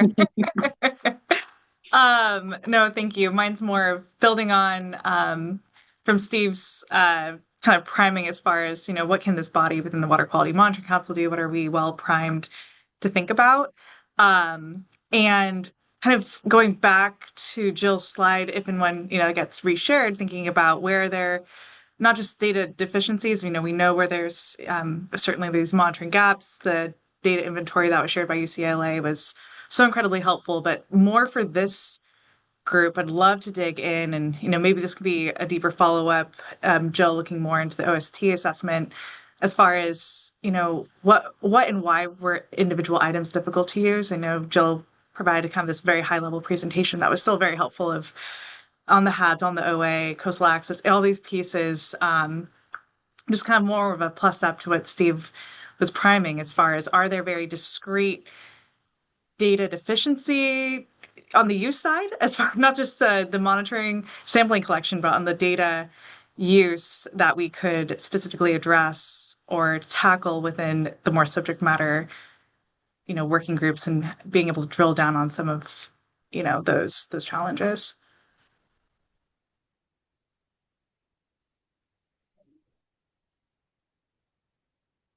Your question is about data, like using the data? Yeah, sorry, Jill. This was more for the broader group. Okay, I just great, wanted to plus great. up. This is more plussing up to Yes. Steve's point of, Good. especially for those that maybe participate or staff the various working groups of this body, where there's opportunities, or maybe for us, we need to have a better follow-up of those discrete questions regarding how and why they were difficult to use that we could then charge, discuss within the working groups as far as, can this even be tackled? So maybe that's more of an identifying a next step. But that just does seem like such a logical potential, venue and an opportunity here for this group. I'll dovetail off of that, Caitlin. I think that's a great idea. I think that having Jill or maybe the lead for each indicator make a presentation to the comparable work group. Now, then again, we don't have work groups on all those things because we're a water quality monitoring council, and things like the coastal access group, it's not us. But I think there are many of them that are. So Jan Walker made a wonderful presentation today. I'll give you my observation. I was involved with this effort, but I wasn't involved in that particular group.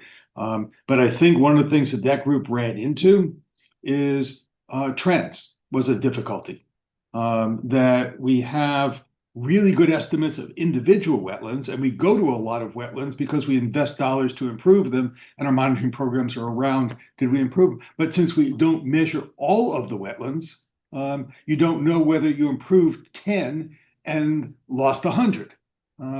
Or we're not doing satellite imagery on a repeated basis. Again, I may have my facts slightly incorrect here, but that's the kind of thing that the lead who did the wetlands one could go to the wetlands group and say, this is this is where we felt we had a shortcoming in putting that together, and charge the group to maybe report back to us what's the opportunity for improvement.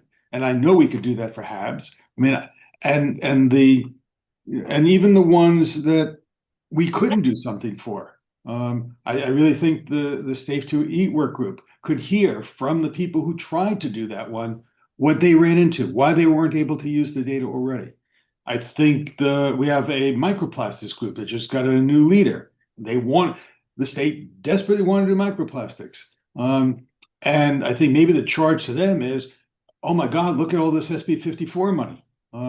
What are the ways that we should organize that will allow us to do a report card? So maybe, Caitlin, I think what you were suggesting is a presentation to each of the work groups. I love that idea. And then have the work groups come back to us and say, here's what we heard, and here's what we're recommending be done about it.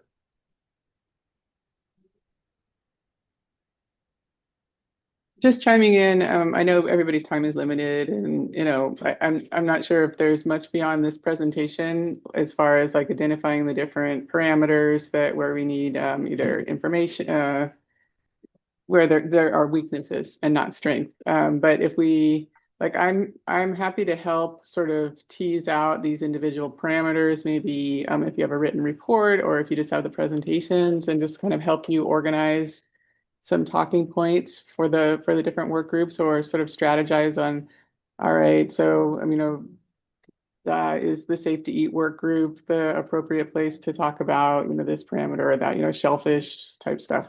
So I think I can play a role in that, because I know how difficult it is to kind of sit down and organize thoughts and give presentations to all these different work groups. So just offering my support there.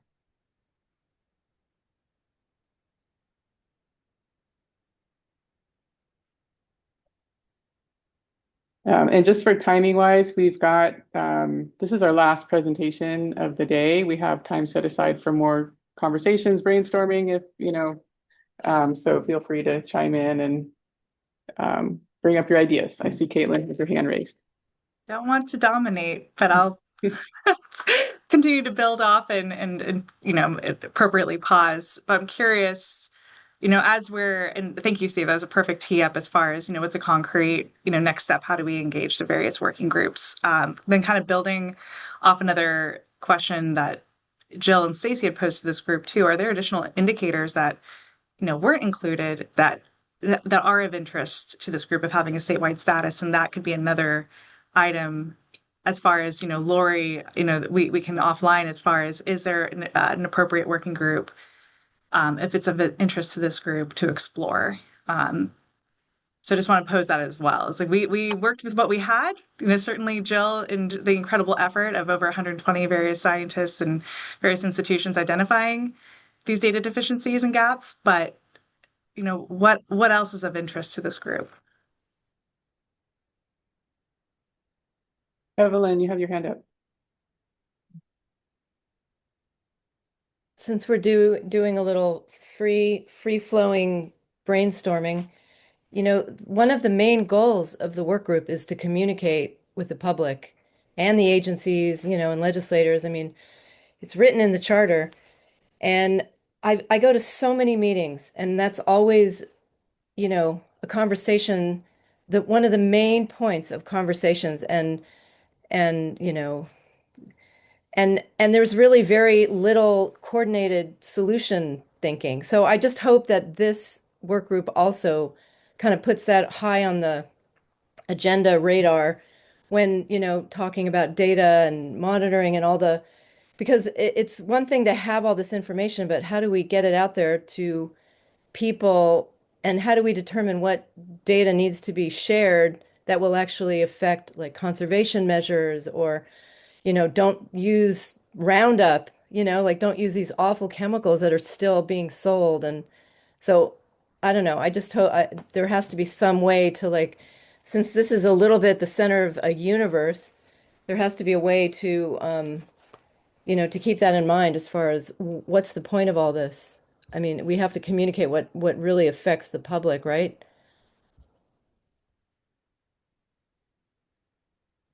Not easy. Yeah, it's an Another excellent. ambitious task.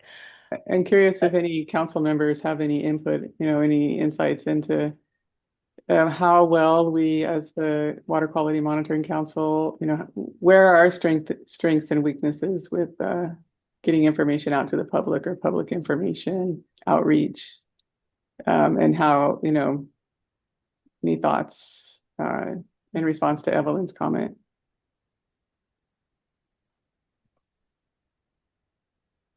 Or where can we improve? This is Ray. This is Ray. So, I think probably coordination. I think there's a lot of capacity and a lot of outreach that goes on at the various entities that, are represented on this group and that, in the wider folks that they represent. So I think there's a lot of capacity out there. It's just a matter of, keeping up. Everybody kind of get, well, are we doing it on TikTok or are we doing it wherever? But the main thing is figuring out who your audience is and how you need to reach them. And I think there's a lot of capacity here for that. Well, that's one thing. I mean, that's like strategic communication planning, which is not just like one, two, three, but it's also considering like AI, like AI queries. Actually, it's a real thing now. When you ask, I mean, I ask AI questions and sometimes they do get it wrong. That's because the data is not available to correct AI, machines or the AI ether. And that we have to kind of get a handle on that too. But that's a whole, I mean, this is a big conversation, but data will affect, how people interpret information and how their behavior will be impacted, hopefully by, agencies and government. And I mean, we are, again, we're a little bit at the center of the universe. The Water Monitoring Council is, because I think like, collecting this kind of data and having these conversations, what other agencies do this? Who else really does this the way the Monitoring Council does?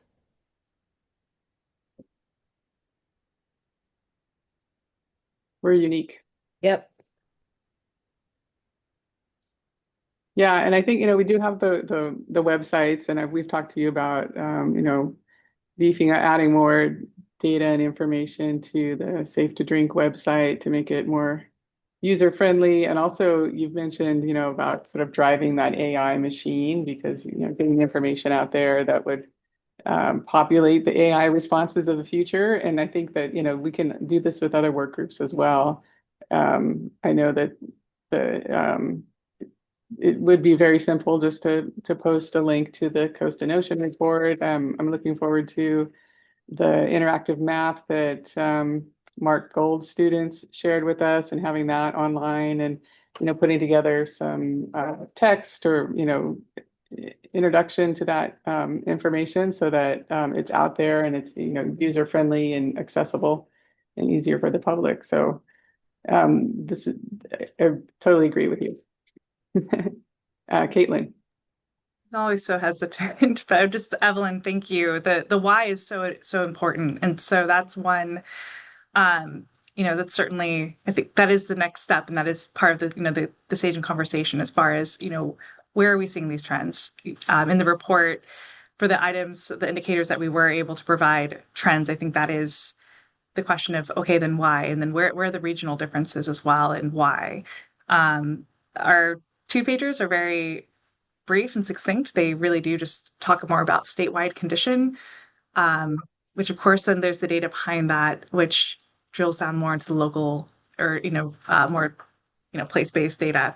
But statewide, at least we can say here's a condition assessment, and then it provides here's what the state programs are doing and what we're doing to address XYZ issue. And so there's some of that information that is available. But I also just want to also plus up as the working groups as we're digging into maybe addressing some of the data deficiencies or again that data interpretation or data use challenges, and we are able to glean further information. We're then able to again address your main point of this data is again why and how do we better manage across these parameters and for the purpose of improving water quality specifically for this group. Of course, there's so many other on biological and other conditions, but really helping the state better manage based on the information that we have, or can better bolster that information. So thank you, everyone. Thank you, to improve water quality, but also to improve the narrative behind that there's a massive, trustworthy machines that are, protecting the integrity, of our drinking water, of our, rivers and streams. I mean, of course, nothing is perfect, but people don't trust because they're not being talked to. So anyways, it's not easy.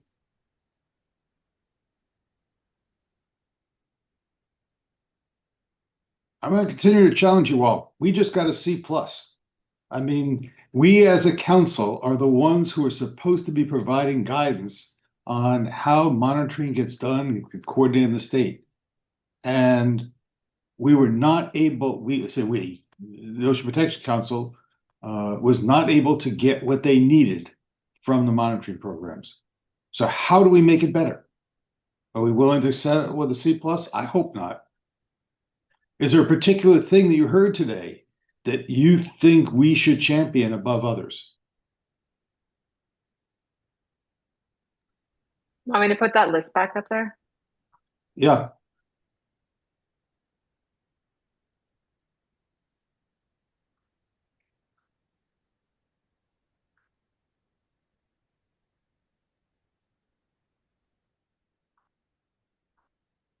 We spend hundreds of millions of dollars on monitoring in California.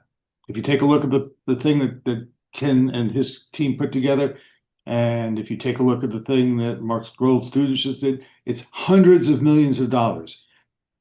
And yet we can't get either everything we want or we can't get it on a repeating basis. I think one of the things that Jill was trying to get across to us is that they had to pay Jill a fair amount of money to pull this day together. Why is it that we have to do that? Why isn't it rolling in on a continuing basis? Why isn't this report card? Ellen asked about the communication. Why isn't that available on an every year basis, automated? That's on us, folks. So which is the one or two or three of these that we really want to say, let's do better?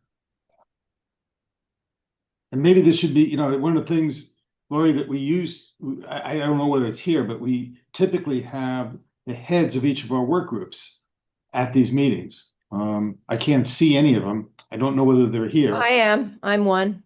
Okay. Well, I guess what I'd like to do is hear from the work groups, and they haven't said anything. Which is the one or two that you would like to pick on and try and improve? Because right now I don't like sitting with a C plus. Well, I personally would love to see more demonstrations of success, demonstrations of how we're doing it right.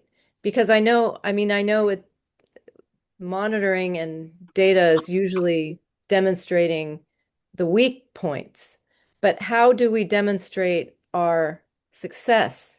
I mean, it's the same coin, it's just the different side of it.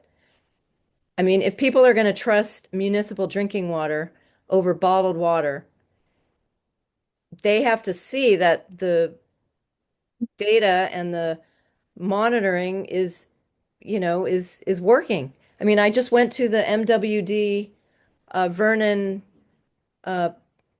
treatment facility a few weeks ago, and the director of the facility, I mean, he's incredible. Like he really believes the integrity of the drinking water in at least for MWD agencies, which is half of California. But a majority of the conversation was on the problems, even though they're so minuscule and the I love nerding out on all that, but can't we also talk about we're doing some things right? Like with microplastics, most of the microplastics are are taken out of the system before they get to, the last leg. I love hearing that. Isn't that wonderful to know?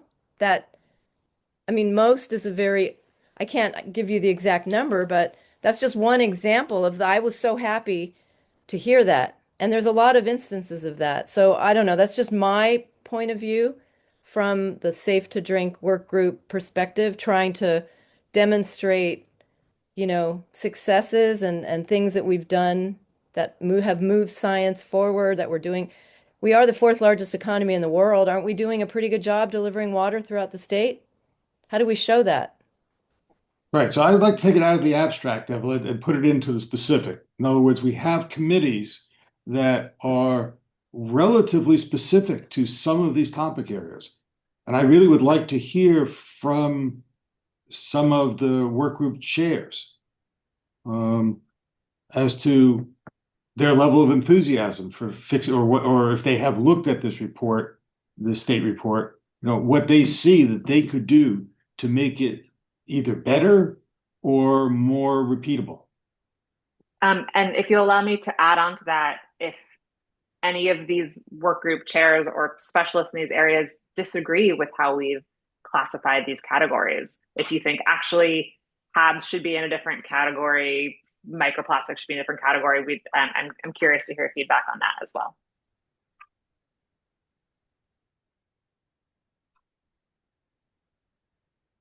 Okay, not hearing any, Lori, I'm going to keep pushing. I'm going to say that here's one I want. I think we have a trash work group, and we even have a microplastics subcommittee. We weren't able to do it. There's not a plan to do it, but we got SB 54 funds that will probably open the door to do it. I would love to hear at our next meeting a report from that committee on how they would attack this. And maybe tie it with some SB 54 related presentations, which give us implementation opportunities. But that's just one example that I personally get excited by. Yeah, that's a great idea. I think with the work group chairs, I know the wetlands work group chairs had to sign off, so that was, I'm just kind of cross-referencing these challenging parameters with work groups. And I think most of them at this stage have signed off, but we can facilitate that conversation offline, maybe even before the next roundtable or the next monitoring council meeting. Like I said, if we can, if you want to share these slides with me, or if this is written down in a little more detail, like what the strengths and or what the challenges are for these different parameters, I can start brainstorming on like how to outreach to the different work groups and identify some people. So I'm happy to do that while, between this council meeting and the next council meeting, and see how far we can get. I see Peter has a hand raised. Yeah, thanks, Lori. So this might, I'm not sure if this is off topic or not, but one of the things that I heard in the presentation is that there is sometimes lack of consistency in the sampling methods that are used, as well as the inability to regularly sample. And I'm wondering if part of that is due to the expense of equipment that a lot of these monitoring groups, they can't afford either the equipment that they need, or there's just so many, I guess, different models of types of equipment that are bought based on, what deals an agency is getting. Could the state of California, if they really want to have a consistent monitoring program, work with some of these manufacturers to get discounts if they get guaranteed, if we guarantee that across the entire state, people are going to be using this consistent equipment, and it would lower the price and it might make some of these monitoring challenges more affordable to some of the groups. But I don't know how you'd organize that at a state level. It was just I'm dealing a lot with budget expenses these days, and that's one of the things that jumped to my mind. I love that as a creative idea. And also, hello, Peter. Nice to see you. And I'm looking at this list. And as you were talking, I was thinking about trying to answer which of these are gear challenges, are device challenges. Some of them, OA certainly is an instrumentation challenge, and HABs if we wanted in like in situ domoic acid concentrations, that's a device challenge. For things like mammal strandings, you don't need a device to do that. You know when a mammal has stranded on your beach. That's a challenge of sort of coordinating the reporting and the attribution of what was it due to HABs or was it due to something else. And that community actually is working towards standardizing that data. And right now there's like a group that reports to NOAA and there's a group that reports to SCOOS, and there's sort of two different places, and they're working on solving this problem themselves. So we think mammal strandings, I think, is going to move into that other column soon.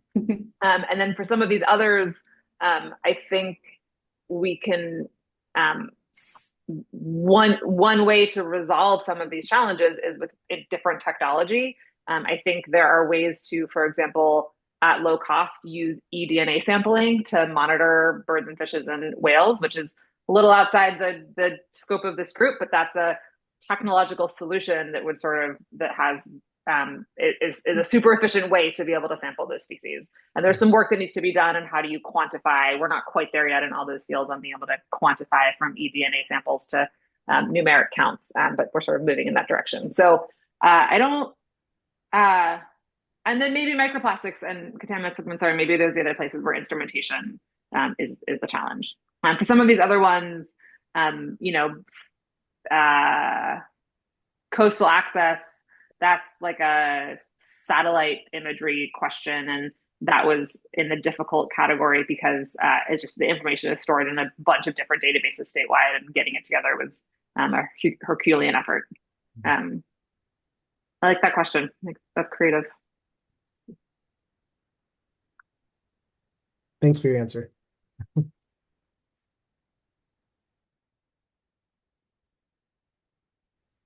Any other thoughts or good ideas, challenges from council members or participants, presenters? Lori, this is Brian.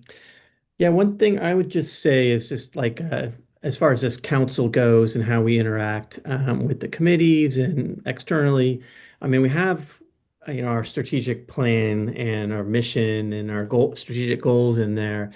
I think the mission is mostly around providing venue and also supporting development of like guidance and I forget exactly what it is, but it's something along those lines. But yeah, maybe as part of these meetings and the discussions we have, which I think touch on all the main strategic goals that this council has, some way of maybe kind of consolidating that, our discussions anyway, into the terms that we use in that strategic plan might help, just as far as what buckets things go and that kind of thing. I mean, we obviously, I mean, I don't know that we have money to spend on these things. So our role ends up kind of, I think, becoming that sort of clearinghouse and that place and to help sort of direct anyway the committees that we have to kind of fulfill the strategic goals.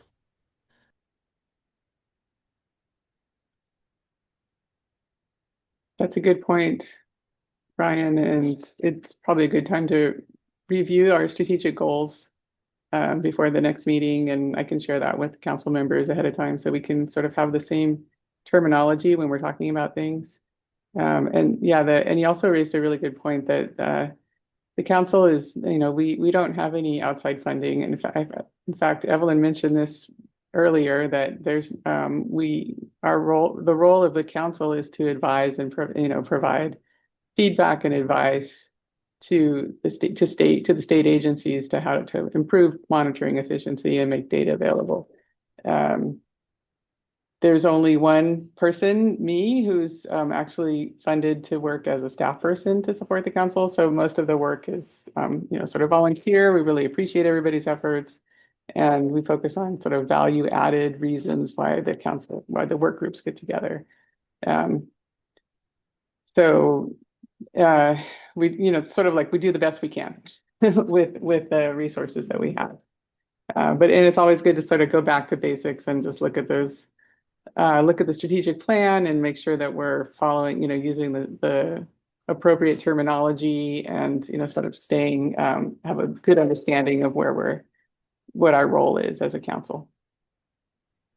And I mean, just to add, I do think that there is a really important role for this council in sort of, I'm a part of various monitoring groups, and we're always sort of struggling for a lot of these things, whether it be equipment standards or novel techniques, and the development that goes behind those, and so it takes a lot of just time, as an individual entity to work things out. So, I mean, I think a council that's asking certain questions and compiling who's doing what, I think has a big role that way in sort of helping to fill data gaps and, make it more transparent to people what those data gaps are. Yeah, good point. And sort of amplifying, kind of getting at what Evelyn was saying, like amplifying the results of these different studies, getting the information out to the public. I think the website is a great place to post and to make available both the coast and ocean report, but also and as well the findings of the work that Mark Gold's students have done. Just getting it out there, having it in a central location. So I think that helps.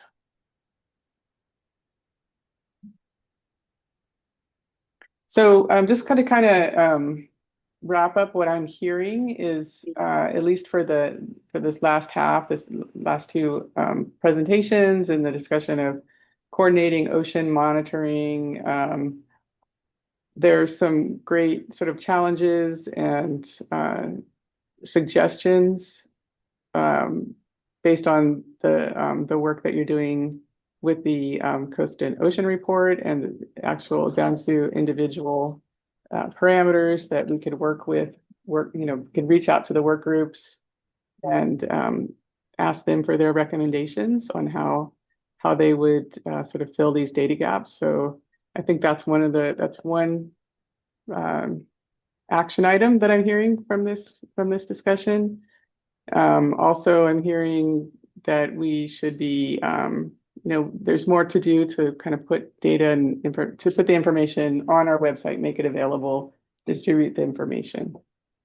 I'm going to go through notes and kind of glean out other action items, but just anything else that you all heard from this discussion that you'd like to bring up as far as next steps.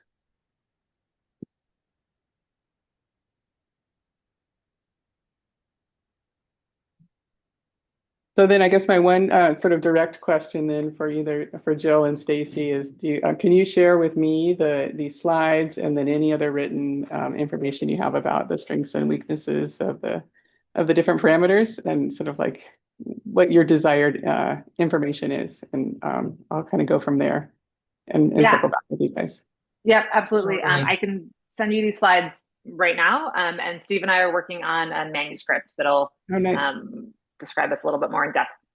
But Steve, yes, we'll figure out what format that's going to come to you in, but I can send you these slides right away. Good. Yeah, as soon as I get like the detailed information, I'll start pulling it together, and maybe I'll set up a meeting so we can figure out like an outreach plan to the different work groups. Sure.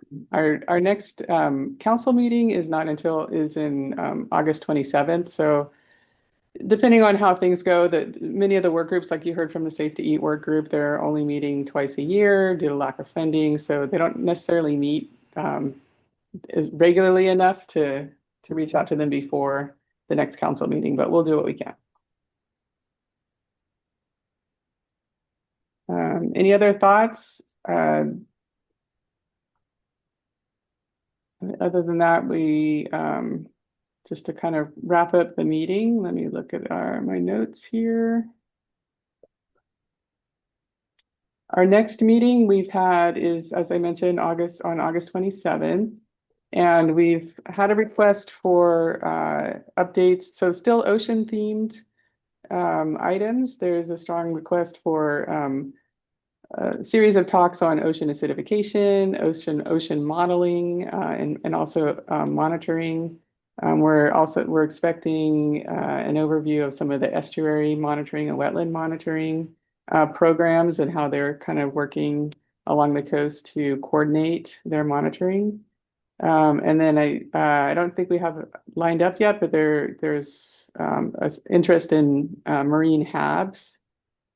So I'll be reaching out to people, and if you have any suggestions for presentations, please send them my way. Or if you're interested in presenting at the next meeting on any of these topics or other topics, go ahead and send them my way. And I think we can also do a follow-up to this discussion and sort of like the data gaps, ocean monitoring parameter feedback from the work groups. I think we can do that as well on the 27th. Oh, and I also want to mention that the 27th is an in-person meeting. Of course, we'll have a Zoom option because not everybody and also members of the public may want to attend over Zoom, but we'll have a very strong in-person presence at the Cali EPA building here in Sacramento. So I've got a conference room reserved, and I'll follow up with more details on that. But if you can make it to Sacramento on the 27th of August, which most people are leaving Sacramento about that time, so but it'll be nice to have everybody in person, as many people as possible. So any other final thoughts? Suggestions? I'll bring ice cream. Yes. I'll put that in the notes. Awesome. Okay, well, it'll be great to see you guys. I'll be in touch with all these things, and thank you so much for your time. As I said, I know we're all volunteers here, and appreciate your time, input, suggestions, challenges, all good. Keep it coming. Presentations, just keep it coming. This is really exciting. So thanks, everybody, and I'll give you back 20 minutes. Thank you, Lori. Thank you, Laurie. Good meeting. Bye. Bye, everyone. Thank you.